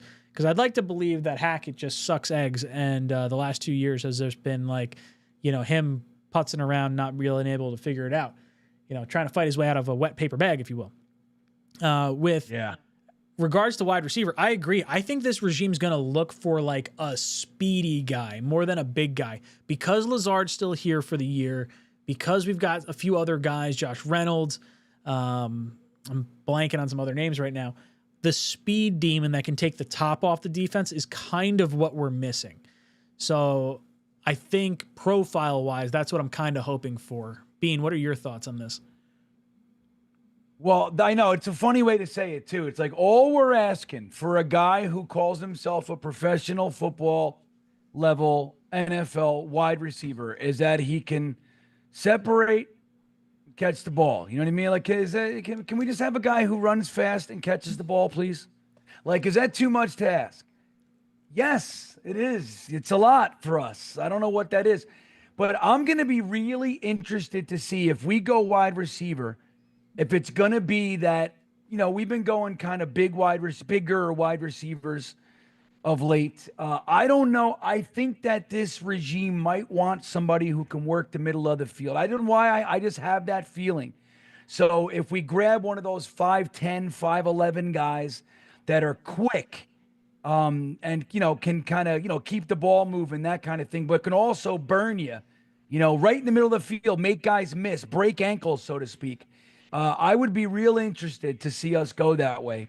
But yeah, man, I want to see An offense, Mumtaz. Like, that's what I want. I want to see an offense that looks like it's actually trying to outsmart the defense, not just running plays. We just run plays. You know what I mean? There's no like game plan. We're not setting anything up. There's nothing going on. We're just running plays. Some work, some don't. You know what I mean? Guys are covered because everybody can tell what we're doing on any given play. We, you know, 3rd and 1 and we're got an empty backfield. Like it's just so silly what we have to endure. All I really want is an offense that thinks and actually game plans for the team we're playing. And then the guys that are in that offense can actually do the job that we're asking to do. If you're a wide receiver, just can you run and can you catch? That's it. That's all we're asking. Sorry. Matt, your thoughts on the type of receiver the Jets are going to potentially look at? I think they're going to try to find a receiver that complements Garrett Wilson, and I think that is an above-the-rim red zone target like a Jaden Higgins potentially. I think he makes a lot of sense for the Jets. I know they still have Allen Lazard, but I don't think that's stopping you from drafting somebody. I know they still have Josh Reynolds, or they signed Reynolds, but that's not stopping you from drafting anybody either. Sure, if the guy has speed and can separate, like, that'd be awesome, but I think they like to play Garrett Wilson a lot in the slot, so I don't think they're going to take exclusively a slot player in that role. Yeah, I feel like some kind of player that can take the top off the defense that doesn't necessarily displace Garrett or Corley. Garrett can go inside, outside. Corley, I feel like, can be your gadget guy. Man, I don't know. I'm not exactly sure how they're gonna play this. Atlanta's pick is in. Let me know when Commissioner's starting to walk out. We got Armand Membu already dunked on Rich Samini, and there's video of it, by the way. Really? What'd he say? Fucking I dropped go. it in the private chat. Oh, I can't wait to see it. All right. Up on screen. I'm If gonna. that's possible. I could read it. Either one. I will. I'll get the video up. I just gotta like get it squared away. So once this pick is in and we show it on screen, then I'll kind of get it back lined up. 𝐒𝐿𝐫𝐞𝐞 says Matt's face. He wants to talk, but Green Bean won't stop. No, I love hearing Green Bean talk. When did that? I don't want to talk over Matt. I love Matt. I don't think that's happened. I have no issue when Green Bean talks. I like what he has to say. I usually agree with Green Bean. Maybe because I'm glitching and I'm talking over you. I know that I did that to Ryan a couple of times. I caught it. I don't know. It wasn't 𝐒𝐿𝐫𝐞𝐞 too. He sucks. Yeah, that 𝐒𝐿𝐫𝐞 character. He's a real jackwagon. Right. Screw him. Here's Goodell. With the 15th pick in the 2025 We call NFL Jalen Draft, Walker. the Atlanta Falcons select Jalen Walker, defensive end, Georgia. Exactly. Well, there he is. For all the hype about the NFC South looking for like edge rushers, this is the first team to do it. Wow.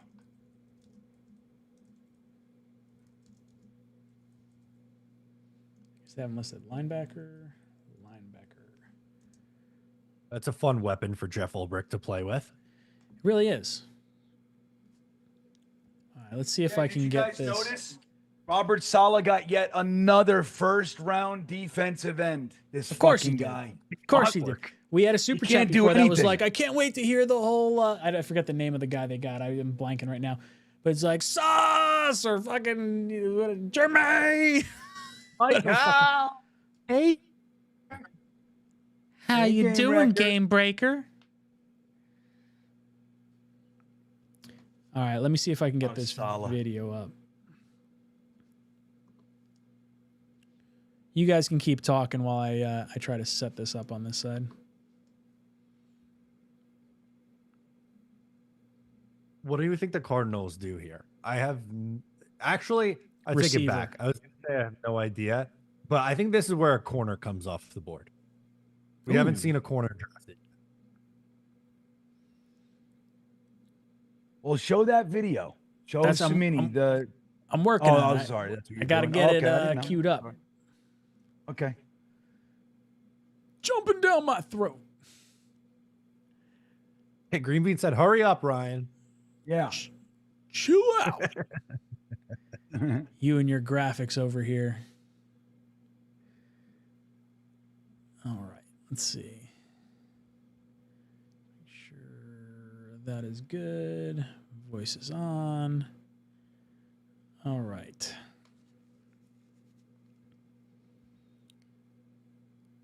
All right. So can you guys see this? Yes. Let's give it a go. The stats people say you only gave up 1 sack last year. Is that accurate? And what was it? Who was it against? It's not accurate. I didn't give up any sacks last year. You can go watch the film. Okay. You need to go watch the accurate. I didn't film. give up a sack all last year. Good. Oh, that's great. Screw that Samini You need to go character. watch the film, he said. Oh, I love it. It's so good. I like him already. Someone's going to be winning an Armand Membu jersey tonight. Guys, if you send in a $20 super chat, you're going to be entered into the draft raffle. We're doing 2 100 level tickets with access to Tailgate Joe's tailgate for the home opener. Oh, yeah. We've got 3 pairs of season passes to Tailgate Joe's tailgate throughout the season. And we've got a jersey giveaway. So we're going to be doing, did we say we're going to do the tickets tonight, or do we want to do the jersey since it's the first night? And then maybe we do the tickets for tomorrow. What do you guys think? Yeah, but everybody that's entered now, you guys get carried over, right? Correct. To every night, yeah. Anyone that has a $20 super chat, you're entered into all the raffles for the entire 3 days of the draft. We'll do the jersey tonight just because that's the hot thing for tonight. But then we'll do the 2 100 level tickets. We'll do that tomorrow during the draft. We'll wind up posting, who won what. But you guys got to tune in, hang out. You send in a $20 super chat, and you wind up getting yourself in it as well. Let's see. Sodak says, I preferred Warren too, but the fans pissed about our pick are legitimately insane. I don't understand the meltdown. People just like hearing the sound of their voice at this point. Like, if you're upset that the Jets took a tackle when they needed a tackle, like, you're a moron. You're an absolute idiot. It's the same thing that we went through last year. Yeah. That's exactly it. It's People like, have been like, cool, you get Bowers. Great player. Guess what? You got a starting left tackle now for the next potentially 10 years. Yeah. The 𝐒𝐿ZIC 2.0 thing that's been going on tonight is crazy. Like, number one, it's 1 pick. Right? So I don't know how you're doing that. Number 2, how many offensive tackles did 𝐒𝐿ZIC take in the first? Like none. He took Calvin Pryor, Sheldon Richardson, and D. Milner. The Milner. So it's like there's nothing there. Like, I don't understand where it comes from. Like, it's because he's dweeby looking. That's what it is. Is that what it is? I think so. Because he's definitely what he looks like. Like Douglas looked like he could suit up and play like lineman. Like Muji looks like he's probably pushed pencils his whole life.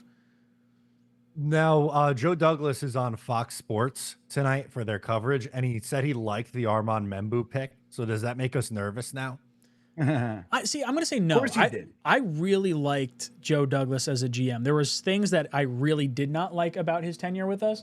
But like by and large, I thought his picks at the very least made sense. No so doubt. I'm okay with that. In the 2025 NFL Draft, the Arizona Cardinals select Walter Nolan, defensive tackle, Mississippi. Not what I had in mind.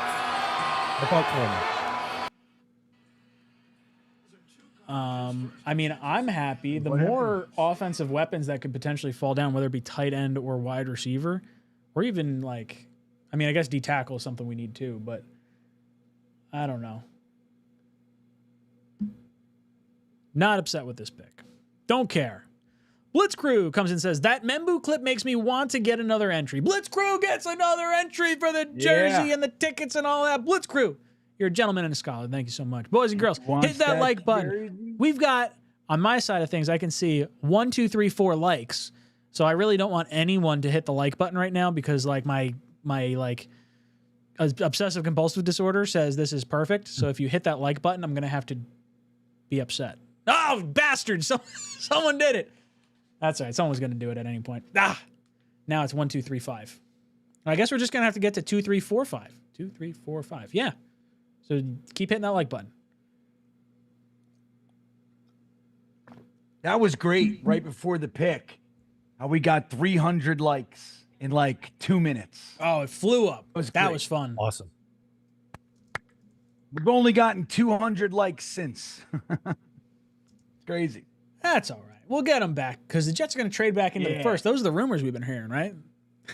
That's right. I have been hearing that. I've been hearing it in the chat. The Jets chat's are been trading talking back about into it. the first for Jody Barron. Chat, if you're seeing any Twitter rumors or anything like that, send them to Matt via Twitter. Matt's our Twitter guy. Green Bean's our chat guy. I'm the switcher guy that makes things happen on the screen.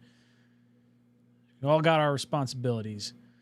𝐒𝐿𝐽𝐵𝐞𝐞𝐽 says, can I be entered for $4 or $5 super chats? Laugh my ass off. I fucked up. Yeah, absolutely. Castango. He sent in $4 or $5 super chats. Let's count it, Green Bean. You probably have to let us know, though. And it's got to be within the same day, because if I can't scroll up and see it, then we're going to say no. But wait, what happened? 𝐒𝐿𝐽𝐵𝐞𝐽 sent in $4 or $5 super chats, so you can put him in the $20 raffle. Nope. No. I'm having a fight with Tampa Jets fan. He put a $19.99 in there and he wants in. I told him no, $20. He said, but I also gave it 10. I said, what do you want from me? Green Bean's the keeper of the raffle, I guess. Okay. Yeah, he's in. Of course you're in. All right. Who was the one you just said? Estango? Yeah. 𝐒𝐿𝐽𝐵𝐞𝐽. Or 𝐒𝐿𝐽𝐵𝐞𝐽. Or 𝐒𝐿𝐽𝐵𝐞𝐽𝐽. I don't know. All That's right. it. Fine. Fine. 𝐒𝐿𝐽𝐵𝐞𝐽. John comes in with the 20 spot. Thank you, John. He says, Golden, Barron, Campbell, Dart would all be worth trading up for. We are getting into Shamar Stewart range, which will bump other proven guys down too. Go Jets. So I would say I still don't want to trade up for. I definitely don't want to trade up for Dart. If we trade up for a quarterback, I'm going to be pissed. Oh, my God. I'd be furious. No. Yeah, I don't want to see that. Don't do it. That's how you get me angry. Yeah, don't do it. Who else say Campbell? Oh, yeah. So gold, you don't want to trade up for anybody. You don't want to trade up for, especially back into the first. I mean, realistically, who would you trade back into the, like, all right, so from our second round pick, 42, to get back into the first, you need to give up your third at least. I mean, hold on, I'll look at it. The only player that would have been worth it for me would be like Connerly at the end, like a tackle to get the 5th-year option. That's the only way for me to like consider trading up. I don't think there's a receiver that I'm like so diehard, or a tight end that I'm so diehard, or even a D tackle that I'm so diehard.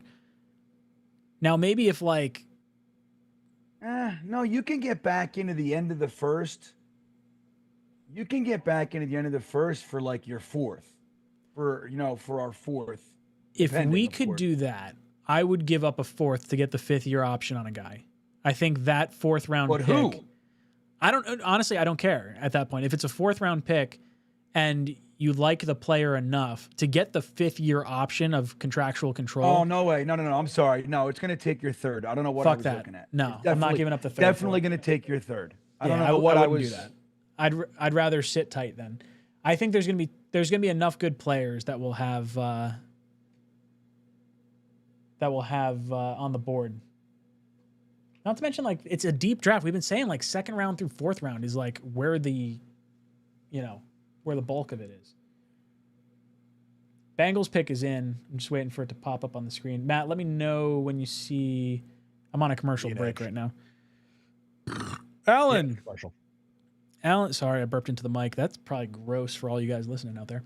Alan Dodes says, I wait all year to spend the draft weekend with you guys. Love the Membu pick. Let's fucking go. Hope for tight end wide receiver tomorrow night. Alan, my friend. Thank you so much. You're a gentleman and a scholar. Alan gets himself entered into the jersey, ticket, tailgate giveaway that we'll be doing. We're going to give away the jersey tonight. We're going to do the tickets tomorrow.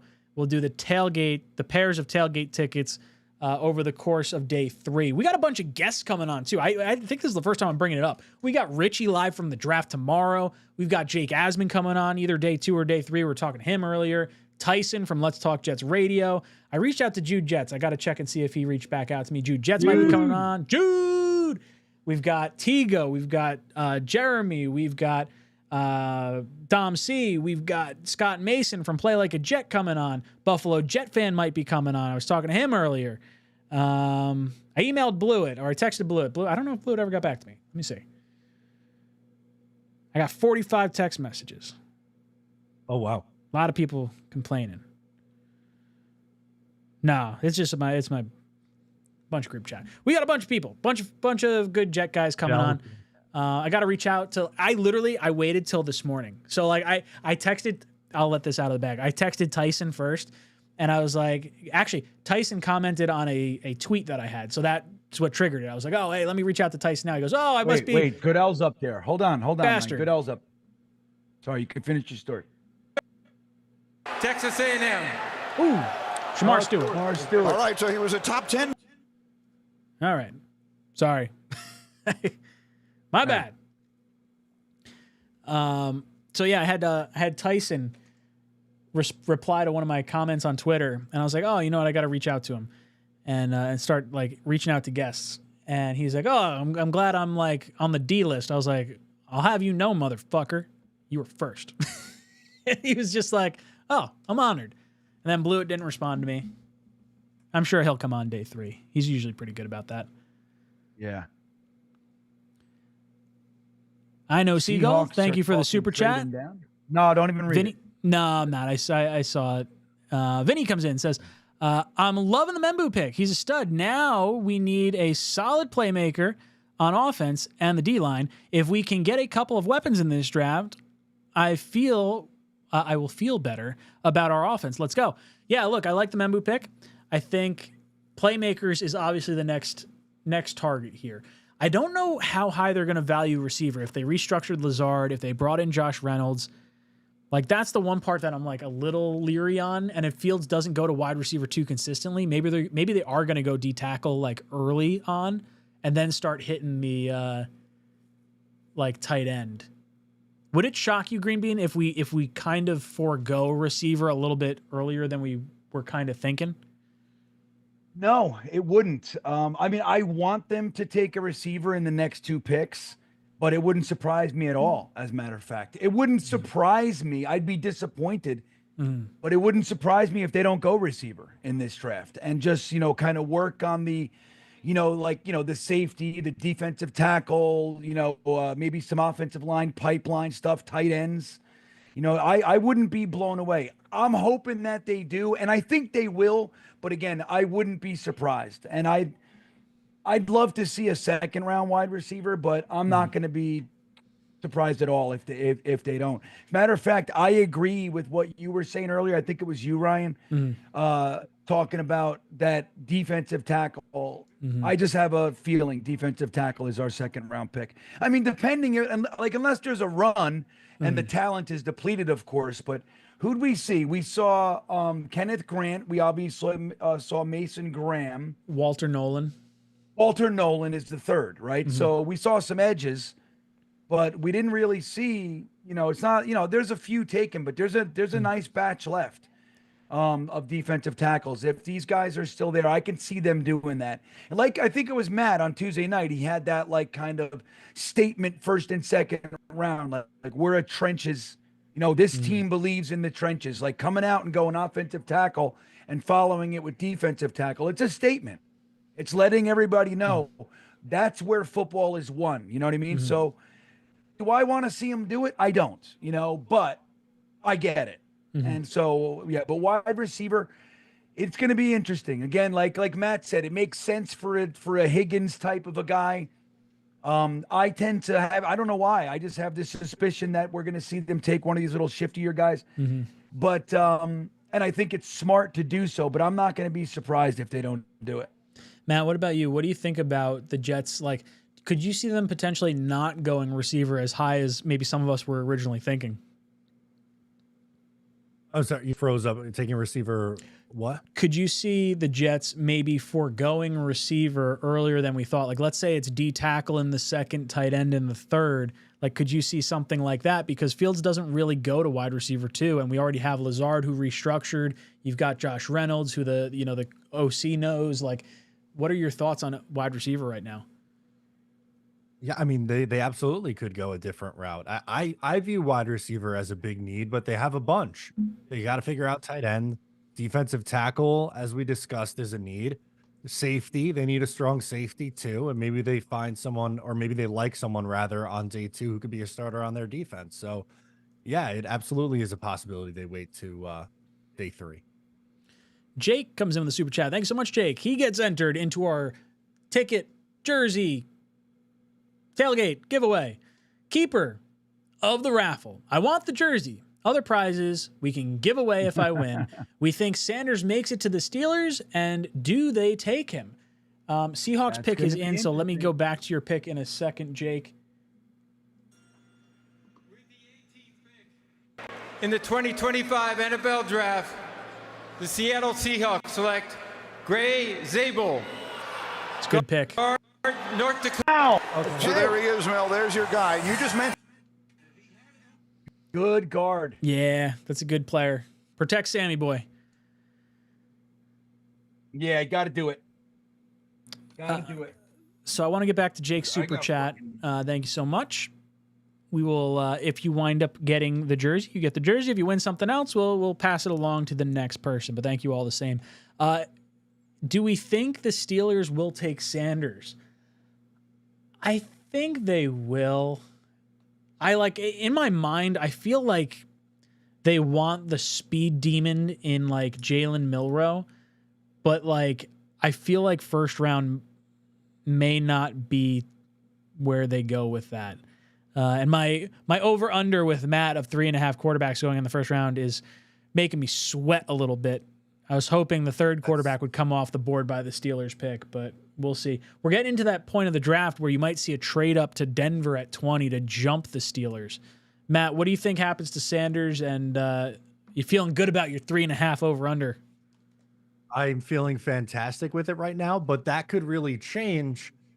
I think it could get to 3. The door goes to the Steelers, and then maybe the Giants look to trade back into the first round with somebody to get Jackson Dart, let's say, or Milroe, whoever, right? Mm-hmm. But I think 3 is the absolute most you'll see. But my guess, I'm going to stick with the 2. Bean, what about you? What do you think the Steelers do with Sanders? I hope they take him. I'm going to say it. I'm getting petty because of that last interview. I want to see Aaron without a play. That's what I want. Now, if they take him, does that preclude? Does that take him off the table? Maybe not as like a 1 year, and then, let Shedeur Sanders sit for a year. I don't know. But it's one move closer. I don't know. I like it. And look, I thought they were going to have to trade up. I knew he was going to slide. I honestly didn't think he would slide this far. So if he makes it to 21 and the Steelers don't take him, that's going to be an interesting scenario. Where's he going to go then? Does he make it to the second round? He may. There was rumors that I was going to buy into of like Hunter going 2 to the Browns and then the Browns trading up in front of the Steelers to get Sanders. I feel like that would have been kind of fun. But yeah, I don't know. Sanders is one of those guys that like could have gone 2 and could have gone all the way back down to the second round. I feel like the personality of Sanders and some of the arrogance is what's hurting his value a little bit. Do you agree, Bean? Yep. And his dad. Like, you gotta look, man. Say what you want. A couple debates on some streams about this. Me and Tigo got into it with the chat one night. They were yelling at us. Is that, believe me when I tell you, teams pay it to how much he's bringing in. If you're so good that that you overlook some stuff, that's one. Bringing in drama, like if they're like the Steelers are such a cocksure organization, that they can do something. They're the type of team that noise wouldn't really hurt them, right? They've been so solid for so long and the whole thing. But a lot of times, they're not going to want to bring in, like if we struggle, we're going to have Deion Sanders out there yapping and talking shit about things that we're doing wrong and creating all this stuff. Like, believe me, that might be the but it's part of the equation. And like you said, that like arrogance and, you know, I don't know. I think it's all that stuff is a negative. Matt, did I ask you about Sanders, and do you think he goes like to 21? I know we were talking about like the over under on quarterbacks. Yeah, I think he does go at 21. I think there's a good chance he goes to Pittsburgh. You can't rely on Aaron Rodgers. He's still wishy-washy as a week ago. So they got to do something there. I would bet that Shador goes off the board at 1. But this isn't the first time we've seen quarterbacks fall. Guys who you think sometimes go in the second round, they're showing Aaron Rodgers on the screen right now. That's somebody later than he was anticipated. So this happens sometimes. We got Ryan King in the chat. He says, hi, he wants to get in on the $20 raffle giveaway. We got jersey, tailgate, season passes, and we've got home opener tickets with tailgate passes to Tailgate Joe's tailgate. That's 100 level tickets. Thank you so much for hanging out with us tonight. Boys and girls, hit that like button. If you find anything on Twitter that is interesting, that's going on draft-wise, send it over to Matt. Matt is manning the Twitter sphere right now. So if something pops up that maybe we're missing and you want to see thrown up on screen, Matt will be our liaison as far as the breaking news side of things goes. The Buccaneers pick is in, so I'm just waiting on the commissioner to come out for that. We've got Andrew says, Membu jersey. He's excited to potentially win that. You guys kick ass. Green Beans Internet's looking good. Wins big. Wins begin in the trenches. In Glenn we trust. Yeah, we're going to have to start new shirt. We had the In Joe we trust shirts for a little bit, so we'll do In Glenn we trust. I think Green Bean's looking good. Dude, listen, I know it's bad because when I'm done speaking, it takes you about 5 seconds to answer me. So I already know. Well, and like I'm staring at myself on YouTube. Fucking every time I turn my head, it takes 4 seconds for my head to make the complete turn. You know what I mean? It's what's ridiculous. interesting I don't is know what's going on. There's no rhyme or reason to it either, because it's like there's none. Your audio sounds fine, and then like a lot of times your video looks all right, but then you'll get like a little glitchy period for a second there. I think they're down to the stage now for the Bucks. Yeah, I got right now. I'm doing it right now. Here I got comes 310. All right, nobody cares. With the 19th pick in the 2025 NFL Draft, the Tampa Bay Buccaneers select Emeka Egbuka. Wide receiver, Ohio State. That's a little bit of a surprise. I can't believe they think it's like a surprise. I feel like with no, who's the guy? Too. No doubt. Well, I was gonna say there. What's his face? Does he have 2 ACL injuries now? Godwin, yeah. Is it just the one? I mean, I think they just re-signed him too. But Evans is getting like relatively up there in age too. They're gonna ball out. Sam comes in and says, Sanders falls to the Rams, ? Which top pick would you want to fall to us at number in the second round? Do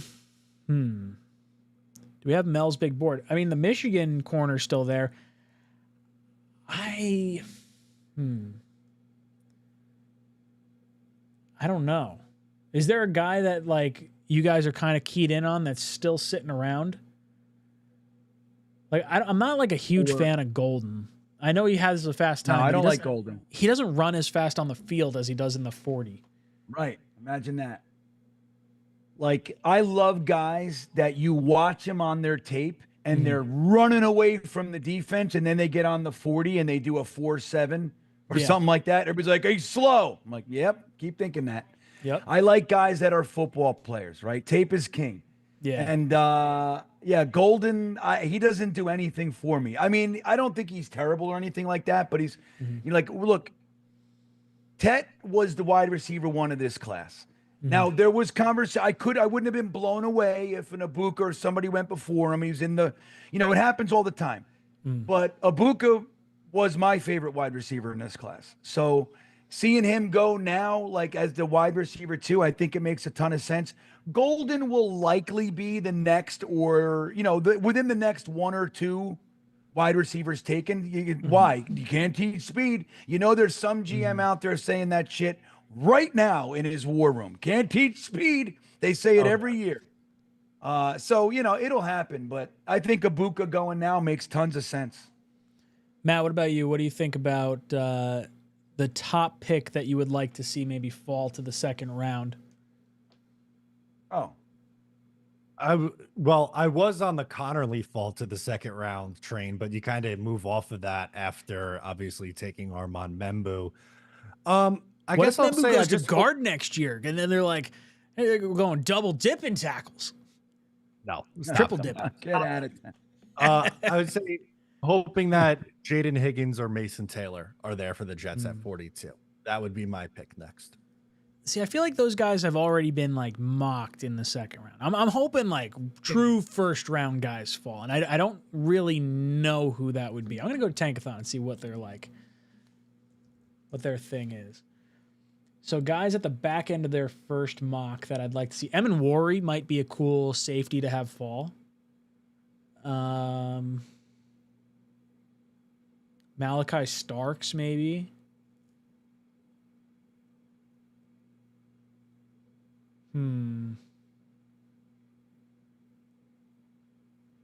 Yeah, I don't know. I don't really have like a. I think I'd like to see. I almost want to see D tackle. Like if Tyleik Williams is there, I think that would be a good pick. Mason Taylor and Higgins both go in the second in this Tankathon one that I'm looking at. It's funny if you look at, so we're on pick 20 right now with the Broncos. I'm curious to see if anyone if they trade out or if they wind up making their pick. But right now, guys that are still on the board that went before them: Jahad Campbell, Matthew Golden, Will Johnson, Mike Green, Jade Barron, all still available. And guys that went after them in this mock that went before: Gray Zabel, Tyler Booker. I don't know. I mean, even Ibuka went in the second round in this particular mock. Bean, was there a guy you wanted to see in the second round? Like that you hope falls to second round at this point? Well, there, like Matt said, the tackle thing, I was on a different train. So I was hoping, to see the same thing. But I was also hoping to see Colston Loveland fall if we did go tackle. So,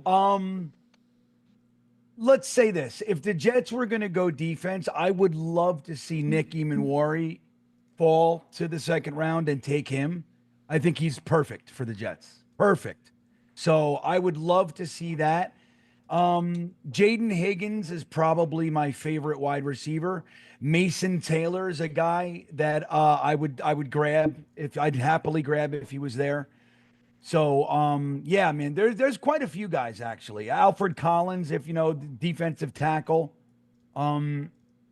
big fat ass. I like that. So but I hope they stay offense and go with a tight end or a wide receiver. But if they go defense, I'd really love to see a safety, because all three safeties, the top three safeties are still there. So I'd be happy with that. Best available on Mel's big board: Sanders, Johnson, Hampton, Simmons, Golden. So we think probably Shador's coming off the board on the next pick to Pittsburgh. The Broncos pick is in, so they did not trade out of that pick. Running back, Amarian Hampton is my I could guess. I could totally see that. There was thoughts about the Broncos trading up for Genti at some point. Yeah. They'd have to give up a lot to get there. Yeah, it would have been a haul to go up that high, and I don't think it's worth that. I think this is such a good running back class. It'd be foolish to trade too much to get one particular guy.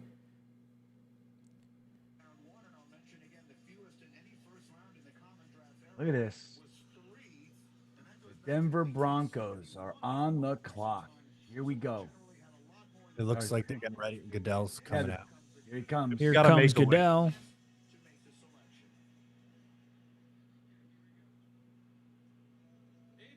Oh, he fooled us. Month, and the NFL is proud. God damn it. I'm glad you're supporting things, but man, it tricks me every time we do this. It's like, oh, Goodell's on the board. All right, here we go.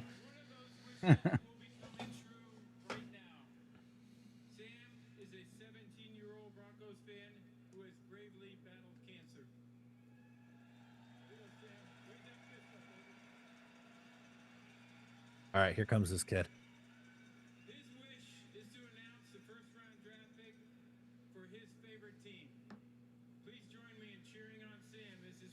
A great wish.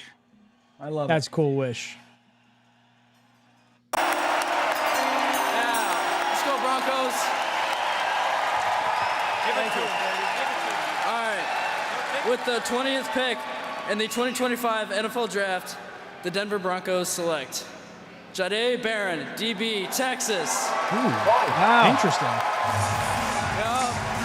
That's not the direction I thought they'd go. I like it. Keep going. Keep it going. Yeah, hey, I'm happy with that. Let them just keep falling down. That was definitely... I thought for sure they'd go like... I guess they could go running back in the second round at this point. Is there another team that's like in this line of players that could go running back? I think the next one that I've seen go, it's they had Raiders in the second round for Tankathon, but they obviously got Genty. Who'd they project initially? Jacksonville, but Jacksonville doesn't have a second round pick anymore. So the Browns are going to be picking 33 and 36.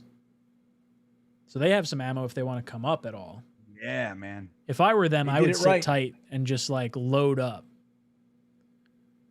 They did it right. That trade back was smart. All right, I just realized I have not updated our draft board in quite a few picks. So I got to get on that. Let's see. Well, what was the last pick you updated? Walter Nolan, 16. So Cincinnati. Who did Cincinnati take? Actually, I got it up right here. I can do that. Cincinnati was Shamar Stewart. That's right.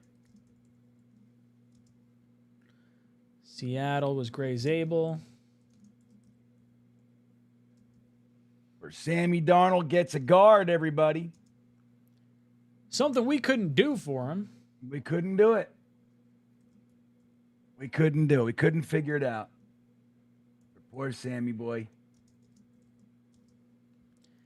And then they got to get him a receiver. Jahdae Barron. All right, Pittsburgh's on the clock. They got 5 minutes left. Let's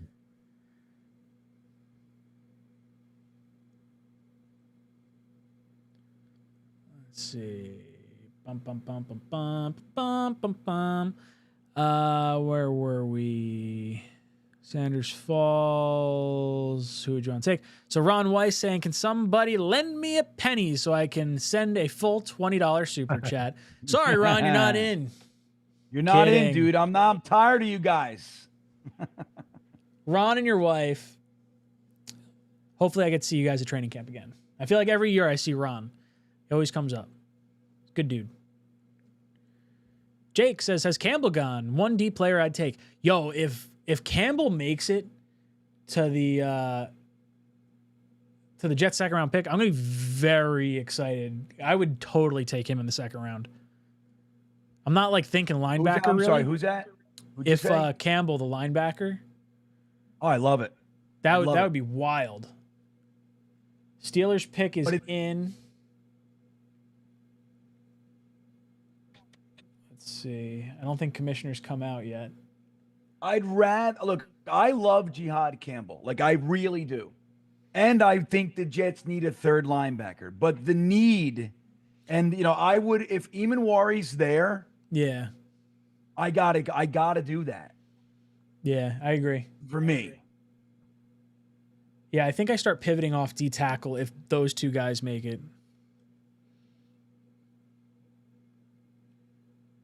All right, so they're walking out.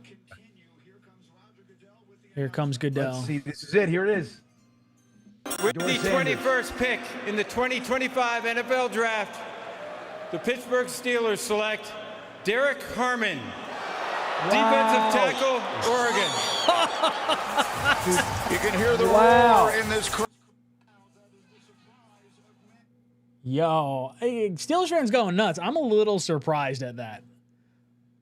Like, yeah, Shador Sanders, dude. He's fallen to the second. Sanders got to be kind of pissed. Oh, totally.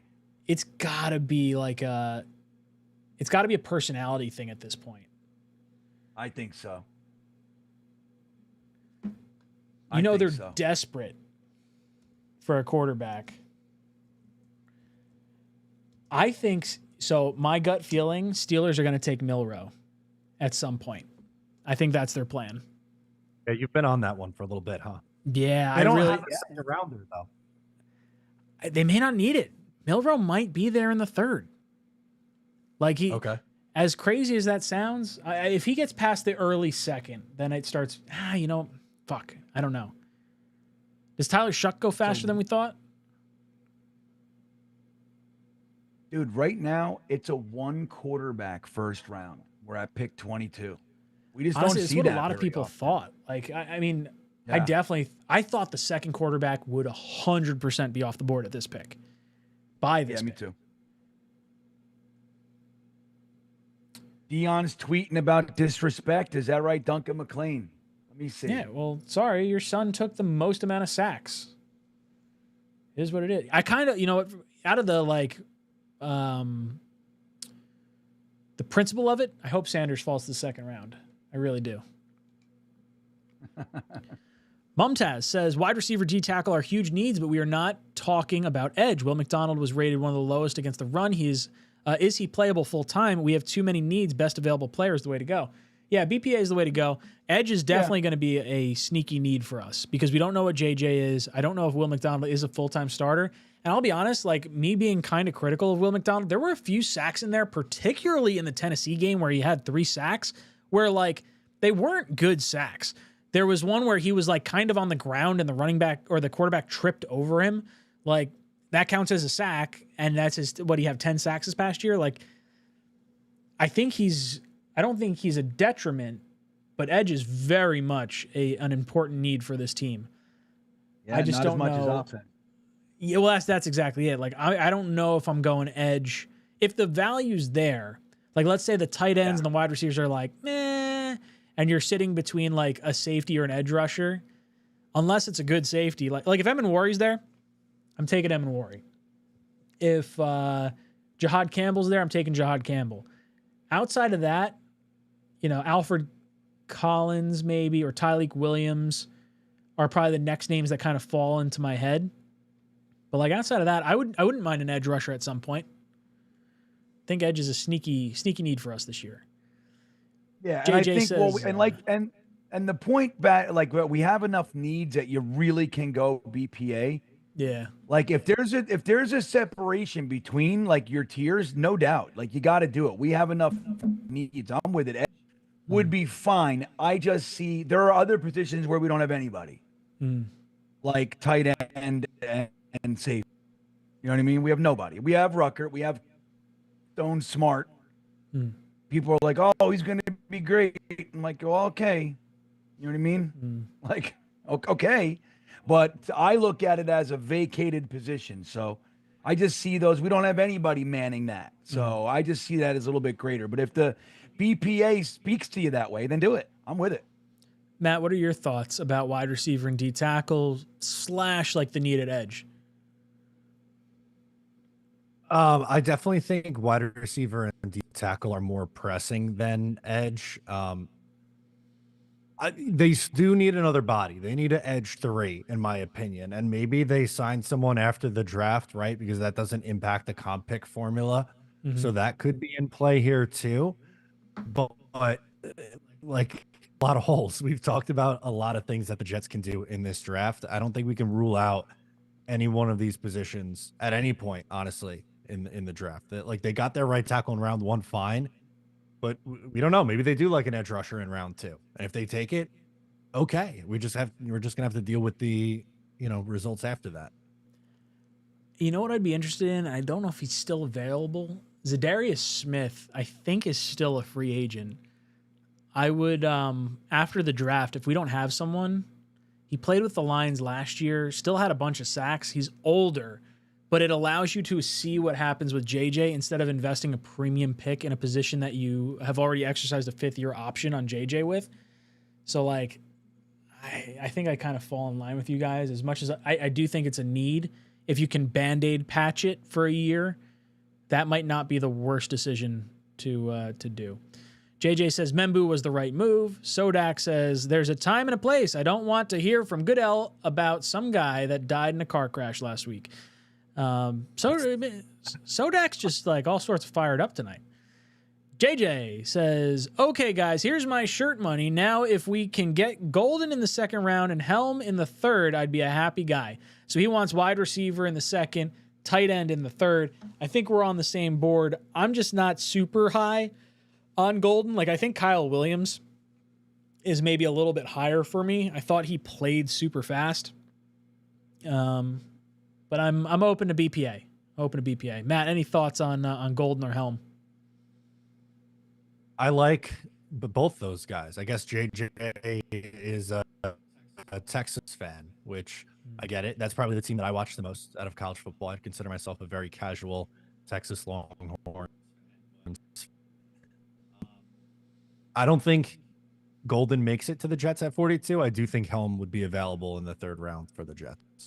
Bean, what are your thoughts on Golden and Helm? Well, JJ's got to be happy it was Membu. I mean, he was really Mason Graham, this guy, but he was gone before our pick. But I'm pretty sure you're happy with the Membu pick. He did not want Tyler Warren, that's for sure. But yeah, I don't love Golden, man. I don't. I'd love to see a wide receiver in the 2nd. If it had Golden, look, you're getting need, and he's not a bad receiver. I'm not saying that, but I don't love him.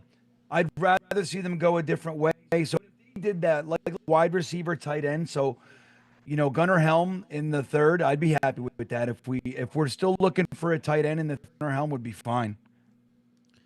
Ablab jumps in. He says, which one of our positional needs is starting to thin out? I guess D-tackle would be like defensive tackle. Yeah, D-tackle's the one that's like a little bit earlier than I would have thought. I'm kind of cool with going like a run stuffer in the mid rounds, so I'm not overly worried about it. I think Emin Wari and Jihad Campbell would be higher on my list than I think any of the defensive tackles at this point. Bean, what would you think about the positional needs? Like you mentioned D-tackle is thinning out. Would you prefer to go D-tackle in the 2nd, or like what are your thoughts?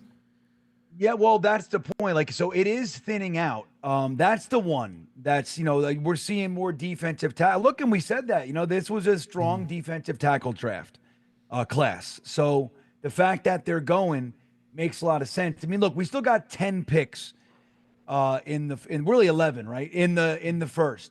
So a lot can happen, but we haven't seen a wide receiver run, and I wouldn't be blown away to see that happen, because again, wide receiver is that position. It's obviously incredibly valuable, but it's also incredibly expensive.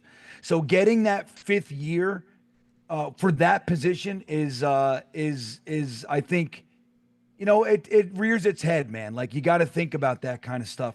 So I wouldn't be surprised to see a nice little wide receiver run right here, and then that would be one.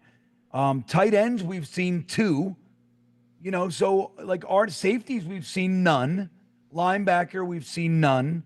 So I think right now we're kind of in pretty good position. There's been some edge rushers. I think the expected guys. Nobody expected the edges that went off the board to still be here. Especially for day 2. So right now I'd say the only one that's really depleted is defensive tackle. But yeah, I'm hoping some real good wide receiver meat makes it to the second round, so we can really have a reason to consider that. You know what I mean? Mm-hmm. Chargers pick is in. I just want to rip through a few of these. E-Boogie says, oh my God, Pitt took a D tackle, not a quarterback. I can't believe Sanders is a day 2 pick. Green Bean Campbell in the second round at pick 42. Yeah, I think we'd be on board with that if he makes it that far. I'll throw Amir's up there. If Goodell comes out, I'm going to jump over to that real quick. He says, happy with the coach, GM, and pick. Really excited to see the organization turn itself around. Go Jets. Amir, I think this was the smart pick, and I think you are entered for our ticket jersey and, tailgate giveaway. Pick is in. NFL Draft. The Los Angeles Chargers select Omarion Hampton, running back, North Carolina. Interesting. Wild for Harbaugh. That's such a good pick. Yeah. You knew he was going to want to invest in running back at some point. Let me see if they got, Let me update our ticker. While we do that, we're going to go to an ad read real quick, and then we will be back.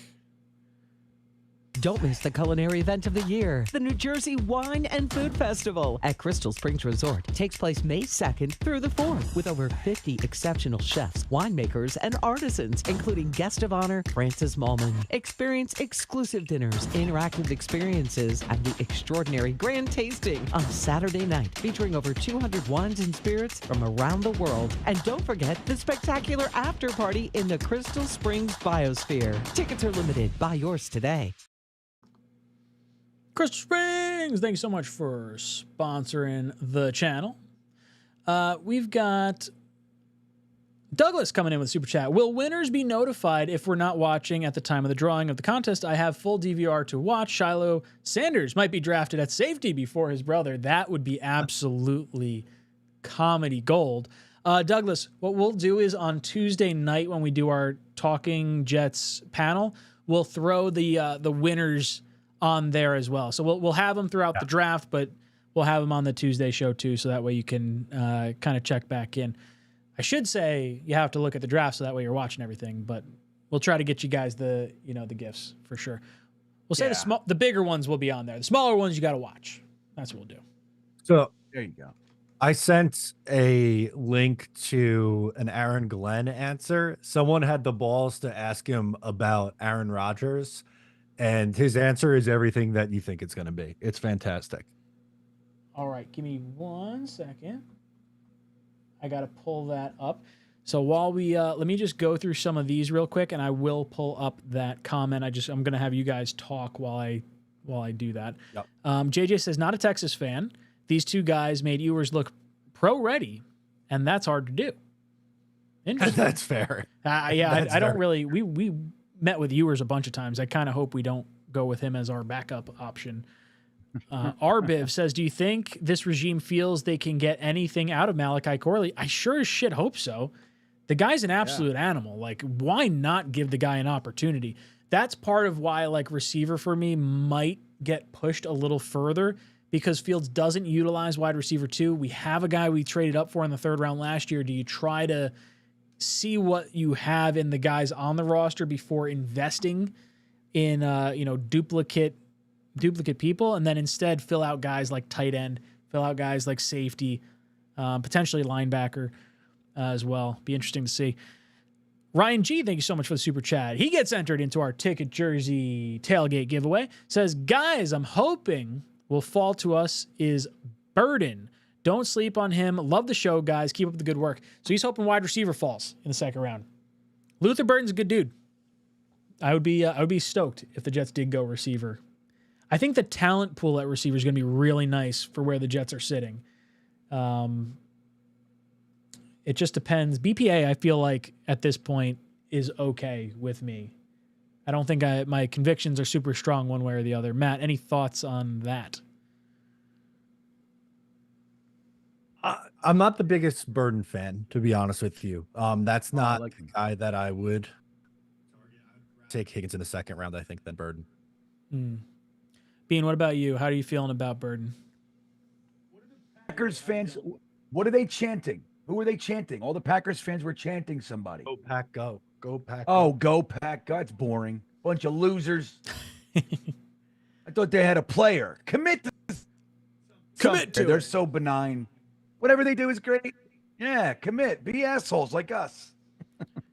What do you think about Burden? Commit Bean? to something and be furious when they don't pick that guy. You know what I mean? That's what you got to do. That's what true fans Look at all do. those people. Yeah. Look at all those guys. So yeah, I like Luther Burden. I'm right with it. I disagree with Matt on that one. I tend to like him a little bit more than Matt does, I think.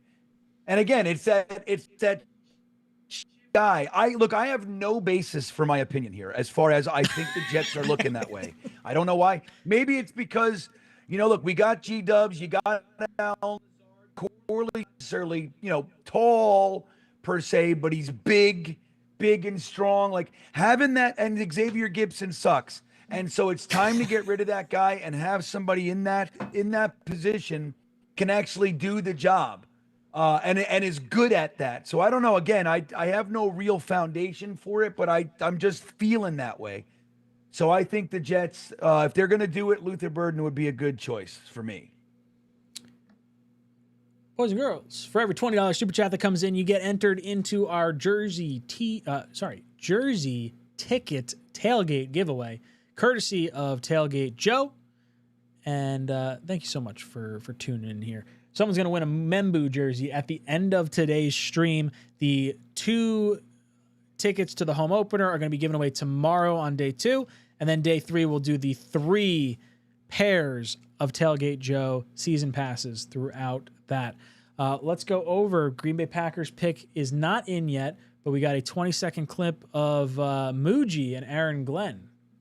Aaron, the timing is perfect, but we haven't talked to you since Aaron Rodgers went on TV and talked about your meeting in February, and he had some kind of curious. Do you have any response? I'm going to replay that because my audio is a little choppy right now. Give me 1 second. Aaron, I'll acknowledge the timing of this question isn't perfect, but we haven't talked to you since Aaron Rodgers went on TV and talked about your meeting in February, and he had some kind of criticisms of you. I was just curious, do you have any response to what he said? Absolutely. Membo's a really good player, and I'm so excited he's a Jet. Aaron, I'll acknowledge the timing of this. I love Aaron Glenn. Like Wait, play that again. I couldn't hear. Can you play it one more time? I'm sorry. So yeah, no problem.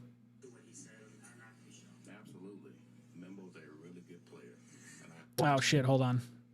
I didn't go over. Let me Packers pick is in, but I can do this real fast.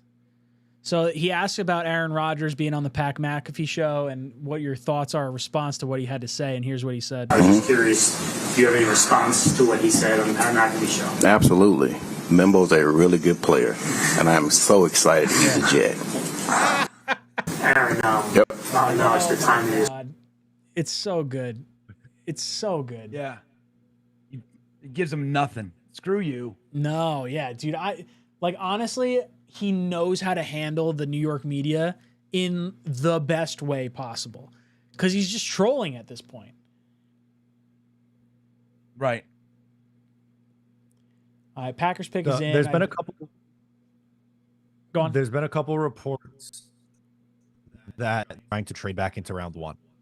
I think they're going for Dart. Wow. I think that's going to be the guy they're trying to get back in for. What let's see. Tankathon. I'm trying to see who's at the back end of this draft. Yo, Buffalo, pick 30. That's going to be the trade out.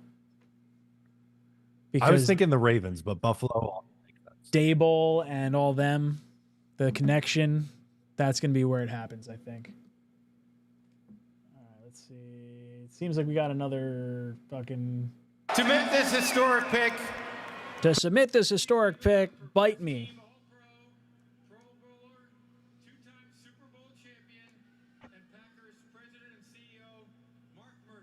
Mark Murphy can kick rocks. Screw that guy. Yeah. Boo. Boo. Oh, that's insane. Unbelievable.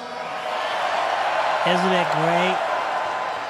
Roger, thank you and the NFL for bringing the draft here to Green Bay for the best draft in the history of the NFL. Not letting us get flagged for this clown. No.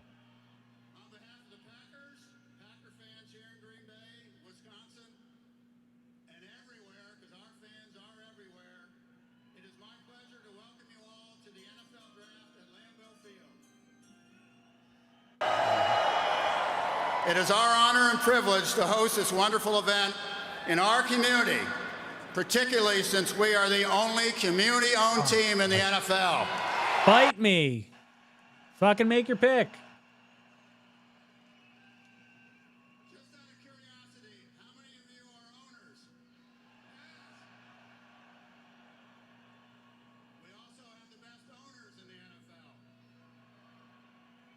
I would take their owners over ours. Yeah, hello. Damn, this guy's writing a friggin' book. Oh, here we go. NFL Draft, the 13-time world champion Green Bay Packers, for the first time since 2002, draft a wide receiver. Whoa! There he goes. Matthew Golden, wide receiver, Texas.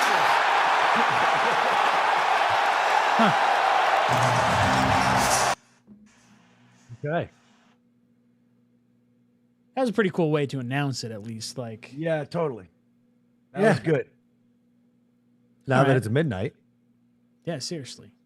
Took forever. All right. Let's add our Green Bay pick in here. Matthew, is it 2 T's? Matthew Golden? Yeah. Anyone who spells it with 1 T, you can't trust. These guys are jagaloons. All right. Where were we on this? We're somewhere. Trying to catch up. Moving stuff around over here. So, yeah, I like Glenn's response. I thought that was really funny. Love the way that he plays the media, or plays our media at least. Blitzcrew says, think Dart will go before Sanders. That's what it sounds like. If the Giants are looking to trade up, I'm not confident it's for Sanders. What do you think, Matt? How does your Giants buddy feel about it? Does he want Sanders or Dart? Or neither? I think Dart. I think Dart's been the one that's been more popular recently, which is surprising because for months it felt like it was Shador. Yeah. Bean, what about you? Do you think Shador goes after Dart? At this point, I wouldn't be surprised. I think it's crazy. You know?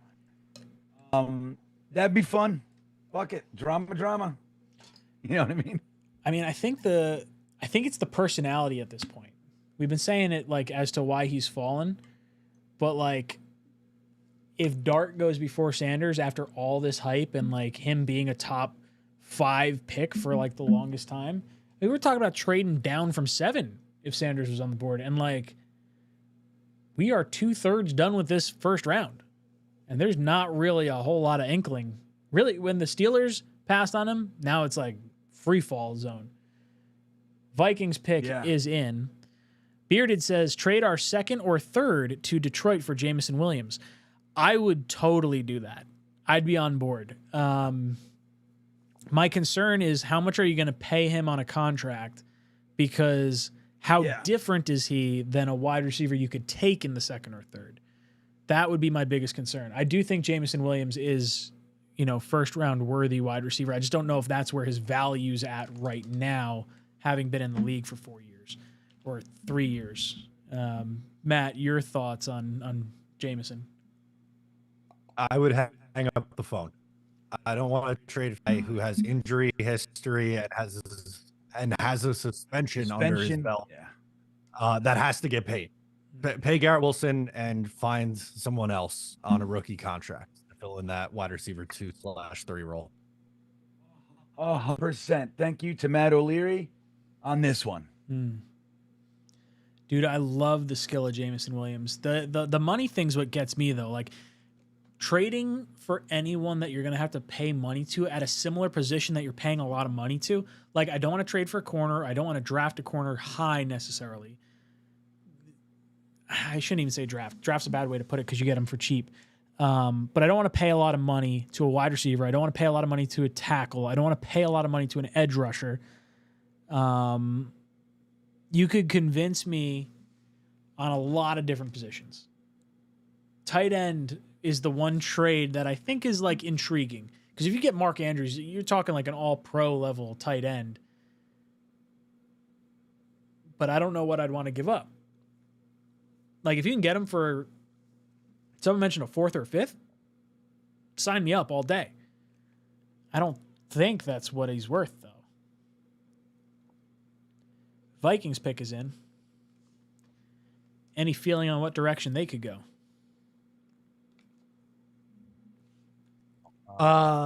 Good question. They're going to need a lot of stuff. They lost a lot of players.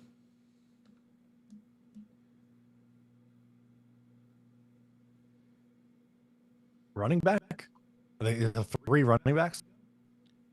Who's the third one? Who would that be? From Ohio State. Oh, Henderson? yes, that's right.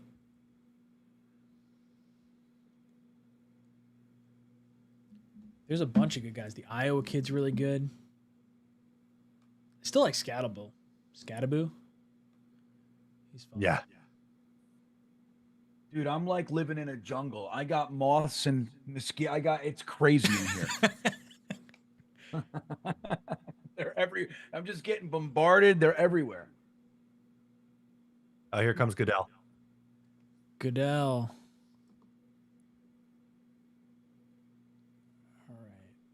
Booed as loudly as the pack.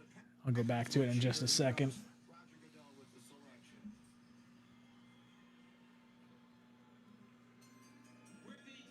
Pick in the 2025 NFL Draft, the Minnesota Vikings select Donovan Jackson, guard, Ohio State. Nice.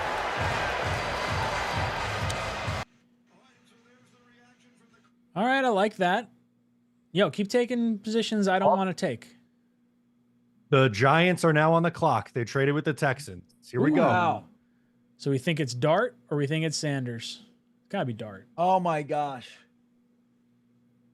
The craziness. What did they give up? Milrow would. They're not going Milrow. Not with those two guys on the board. But Milrow would be a fun as hell pick.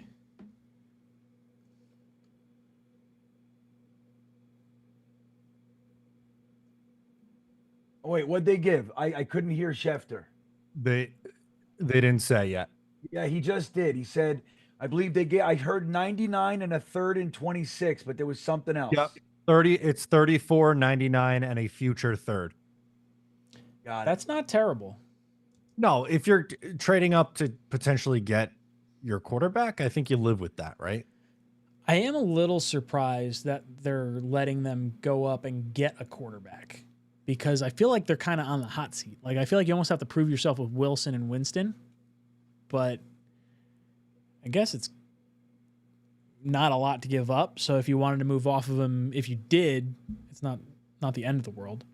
They keep showing the rooms of, I guess, both Jackson Dart and Shador.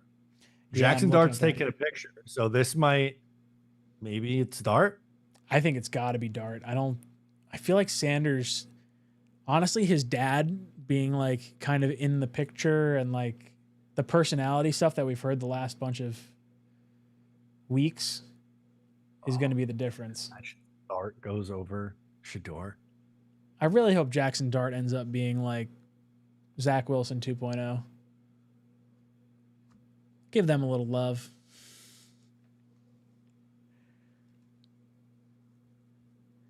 E-Boogie says, I don't mind that trade up. Giants want Sanders. Yeah, I don't think it's a bad trade up. No matter, even if like the quarterback doesn't work out for him, I don't think it's a bad amount to give up. No, it's a second, a fourth, and a future third. Yeah. And get your quarterback like on a 5th-year option too. Like that's absolutely worth it. Or if you want to look at it, they had picked what, 33? Yeah. No, 34. I'm sorry. So you move up 9 spots in the draft to take your quarterback, and you give up a 4th and a 3rd next year to do it, let's say. Yeah. That's an easy decision. That's like my feeling with the way the Jets got Sanchez too. Like Sanchez, they gave up virtually nothing to get Sanchez. One of the best trade ups of like all time. And like he didn't work out as a quarterback, but like we got 2 AFC championship games out of it. Was it a bunch of players or was that the Braylon Edwards? No, it was a lot of players. It was like Ratliff and like yeah, there was a defensive. There was an edge rusher. The kid's uncle that was drafted by Buffalo a few years back. He was part of that trade. I can't think of what his fucking name was. It was like next to nothing. It was literally like I would give that up for a quarterback all day. And it's only because Mangini went to Cleveland and wanted some of his players. I feel like DeVito was part of that trade. I don't know if that's right. No. It was Kenyon Coleman, Abram Elam, Rattler. And did they give up 2 picks? It was like whatever their first rounder was, and I think a late and their second. Oh, it was a second. Okay, yeah, that's not bad. But they moved up 12 spots. Yeah. They went from 17 to 5 for that. I mean, think about how much fucking 5 to 2 gave up this year. Yeah, Like, more. screw that. That's crazy.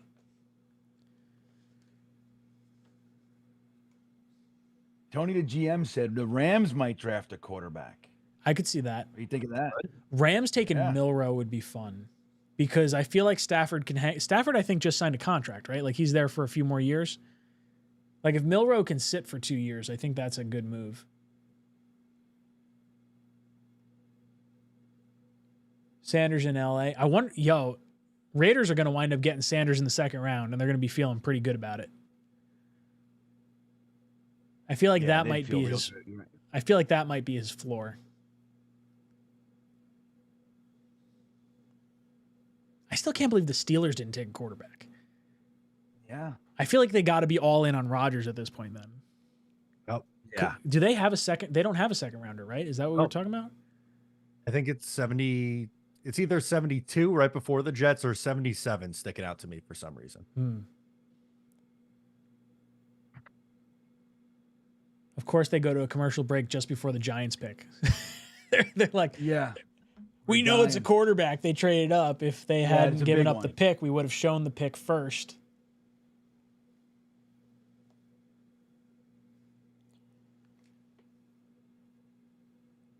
Well, he'll know if his phone ain't ringing. Yeah, it's by the looks of it, it looks like it's going to be Jackson Dart. Yeah, it looks somber in there. Yeah. He looks a little bit lighter.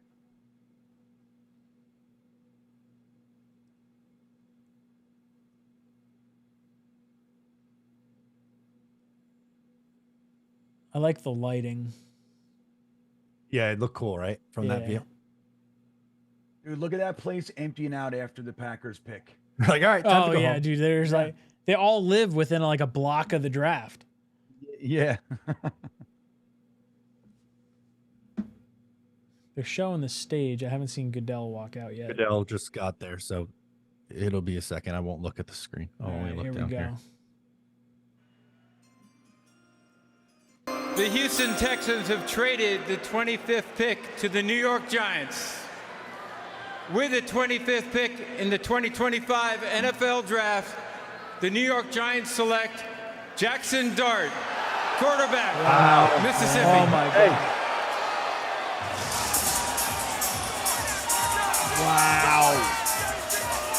Wow. All right. All right. So Giants got their quarterback. Man. They got their quarterback, so they get Abdul Carter and Jackson Dart in the first. That is a solid night for them. Carter, I thought, was the best player in the draft. Like I like Hunter, but I think Carter was better.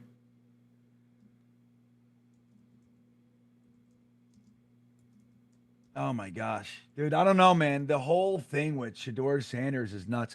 I mean, look, we still got picks in the first round, so who knows, right? But it's looking like day 2. Rams pick is in. And like you said, the Raiders. I mean, well, who else? I mean, could the Browns do something like, you know, I don't, The boy, I don't Browns know. could. I feel like The Falcons just traded up. Oh, Falcons traded up. They want another quarterback. All right, so let's see. Falcons. Who are Falcons trading up for at this point? Another defensive player, Jihad Campbell. Mike Green. No, they took the edge rusher, didn't they? Or yeah, they took the edge. Yeah, they did. Walker. They took Walker. I'm trying to think who's available that would like kind of make sense for them.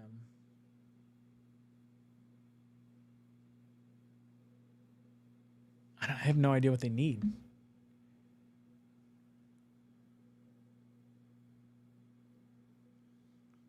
Jackson Dart goes before Shedeur Sanders. Incredible. Wyatt says, where are we?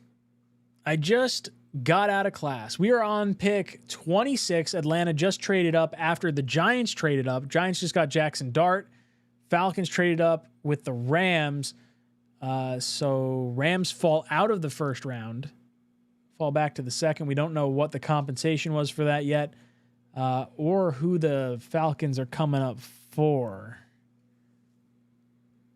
E-Boogie says, Dart, another D. Jones. Ha ha ha. I mean, Hey, another Ole Miss quarterback. That's right. Eli 2.0. That's right. Maybe they get 2 more Super Bowls out of it. Who knows? I mean, he like eerily looks super similar to Wilson. He's just got that broccoli hair instead. His brother's name is Diesel Dart. That's an even better name. It's like both of those names are crazy. Dart's such a great name for a quarterback too.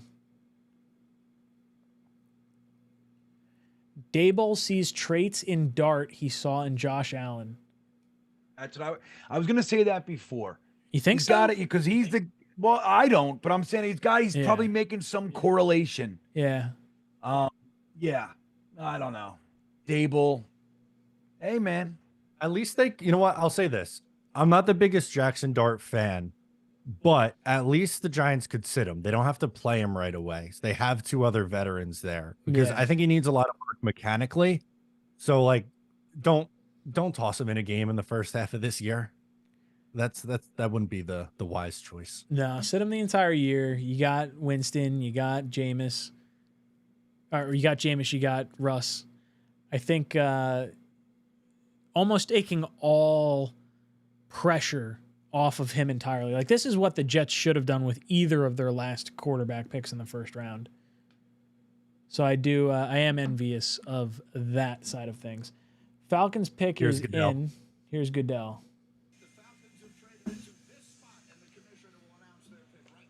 Who did they come up for? The Los Angeles Rams have traded the 26th pick to the Atlanta Falcons.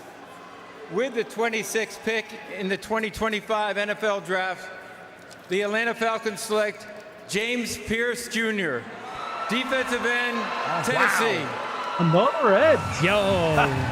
James Pierce, 2 edge rushers for Ulbricht.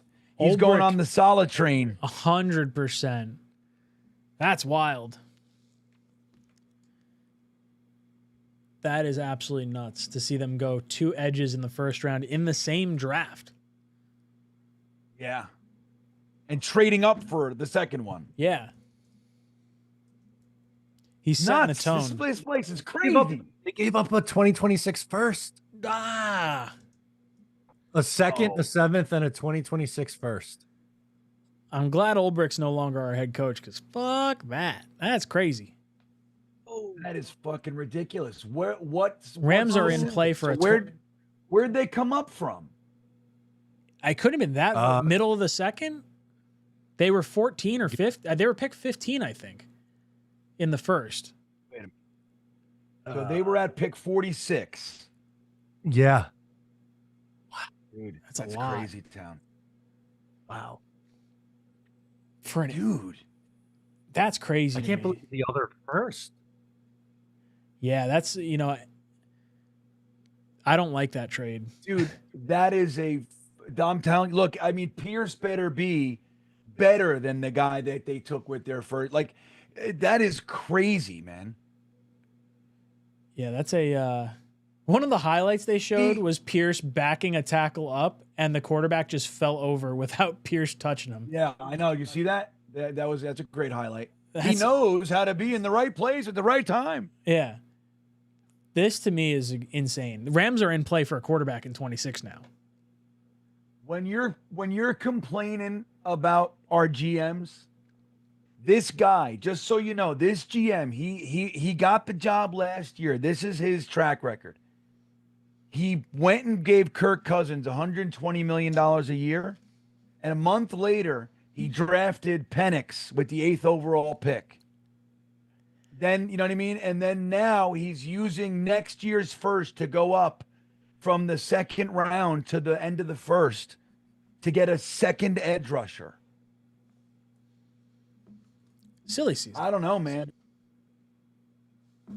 I'd be so frustrated if this guy was my GM.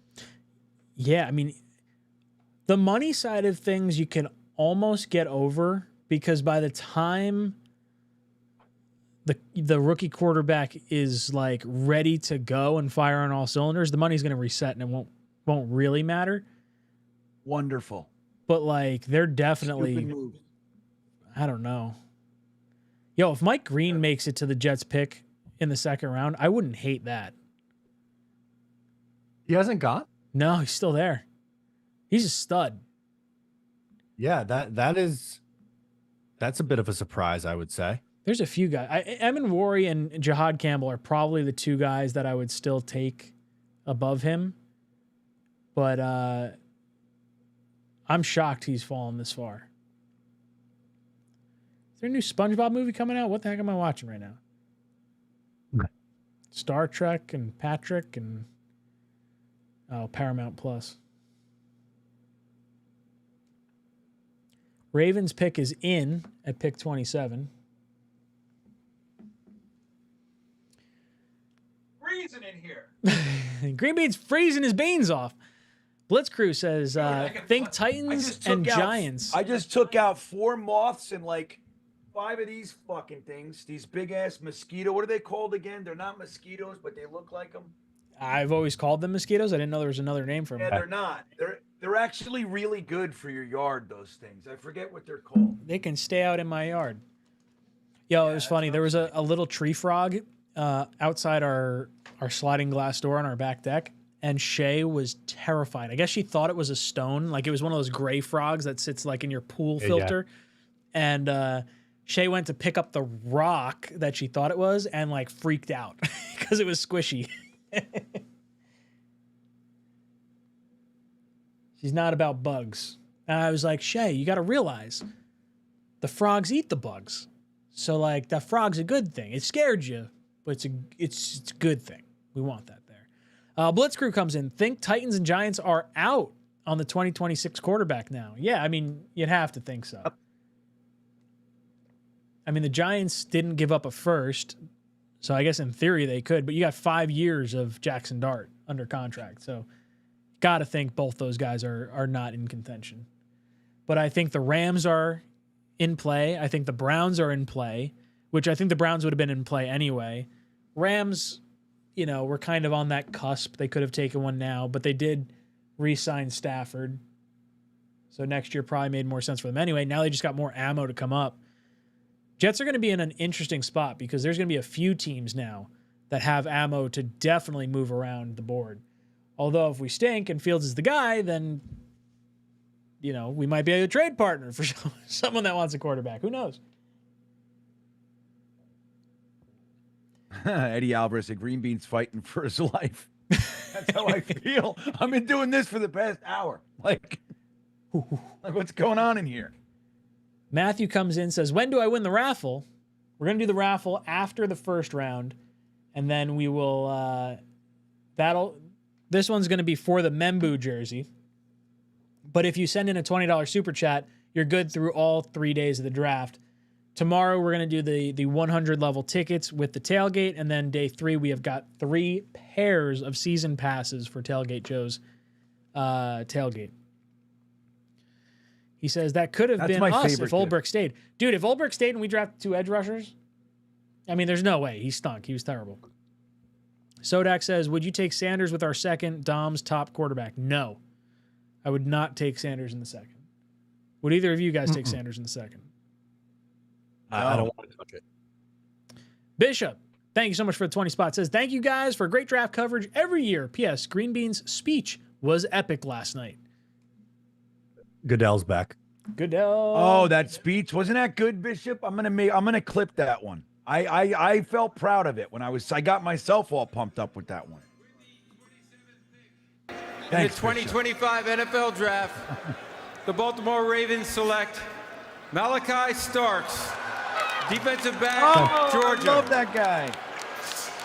You do it every year, Bean. The Ravens. Every year. They just sit where they are and they get the best player in the world. There's some good players falling down this board right now. Mm-hmm. So what do we got He's left? a badass. Dude, him and Kyle Hamilton running around for the Ravens, dude. It's going to be filthy. So I got an update. I remember on Tuesday, I was telling you guys that the future father-in-law was going to the Jets and Giants draft party. Yeah. They kicked everybody out already. So no one was there for when the Giants traded back in. 100%. Dude, they always do it. That's what pisses me off about the draft party is like they did it for the Giants when they traded back in for the 3rd first-round pick after the Daniel Jones pick too. It's as soon as you have like... Why did they kick everybody out? What is that? Because they think it's over. They're like, oh, no, we're done. And then everyone goes home, and now all the excitement of drafting a quarterback's just gone. He said they kicked us out at 10. I don't know if he means 10 p.m. or pick 10, but probably 10 p.m. That's 2 hours, right? Like you think? Yeah. Well, the Jets picked at 7. Do we remember what time the Jets pick was? We were talking about it, but I don't actually know. It was right around 9 o'clock. Okay, so they probably planned it then for an 8 to 10, like a 2-hour window. Yeah, that sucks. That's the one thing I don't love about that draft party is like, if there's a trade, you're done. I remember being there for the Quinnen Williams draft and then watching the Daniel Jones pick, and then they kicked everyone out. I don't think I stayed for the Dexter Lawrence pick. I think I may have left to go home and make the video for Quinnen Williams. But I know for a fact they were kicked out after that pick. Lions pick is in. Sam says Falcons should hire Dom C. I think a lot of teams should hire Dom C. But I think Dom C should still stick with Talkin' Jets because we love him. He's not going anywhere. Yeah. Yeah. Who'd the Lions take? Oh, wait. Who's that guy? Oh, that's Malachi Starks. Look how excited he is. I love seeing them when they're really excited. I love it. It does feel good. Like, this is the culmination of all their excitement coming back. Like, they've worked so hard for so many years to get to this point. Right now, that's why it pissed me off that that guys don't go. Like, if you're invited, like, I can't believe that they wouldn't go. Like, out of the fear of not getting taken and like the embarrassment and the optics. Yeah. Like, I don't know, dude. The chance that you could, like, that's the side that players should be on. The chance that I could go and be on that stage. Yeah. You know, I don't know. Yeah, I wonder. Sanders I isn't there. Like, there's a few guys that were not there. We pulled up the list at one point of like attendees. Yeah, I was mad about it. Remember, I got all butthurt. Yeah, no, well, because it wasn't many about players. how old. There was only 2 like quarterbacks, 17. I think. It was Milroe and it was Ward. I think were the only 2. That's crazy. Or no, maybe it was Jackson Dart, and they thought Dart would go in the first. Is that right? I have it. I can probably pull it up if I wanted to find it, but it is a little wild. It used to be such like a big thing. Like they'd have over like I feel like 30 players. Like you'd see a bunch of guys go to the second. What'd you say, Matt? I think there's only like 15 guys. What this year? Yeah, it wasn't a lot. 15, 16 guys. Mudvile says I was there till 9:45 before we were told to leave. So not that much later after the Jets pick. That's why you hang out with us. We don't kick you out at that point. Yeah, we didn't kick you out. And you could just go take a leak in your own bathroom. Isn't that nice? Yeah. Hang out with us. You can use your own bathroom. I mean, honestly, one of my favorite parts about doing the draft stream is like I can pee right over. Where's my door? Back there. I've been peeing my pants. Wait a minute. You guys get up on during the stream? I've got a pair of Depends on. I don't know what you guys are talking about. I love. You got a cup that says Bean on it. I love it. Wait a minute. Wait, I thought we were cup. I've had a catheter in this whole time. You're Does that telling really me that's say not how you Bean do on it? It says It Bean. does. Shout out to the Babylon Bean, the goat coffee shop. I'll be there tomorrow morning if anyone's there. Dude, he says you guys don't have a piss cup and holds up a cup that says Bean on it. He's peeing into Bean right now. That's one of the greatest things I've ever seen. That might be one of the best, my favorite moments of our draft coverage right there. That's fucking hilarious. I could pee into one of these Corona bottles, but I don't want to get confused.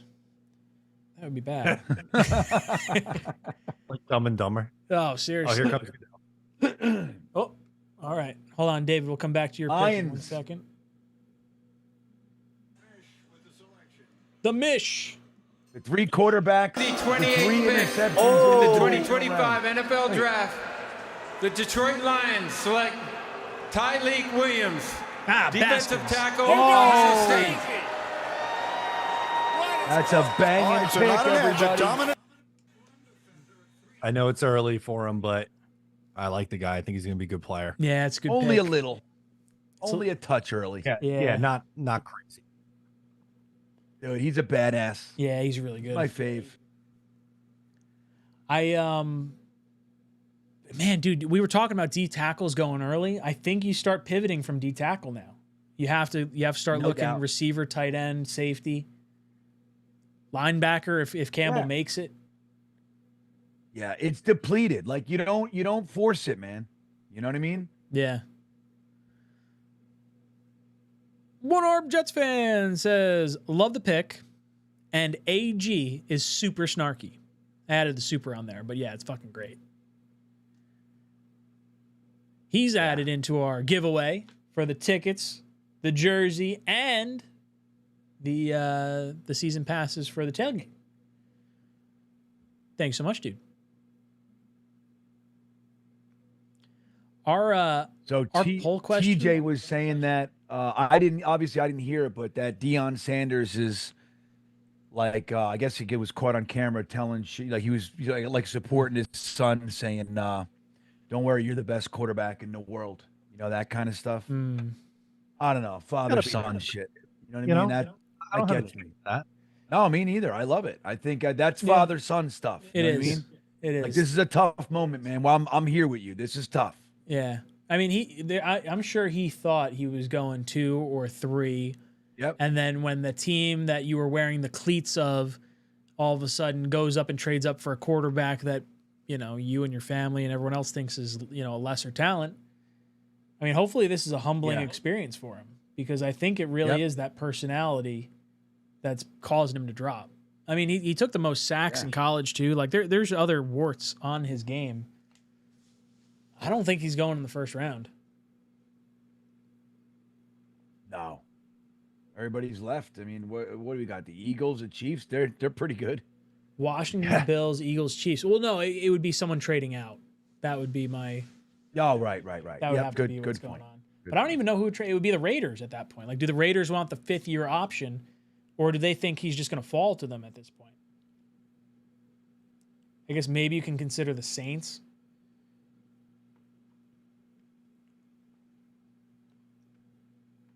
Dude, Rico the Pup has a great comment. He said, AG talks to reporters like a dad telling his kids they're not stopping at McDonald's for the third time. Wait, say that again? Rico the Pup. He says, AG talks to reporters like a dad telling his kids they're not stopping at McDonald's for the third time. That's amazing. I truly love the way Glenn has handled the media. I don't know the last time, like maybe Rex might be the last time I like enjoyed a coach talking to the media. And I didn't like, Rex was a different style. Rex was like, I'm going to put a target on our back kind of a thing, as opposed to like being snippy with the media. Like I think Rex relished the media. I love how Glenn's handling it right now. I don't know if he's going to be a good coach or not, but I think from a media perspective, he's doing what I want to see done. And it doesn't feel like we're getting any leaks out either. No.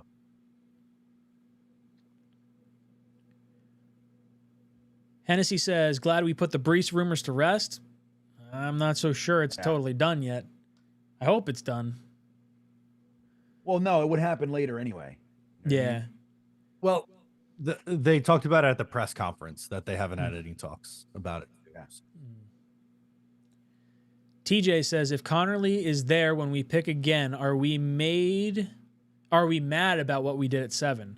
If Connerly's still there? No, I don't think so. Because you got a true right tackle sitting at right tackle. As much as we like Connerly, I think it's tough to play that Monday morning quarterback. And I'm not so sure tight end in the first round with the 5th-year option is really the smart way to go anyway. Like, that's the biggest issue I had with going a non-premium position in the first round. Instead, you wind up getting the tackle on the 5th-year option, keeping your O-line together for longer. So I don't know. We can have those discussions of, Membu and Mason Taylor, or Tyler Warren and Connerly then.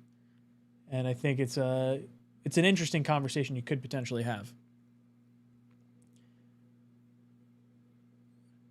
Commander's pick is in. I haven't seen them come out yet. AG is John Tortorella from the NHL. No, Torts is just an asshole. He's a dick to the media and to some of his players too. I don't think AG is going to be as nasty to his players as what John Tortorella has over the years. They're showing Mike Green on the screen right now. Mike Green?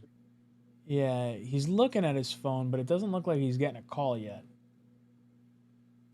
Washington pick is in. I feel like if their pick is in, you'd have to have the call already, right? There'd be some excitement?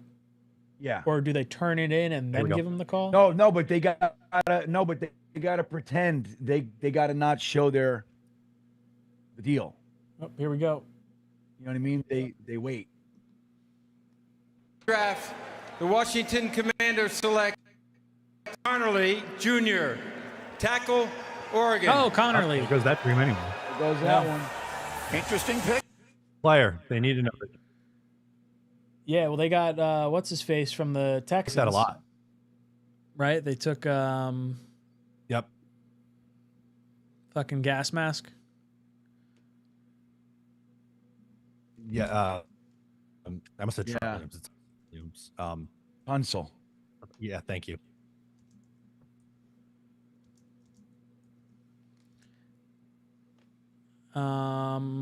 What was Detroit's pick again?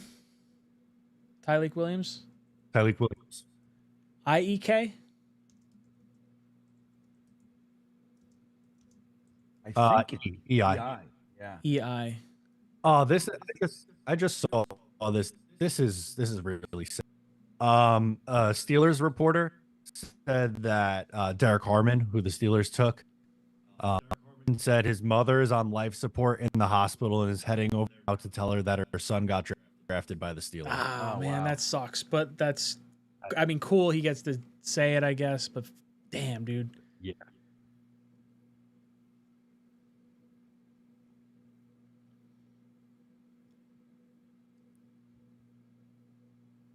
Look at Connerly. So Connerly off the board. I'm like trying to think. I feel like the Chiefs would have gone O-line. So Connerly going in front of them is probably good. Where do we think the Bills are going right here? Oh, I don't know. The Bills. I feel like What the are Bills are in a position to like want to trade out of picks to hurt the Chiefs so they can potentially get past the Chiefs in the fucking playoffs. That's a spin. What about a little outside the box? So what about Jahad Campbell? You know, I was going to say running back in the event they wanted to trade Singletary or Cook rather, because Cook's holding out of camp right now.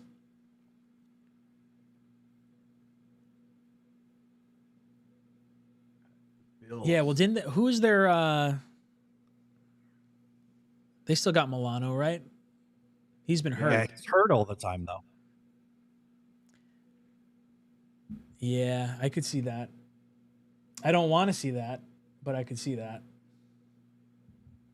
I mean, Mike Green's still there.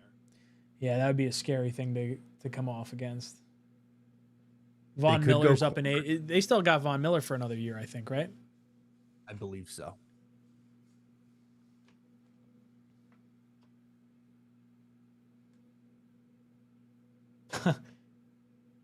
The most amount of wins in a 6-season span without a Super Bowl. No, Von Miller isn't on the Bills anymore. Is he not? Is he retired or where did he go? No, he signed somewhere, I thought. Let me see. Oh no, I think he's still available. I think he's a free agent. Okay. Bills pick is they in. Joey Bosa. I forgot that they traded for Joey Oh, that's Bosa. right.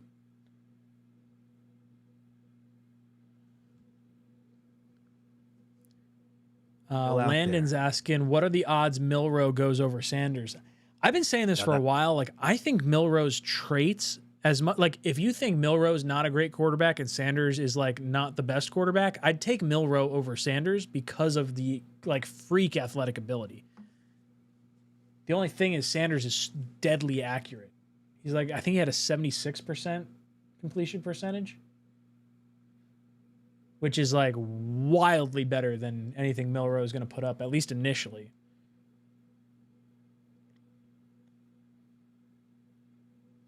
Who's the top end of the second round? Top end of the second. Now, this isn't a... I got to be careful about who traded out. Browns can still take a quarterback. They got 2 picks. The Texans will not. The Titans will not. The Jags are now the Browns pick. I think it's the Raiders. I think Raiders are the next team to make a pick. Yo, imagine Genty and Milroe. That would be a damning indictment on Sanders if his quarterback coach passes on him for Milroe. Huh.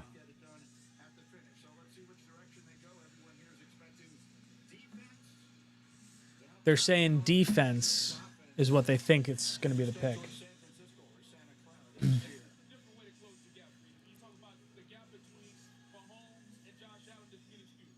I hope it's not Campbell. I would like to see Campbell fall to us. Although I guess Amenwari is probably more the need at this point than Campbell. Yep.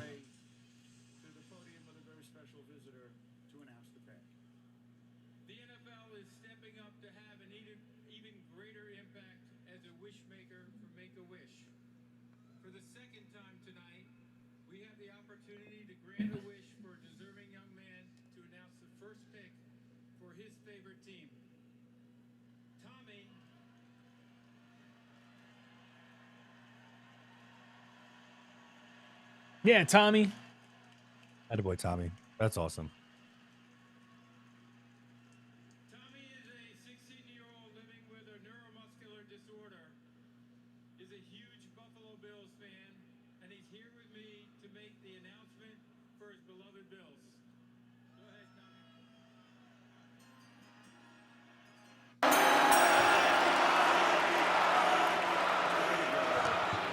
Let's go, Buffalo!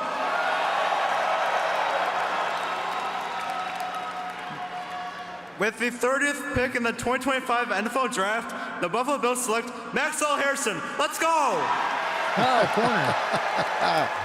All right. They just lost what's-his-face, so that makes sense. Is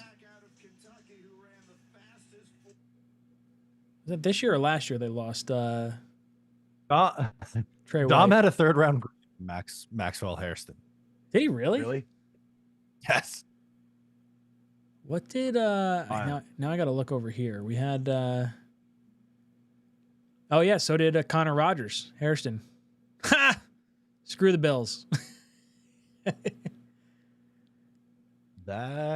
So where we're sitting right now, second round picks. I think Michael Williams went, right? Yeah. Williams went. Kansas City and Philadelphia swapped picks. That's wild. What they do that for? What'd they give him? I will try to find out. Yeah, that's a little silly. But I guess someone else was probably trying to trade in front of the Eagles.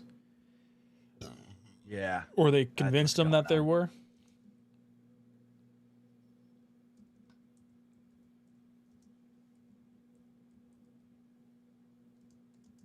I'm looking. I haven't seen it yet.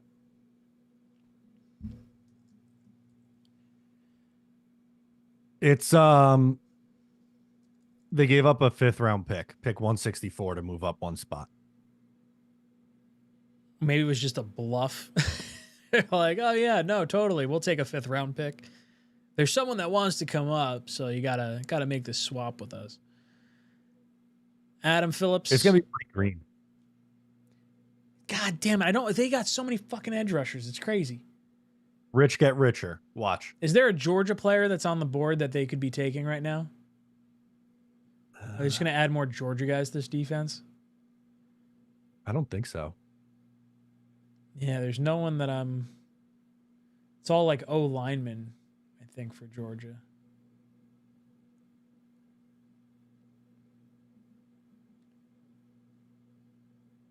Yeah, I want to know, do they say schedule draft pasts? Just want to find their needs.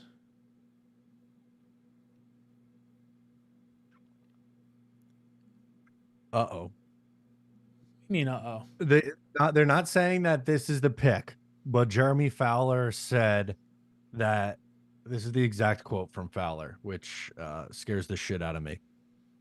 Eagles have several pass rush options on the table. Also, LSU tight end Mason Taylor. Oh, with Goddard.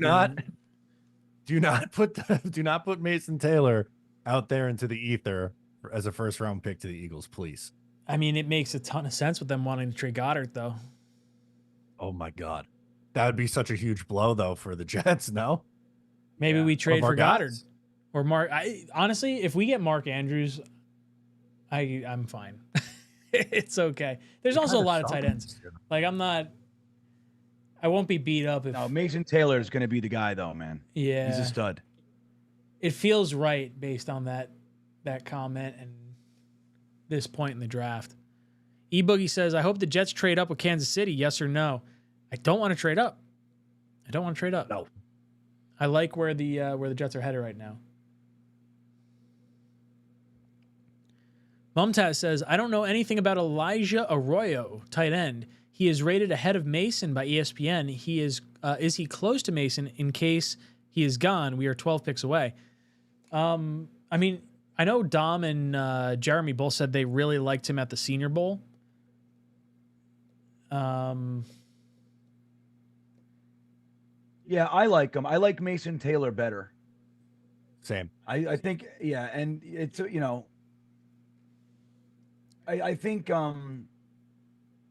it's about, you know, fit and everything. Plus, I like the pedigree of Mason Taylor. I just like, there are things that these guys got to work on, right? Like with tight ends, it's rare that you find somebody that's really good at both blocking and receiving, right? So Mason Taylor is a very good receiver, and he's a willing blocker, and he's got the makeup of like, he's got the pedigree of somebody who's going to put in the work to become what you want at both. Mm-hmm. Like, that's what I like about him.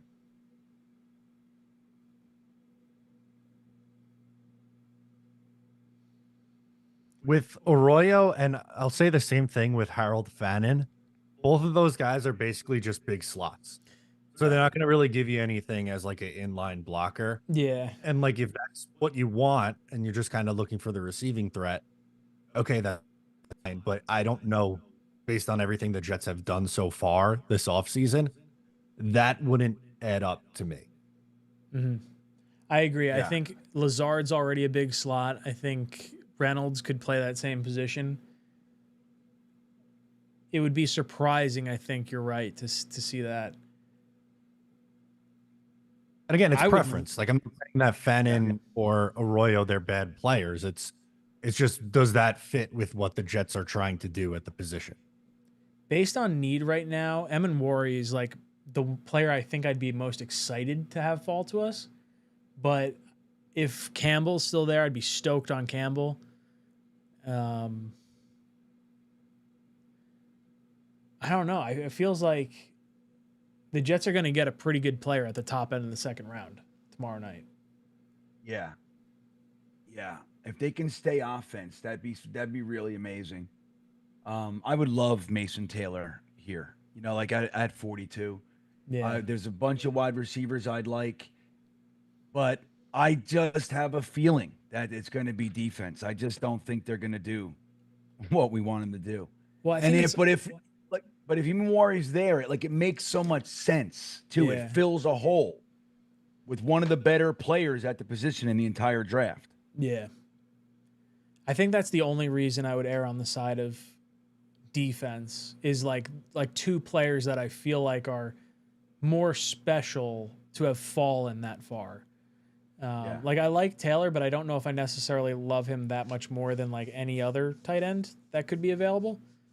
If Campbell and Amenwari are gone, I'm totally fine with Taylor. I'm totally fine with a receiver.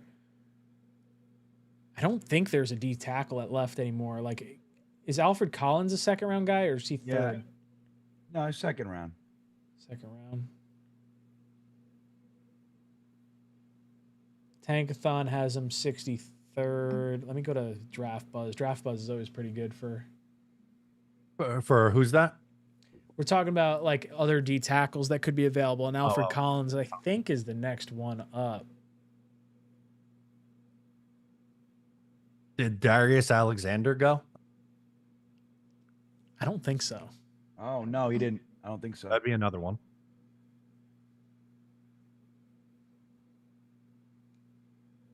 Eagles pick is in. They gave up a 5th round pick. Yeah. Oh, yeah, that's fucking That's what I nothing. said. That's crazy. Oh, here comes Goodell. All right. All right, here he comes.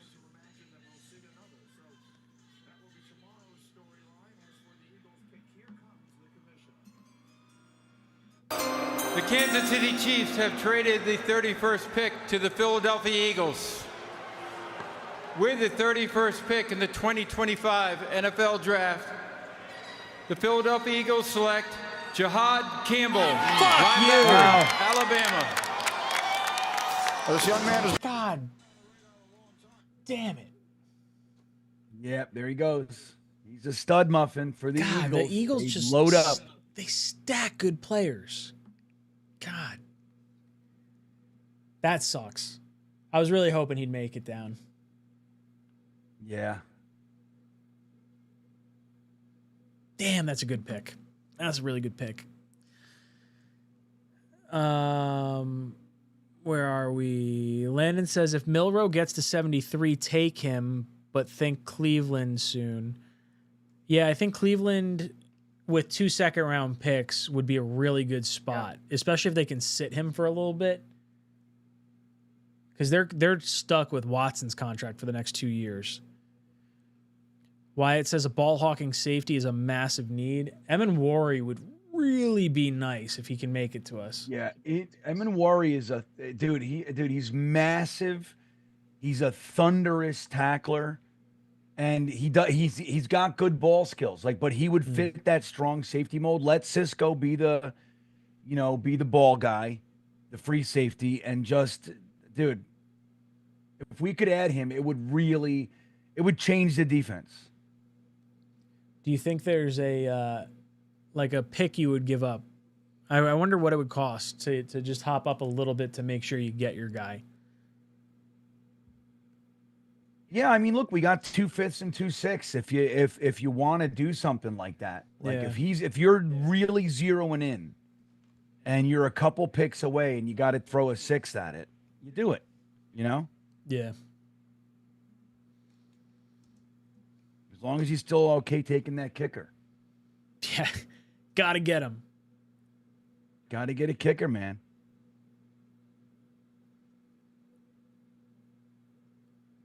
Jihad Campbell for this is sick. I feel like they just constantly stack good players.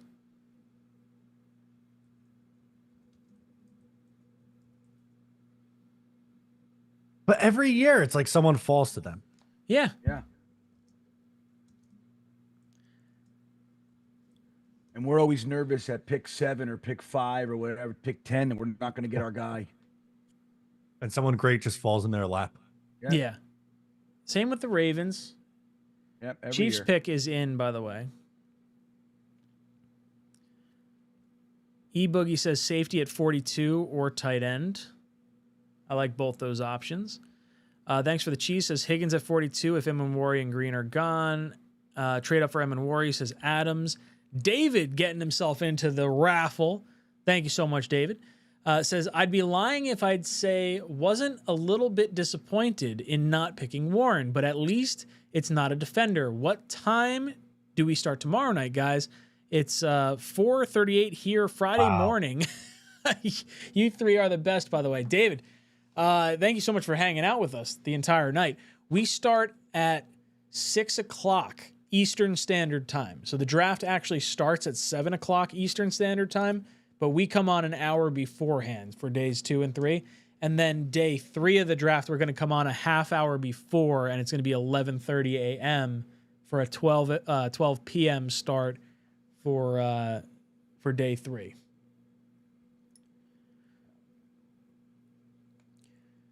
Right. So Chiefs pick is in. Before we do the Chiefs pick, I'm just going to roll an ad real quick. In the rolling hills of northern New Jersey, there's a place where the grass is greener and where the views are nicer. And where the crew works harder to make your day on the links just a little more special. Ballyone is calling. We're ready. Are you?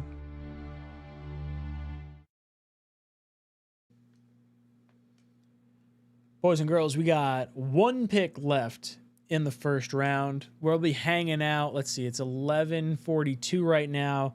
Let's say till 12. We'll say a half hour after the last pick. Sound good? Does that make sense, boys? Yeah. We'll do yeah, sure. We'll do the raffle. Talk to the chat, give We our gotta thoughts do the raffle about the still. top guys left on the board. All that stuff. You got to do a couple of smaller prizes too, right? We're gonna do the smaller prizes on day 3. We're gonna keep that list for day 3. So anyone who sends in a super chat is gonna be in those raffles. But we'll do the big one tonight, big one tomorrow. Oh, here he comes. With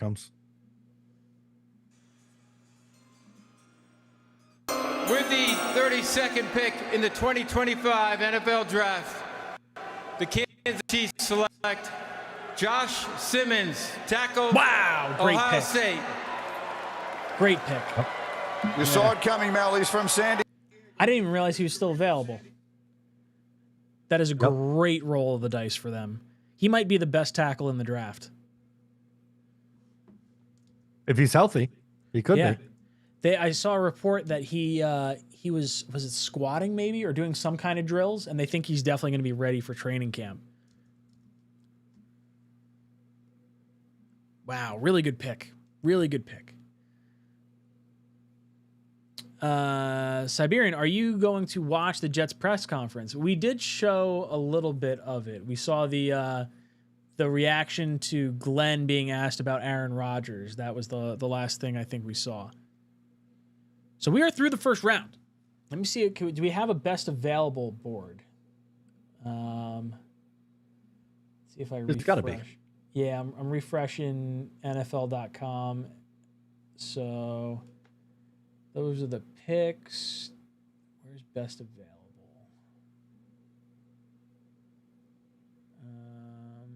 Status undrafted. All right, so Will Johnson's still available. Mike Green, Luther Burden, Nick Emenwari. So there's a lot of edges at the top part of this draft. 3 of the top 6 players. You know what, let me share my screen because I feel like that's helpful for everyone that we are talking about. We'll hide this, show this.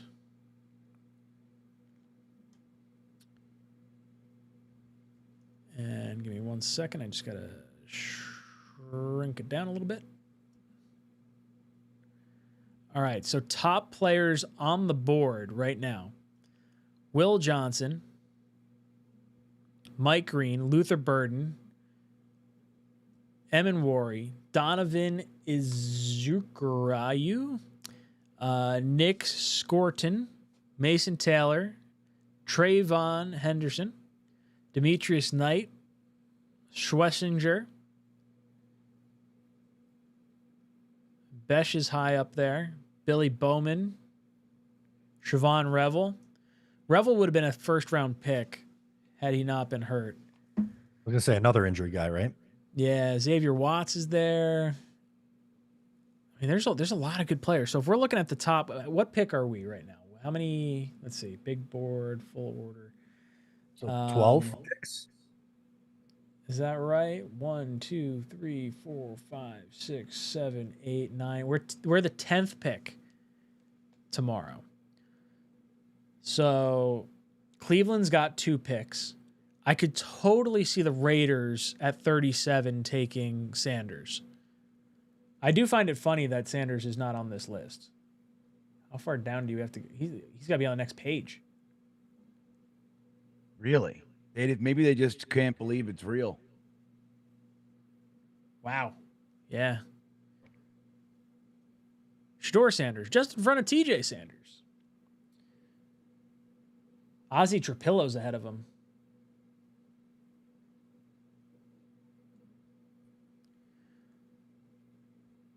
So, yeah, top of this draft. I wonder if we have the mock draft from Tankathon has the Browns going edge at 33. They had the Giants going Jackson Dart. They had the Rams going Gray Zabel. So they're thinking maybe interior offensive line maybe for the Rams as best available. But I don't think there's one sitting there for them. So I don't know what their next position of need would be. Titans wide receiver. So that could be a spot for Luther Burden potentially. Jacksonville traded out with the Browns. So I don't know where they could potentially go. Patriots could use a wide receiver. There's 2 Bears picks.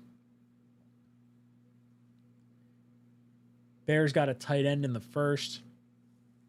They're saying running back in the second, which means they could get Travion Henderson. Yeah, that would make sense. Tankathon has the Jets taking Siobhan Revel. Who's that pick they have for Mason Taylor? Is that him? What? Yeah. That doesn't look like... Oh, did they just show on the draft screen, you mean? Like on the TV? No, on your screen. Doesn't My look screen. like him in the pictures. What are you talking about? The profile picture for Mason Taylor. Yeah, it looked like fucking Carson Swessinger to me. I'll be honest. Yeah, that's him. I don't know what he looks like without a helmet on. Yeah, well, I can't see. It's blurry on my screen, so... Oh, yeah, there he looks kind of like Jason Taylor. Yeah, no, totally. But it looked like, I don't know, it looked like a totally different person. Yeah, so we're probably hoping that Emenwari, Mason Taylor, Who else on this board? I mean, Burden would probably still be fine. There's a lot of good players still available. They got Bowman a lot higher than I thought they would.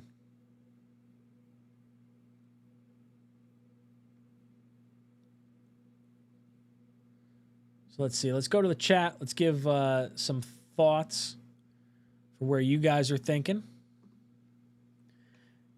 Our next pick, per our live chat poll question, 40% saying wide receiver, 39% saying tight end, 16% saying D-line, 4% saying safety. Now, based on the way the board fell, I would have to imagine, I would say D-line is not as high up anymore because I think a lot of us were thinking D-tackle. There's a few edges that are still available. Yeah, if Green, for whatever reasons, they're at 42, I think I'm changing my mind here. Yeah. Emin-Wari, I think, is probably my top option. Mason Taylor would be in consideration. Mike Green is in consideration. I don't think I'm thinking receiver yet. I think I'm cool with waiting on receiver till round 3. Bean, what are your thoughts on the top guys available versus what like the Jets could potentially do? Well, I like a lot of the players that are available, by the way. I think, the top of the second round is a beautiful sweet spot for the draft, so that 10 picks, a lot of who we like are going to go. So Emin-Wari is going to go. If he doesn't, I think the Jets got to take him. Again, I'm all about going offense, 3 picks, but he is such a stud. Look, I look around too. There are places that have him as safety 1. You know what I mean? So if you can get him, you get him, in my opinion. So, but there, then you get into the wide receivers. Obviously, we're talking about Mason Taylor and some other tight ends. There's so many players that are, would be really, really good picks that would fit needs. I'm on the Jaden Higgins, Emin-Wari trains, Mason Taylor. Like any one of those guys would make me really, really happy. We can definitely plug a need at 42, no doubt. We've got Hennessy coming in saying, with all the offensive tackles taken, Membu was the right pick.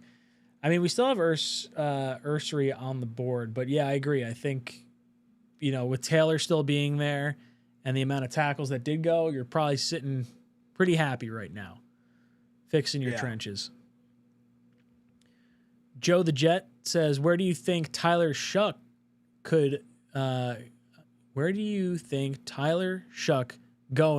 could we take? I don't think we're taking him in the second round. I really don't think the Jets are going to invest a very high pick in quarterback at all, if at all. No. Like maybe late round pick as like a potential long-term backup, but I'd be surprised if we went as high as what some people think Shuck should go. I've seen second round, third round grades, and I think that's too high for me to go quarterback. Matt, your thoughts? The retirement home is where he's going to go. 25 years old or whatever the hell he is. Bean, your thoughts on Tyler Shuck? Yeah, I don't know. He's a mid to late round pick. But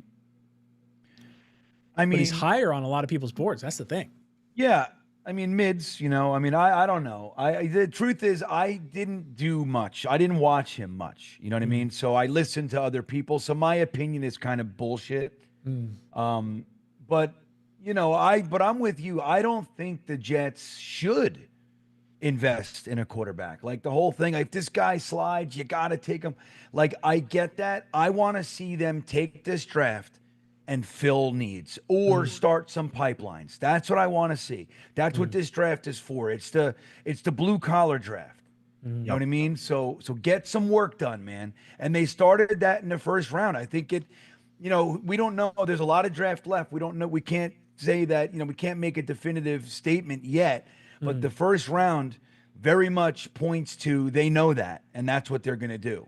Like they didn't get caught up in all the hubbub. They just fixed their line. You know what I mean? And the defensive tackle thing would make a lot of sense, but it's been depleted. Like that's the position that got the most love. That and offensive tackle.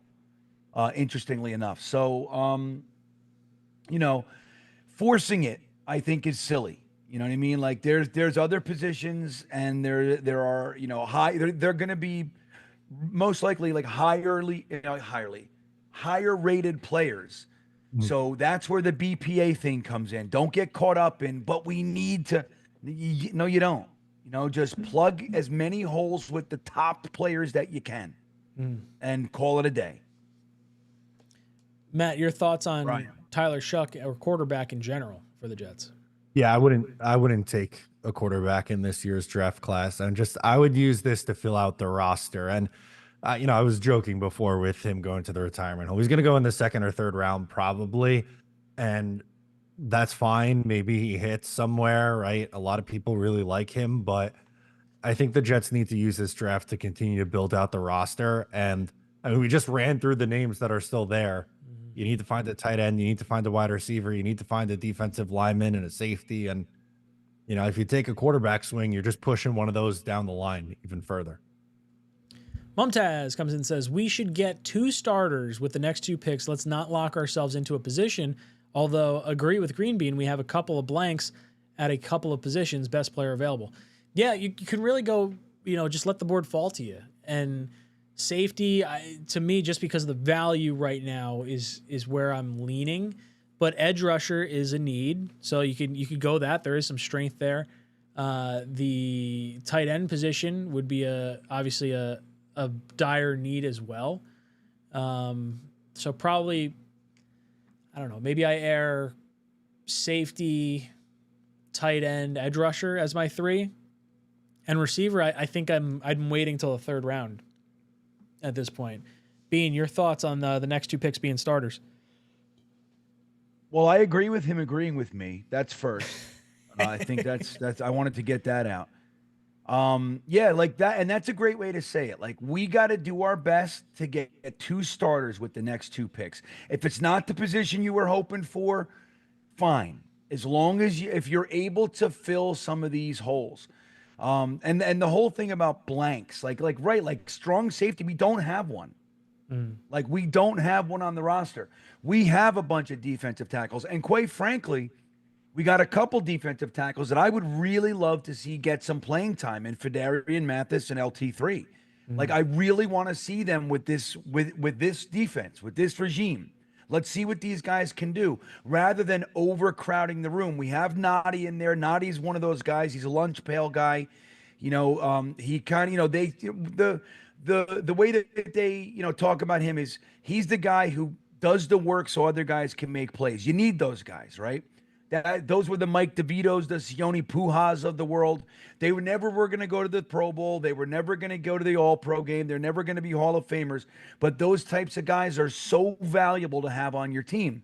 We got one of him. We still have Quinn Williams. And then you got a bunch of other, back end of the roster, practice squad types. If they do it, fine. But again, we have LT3 and Fedarian Mathis. And I'd really like to see them guys get some playing time. If you can upgrade, fine, but don't force the issue. We don't have a strong safety. So if you're going to do something on defense, and even Warri's there, or I mean, who do we see go? Malachi Starks, right? Yeah. So you still have Xavier Watts out there. He's more of a free safety, but anyway, like Kevin Winston's out there. So doing something where you can, round out your team, fill some holes, and then start these guys playing together. Best player available. We need a tight end, we need a wide receiver, you need a safety. We still need, we still could use a defensive tackle, but especially with how many have been taken, don't force the issue, in my opinion. Matt, your thoughts with trying to find 2 starters in the next 2 picks, and is there a position that you kind of want to see? Yeah, I mean, we spent a lot of time talking wide receiver and tight end for good reason. When you take someone in the 2nd round, you're hoping that they're a starter. 3rd round, it's hard to. 3rd round picks got to be a starter, but there are players who I think could be there that gives you some sort of immediate impact, even if it's in a role player kind of situation. But there's no excuse for someone in the top 50, right? Like, that's got to be a player who's giving you something as a starter in year one. They don't have to be a Pro Bowler or an All Pro, but they have to come in and be able to be a legitimate player for you. We've got David Bruce coming in. Says, I served my country 3 times in Northern Ireland during the troubles there. Plus, I did 3 tours in Iraq, 4 tours in Afghanistan. I enlisted at 18 and retired as a captain at age 54. Total 36 years of service. David, that is absolutely awesome. Amazing. That's Yeah, incredible. That is dedication at its finest. Thank you so much for serving your country. Adam comes in here, says, AG said Inside Out, are we going to sign Goddard? Well, Goddard's you got to trade for him. So I don't think he's been cut yet, right? Like he's still a trade asset. I would say Goddard's interesting. If Mark Andrews is available, I would lean Mark Andrews, but value is where it all stands. Danger Zone. Adults in charge. Darius or Higgins next. Sexy beard. So I guess Dano's asking you, Green Bean. Darius or Higgins? Sexy beard. Sexy beard. Yeah, I think he's making a statement. You know, the adults are in charge. We're going to see Darius or Higgins next. And then he made another statement that my beard is incredibly sexy, which I really agree with this guy. He's a smart man. Dano won our putter a few years ago. And I would say he's good at golf because he hit a hole in one because that sexy beard is why we keep Green Bean on this panel. Right. Jet It Out says, Glenn seeing the future. Unlike the past regime that went big and we still got smoked, they are building slowly and smartly to contend down the road. Look, I'll defend the last regime to an extent. As soon as we got, like they were building slowly, and then we got offensive rookie of the year, defensive rookie of the year. JJ looked like he was going to turn into a stud, and Brees very well could have been offensive rookie of the year if he didn't get hurt. And they're like, hey, we got these kids on cheap contracts. Let's go all in. And I supported that. I thought that was the right move to make. Yep. This regime, building slowly. We don't necessarily have the quarterback right now. We may with Fields, it's possible.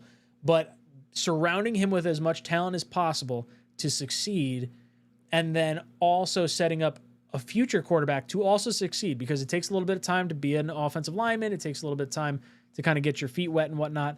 I'm liking this approach. This is the approach that I would sign off on. Bean, any thoughts on how this regime is handling their free agency and draft so far?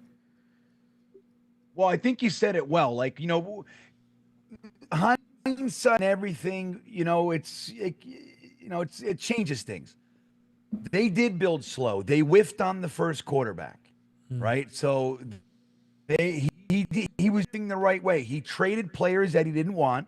Leonard Williams, Jamal Adams, Sam Darnold. He got first-round picks, second-round picks, third-round picks, and he used them to get players that ended up being part of our core, right? From AVT to G-Dubs to Brees to, all the guys, right? We didn't have the quarterback. Zach Wilson wasn't it. So they pivoted, and just like you said, have a window. So they went big. We all agreed with it. We all liked it. Now, I was a little bit more on the Derek Carr train than a lot of others, but I fully supported the Aaron Rodgers thing. Dude, the Achilles tendon ruined the entire plan.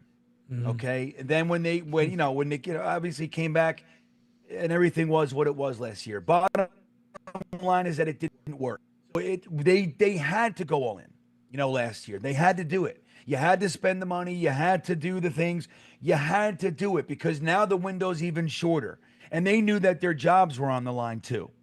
So, they were doing it the right way. Aaron Glenn looks like, and Muji look like they're doing it the right way. I mean, we only really, you know what I mean? And a big swing on Justin Fields and a couple guys in free agency that we may or may not like. But so look, so far, it seems like they're just starting with the offensive start. I don't want to make any proclamations yet. They could blow it. You know what I mean? The rest of the draft, we could have a one-player draft for all we know. So let's just calm down and see where we go with this. I like the feel so far too. So I'm not saying jet it out. I'm not disagreeing, but you know, again, the regime was right too. They had to take the big swing because they had the window. Matt, your thoughts on previous regime, this regime, how either one handled it or is handling it? Is very much so about it's about the future, but it's also about the present too. They desperately needed a right tackle for this year, and I don't know if Justin Fields is or not. I don't think we can definitively say one whether he is or he isn't, but they're going to be this year. Well, okay, then your quarterback 26 is going to come into a stable situation where you have, you know, built out offensive line. Hopefully you're able to retain Elijah Vera Tucker and John Simpson and, you know, have some, you know, other pieces set in place for that young quarterback to succeed. I gotta refresh my page over here. Look, I think the regime's doing the right thing, and I think we just got to sort of have a little faith right now until the picks wind up being, you know, either busts or not. And I know people are going to say, oh, it's, you know, you got to wait 3 years for draft picks. I think you can make a judgment on the decision at the time of the draft as far as like, hey, you know, there were some guys that were ranked higher, maybe a certain position and whatnot, and how you are structuring your team based on the players you currently have on the roster. So it's like a 2-level thing. I think you got to wait 2 years before you know if the draft pick's worth a damn at all. But you can start making some rough judgments at some point. Moose City. Nope, sorry. Julio says, no rookie or coach on the hot seat want any part of drafting Shedeur Sanders to have Papa Dion's shadow hovering over them. That's why I think the Raiders and Tom Brady being his quarterback coach make a lot of sense in the second round. I think for a long time I was saying if the Raiders pass on him, that would be a damning indictment on Sanders. And maybe that's what other teams feel like, which may end up playing into the favor of Sanders falling to the Raiders in the second round. Matt, your thoughts on Shedeur and where do you think he goes? I think he's going to go to Cleveland. I don't think his fall lasts too much longer. And for Cleveland, you could say that we got a quarterback in the second round with some upside, and you got a boatload of picks and still got one of the 5 best players in Mason Graham. So I kind of like the process that they have. I was surprised he didn't go in the first round, to be honest with you. But at the end of the day, I think he goes, you know, pretty early on day 2 and finds a home quick. Bean, what about you? Where do you think Sanders ends up going? I think it's the Raiders. I don't know if Cleveland pulls the trigger, but I wouldn't be blown away. I mean, I think I agree with Matt's overall sentiment. He's not going to be. I think what we're talking about got him out of the first round, but it's not going to go too much longer, you know? So that's how I see it. I will say this, though. There's a comment. Who said it? Oh, here it is. Jesse in the comments. Listen to this. John Abraham is announcing the Jets' second round pick. Did you know that? Yep. Yeah. Yeah. You know what school he went to? Offhand, no. South Carolina. South Carolina. Oh. You know what? You know who goes to South Carolina? Eminwari. Eminwari. That would be cool. What do you think? I like it. I'm a fan. Come on. How could it be anything else? I like it. It has to be this way. Good thought. Moose City comes in, says, love the pick. How do you guys feel about it? Who are you hoping we get with our second round pick? I'm on Team Eminwari right now. That would be the Eminwari or Mason Taylor. One of those two guys. And I would lean Eminwari, honestly, over Taylor right now. I think there's too many people in that family of Taylors that hate the Jets at this point. And Eminwari's a stud. He's a freak at a dire position in need. So I like the depth at the tight end position. I don't love the depth at the safety position by the time we get to the third round. So that'll be my pick. Green Bean, we'll go to you, then Matt. Well, hold on. All right. Oh, and I like the Membu pick, by the way. That I didn't answer the first part. Okay, yeah. Like Membu. Yeah. I like the pick. I think it's a smart pick. Again, I was leaning Tyler Warren, and I made that clear, but at no point was I anti-Membu. And it's like, and I've said this, I really think it just shows it speaks volumes about this regime's ability to keep focused on what's necessary. Like building through the trenches, there was one position open on the offensive line. You had an opportunity to ensure that you were going to complete it and have a young offensive line with particularly 2 bookend tackles for the next 4 years. Their full contract, really, almost. So that makes a bunch of sense. It's a smart move. It's not sexy. It doesn't get everybody all hot and bothered and shit, but it's a smart move. I'm with Ryan on the Eamon thing, but I will say I'd be just as happy with Jaden Higgins. And if they decide, because look, given Justin Fields as many options, Ryan said he's not a 2-read quarterback and all that. I hear you, but if I don't know. I need another wide receiver on this team. That's no reason for me not to have a wide receiver too, and we don't have one. So it's a vital position. So I'd be really happy with that. And the fact that if they went offense with all the first 3 picks, I'd be delighted. It would show me that they want to take away any potential bullshit excuse for why Justin Fields failed. If he does, you got to know. So let's do it. But that said, I would probably go with the safety. Matt, your thoughts on the Membu pick and where we go in the second round? Yeah, I think they desperately needed offensive line help, and that was something they needed to address with one of their first 3 picks, and they decided to do it in the first round with a guy who should be able to come in and be very good right away. And this offensive line, I think, has top 10 unit potential with the guys that they have. Day 2 options, I'm still going to stick to guys like Mason Taylor and Jaden Higgins. I think they make the most sense. I continue to load up on offense. There are still a lot of intriguing guys defensively. I think most go before the Jets get there at pick number 42. And we just stick with some of the guys we've been talking about most of this offseason. We've got Adam says, run defense was awful last year. Why roll with our current defensive tackles? I think that's in reference to what you were saying, Bean, earlier, like not having to see D tackle in this spot and maybe see some of the guys we have on the roster. My thoughts on it, I think we have a lot of D tackles that we brought in free agency. I'm not so sure, based on the run of D tackles in the first, that you want to reach on a guy in the second necessarily. So, Bean, your thoughts? Yeah, not in the second. That's where I am. It's just, there was a major run on defensive tackle. It's forcing it to me. That's how I feel about it. Matt, your thoughts on D tackle? I don't think anyone's saying run it back with the same exact unit. I think even Bean saying not in the second round. I think eventually he should take a defensive tackle. We talked a lot about Jamari Caldwell this offseason. That's a day 3 guy. And there's other day 3 guys that I think make sense. So find the big fatty at some point. Just doesn't have to be at 42.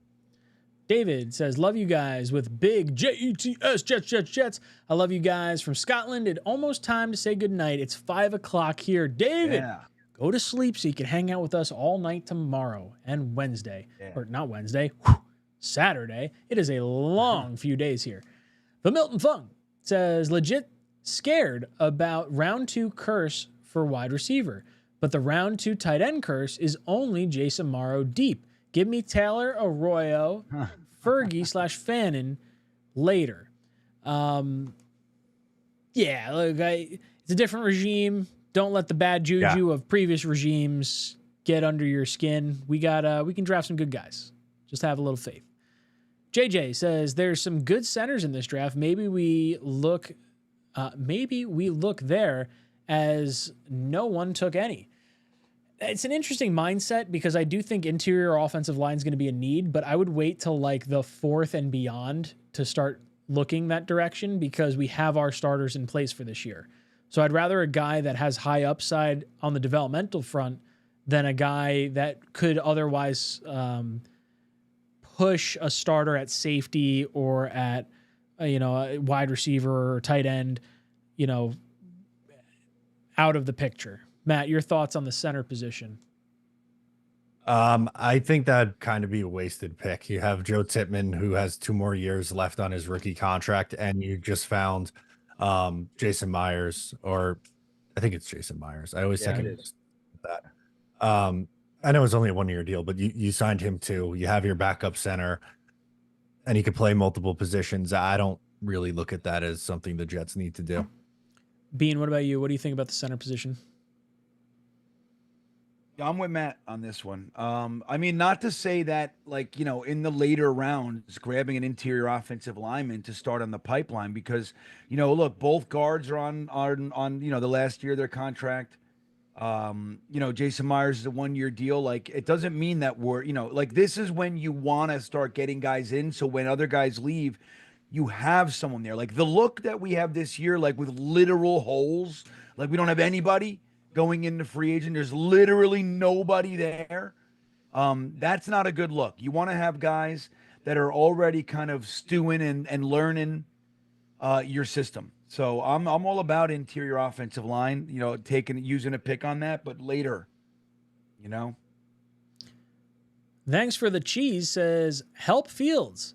Some had Higgins as wide receiver 3, first-round grade in this draft. Yeah, like Higgins. Big size, continued to get better in every single year of his collegiate career. I would have no issues with it. I think my only hesitation isn't so much on the player, it's more on the position and how Fields may utilize him. There might be some other positions that might bear a little more fruit this year than maybe Higgins might be able to. But I won't be upset if that's the pick. JJ says, Jarrett Wilson from Georgia. Not sure I would want Sanders behind Watson. Jarrett Wilson, the center out of Georgia. I don't really want to go center early. I don't know what his projected rank is, but I would say 4th round and beyond. Even 4th round might seem a little rich, but I would say 4th and beyond is when I start thinking interior offensive line.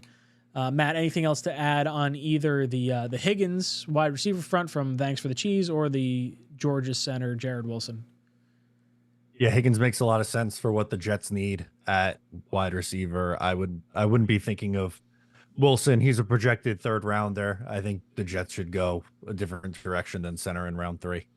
Being your thoughts on Jarrett Wilson, and then I guess rather than giving, if you want to give your thoughts on Higgins, and then any thoughts on Sanders sitting behind Watson in Cleveland?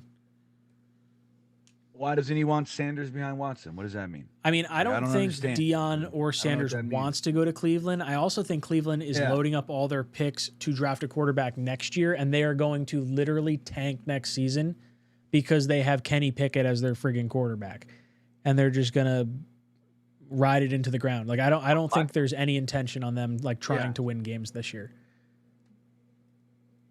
I don't know. Yeah, I mean, I don't know. Fuck Cleveland. How's that sound? Matt, your any thoughts on the Sanders Watson stuff? Watson tore his Achilles. Is he even going to be there? I mean, he'll be there, but I feel like it's probably a little toxic. I don't know. Boba Jet says, that guy's toast. Been a while, gents. God bless. Let's go, Jets. Boba Jet, always glad to have you in the chat. Thank you, Boba. Blitz Crew says, Naughty LT3 Mathis, unless a D tackle slides, day 3 pick. Yeah, I think too many of the guys we were looking for went in the 1st round, and Tyleik Williams was kind of.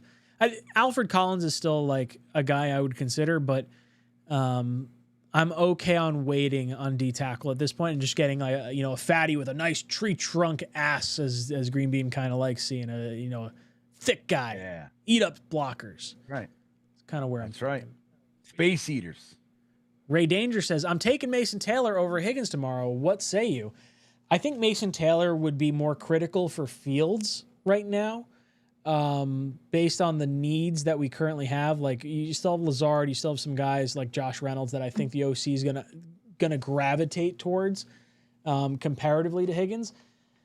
I personally like Higgins, the player, more than Taylor, just from like the stats that he was able to put up and everything, but I won't be upset either way. But I do think Taylor is the more pressing fit for Fields than Higgins is. Matt, your thoughts then, Beam?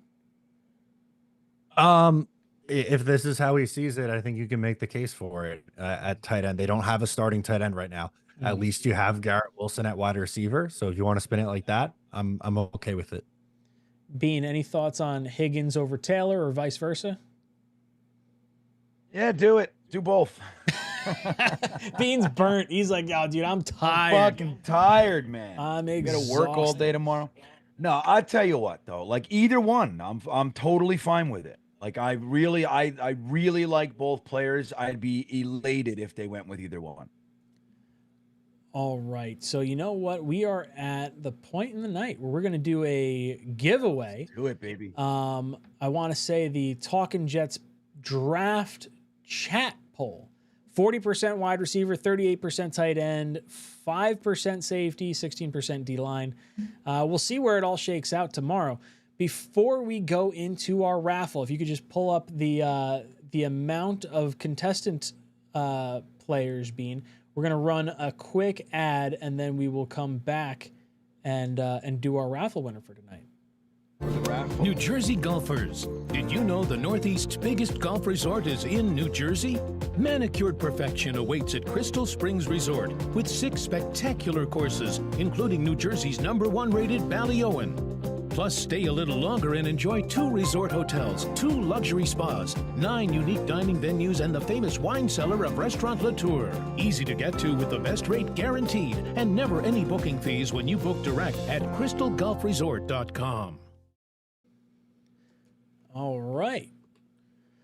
So we get a little spin wheel action. We're not actually going to do the spin wheel. We're doing the generate thing at the bottom because we already have our, we know what we're giving away. So we are going to be giving away a Armand Membu jersey. It's actually going to be $150 either Jet Shop gift card or Fanatics gift card, probably Jet Shop gift card. Go through the Jets. And you can select whatever jersey you want, but $150 credit towards your jersey. Bean, how many participants do we have? 54. 54.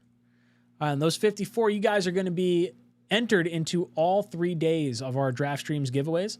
I will do the same thing we do on our normal show. We're going to click our third person. So we're going to do 3 generates. So this is the first one. 1, 2. Now this next one will be our winner for the jersey on night 1 of the NFL Draft. 49. Green Bean, who is number 49 on our list over there? Amir Mahfouz. Hey, Amir. Amir. How do you spell it? Here? Just so when There you go. How do I spell it? A-M-I-R? You win. A-M-I-R M-A-H-F-O-U-Z. Jersey. Amir, reach out to us. JetsTalk247@gmail.com or talkinjetshow@gmail.com. Reach out to us. You've got yourself the new Armand Membu jersey in the color of your choosing. And we will give our 2 tickets to the 100 level tickets. 2 tickets to the 100 level seating tomorrow during day 2 of the draft. And then we'll do our parking our tailgate. Words are hard right now. Tailgate passes. We got 3 pairs of season-long tailgate passes that we'll be giving away at the end or throughout day 3, as well as a bunch of guests. We're going to have Asman on. We're going to have Richie on, Buffalo Jet fan, Tyson. I think Jude Jets is going to come on. We got Jeremy, Dom C, Tigo. Probably missing some guys in there that I reached out to, but we're going to have a whole bunch of guests over the next few days. Scott Mason, Play Like a Jet. Whole lot. So make sure you hang out here for starting at 7 o'clock tomorrow. We're going to be, 6 o'clock. Draft starts at 7. We're going to be on at 6 o'clock. E-Boogie dropping in says, let's go. Thank you so much, E-Boogie. But we're at the end of our stream. So we got to go around. Let's give our closing thoughts. Bean, any last words for our panel? Yeah, exciting night, man. It went the way a lot of people thought it was going to go. Now, we had our hopes. We talked about it in the beginning of the night. I think Matt and I both said, if we had to put money down, it was going to be Membu. I think you were still on Tyler Warren. But I was hoping for Tyler Warren. I was, but I'm very happy with this. Really creates an idea for me of I'm really excited to watch day 2. These next 2 picks are pivotal. I'm emboldened in the idea that they know kind of what they're doing a little bit. Now I could be proven wrong, but you saw that run on tackles. Like somebody there was a comment earlier. It said, and they said, it looks like a pretty good idea that we drafted our tackle already now, because a lot of them are gone, right? Urchery's still there, Trapillo's still around, but we were, there was the hope that some of these guys were going to be there in the second round, and you kind of had your choice of a couple good starting quality tackles. They're gone. You know what I mean? So that it was smart. And now the wide receivers and the tight ends, they're still there. So we only saw a handful of wide receivers and 2 tight ends taken in the whole first round. So it was a smart play. And it's that our regime played it that way. They played it smart so far. And our offensive line is fixed. I'm in a good mood. Matt, any last words for our panel? Yeah, me too. I'm in a good mood as well. I think it's, hard not to understand why Armand Membou was the pick tonight. The Jets finished their offensive line and work to be done. Hopefully some pass catchers tomorrow on day 2. Boys and girls, very excited to have you guys with us tomorrow. Please hit that like button on your way out of here. Love the Membou pick. I think the value of the position was highly needed. It's one more thing that the Jets don't have to worry about moving forward. Their O-line is set. We got a bunch of young guys on that line. I'm happy with the pick. Like Matt said, Bean said, pass catchers tomorrow. Lots of good players left. I think it's interesting. I see Red Line Rant in there saying, do you think the Jets could go Luther Burden now? Get 2 Missouri guys, potentially. Entirely possible. Entirely possible. Jets are going to need wide receiver help. Hopefully, Emanwari makes it to our pick. I think that's the one that I'm hoping for most. But boys and girls, we have hit the end of our stream. We will talk to you guys tomorrow, 6:00 p.m. for day 2 of the draft, rounds 2 and 3. Jets got 2 picks. We'll see you tomorrow.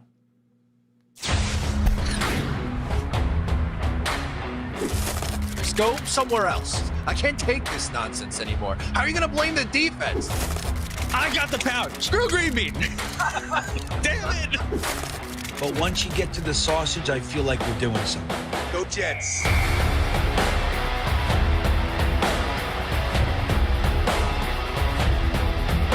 And that's the other part of it, is that people are extremely jealous of this show. This show gets the best of the best, and it does it a different way, with positivity. He scores! Ow, my head! No, come on. What would you give up to see a Jets Super Bowl? All of my friends and family. Hit those milk thumbs, boys and girls. Freeze run. Hold on to your underwear, ladies, and stand by, bitches. It's now time for Talkin' Jets with your hosts, Matt, Ryan, and Green Bean.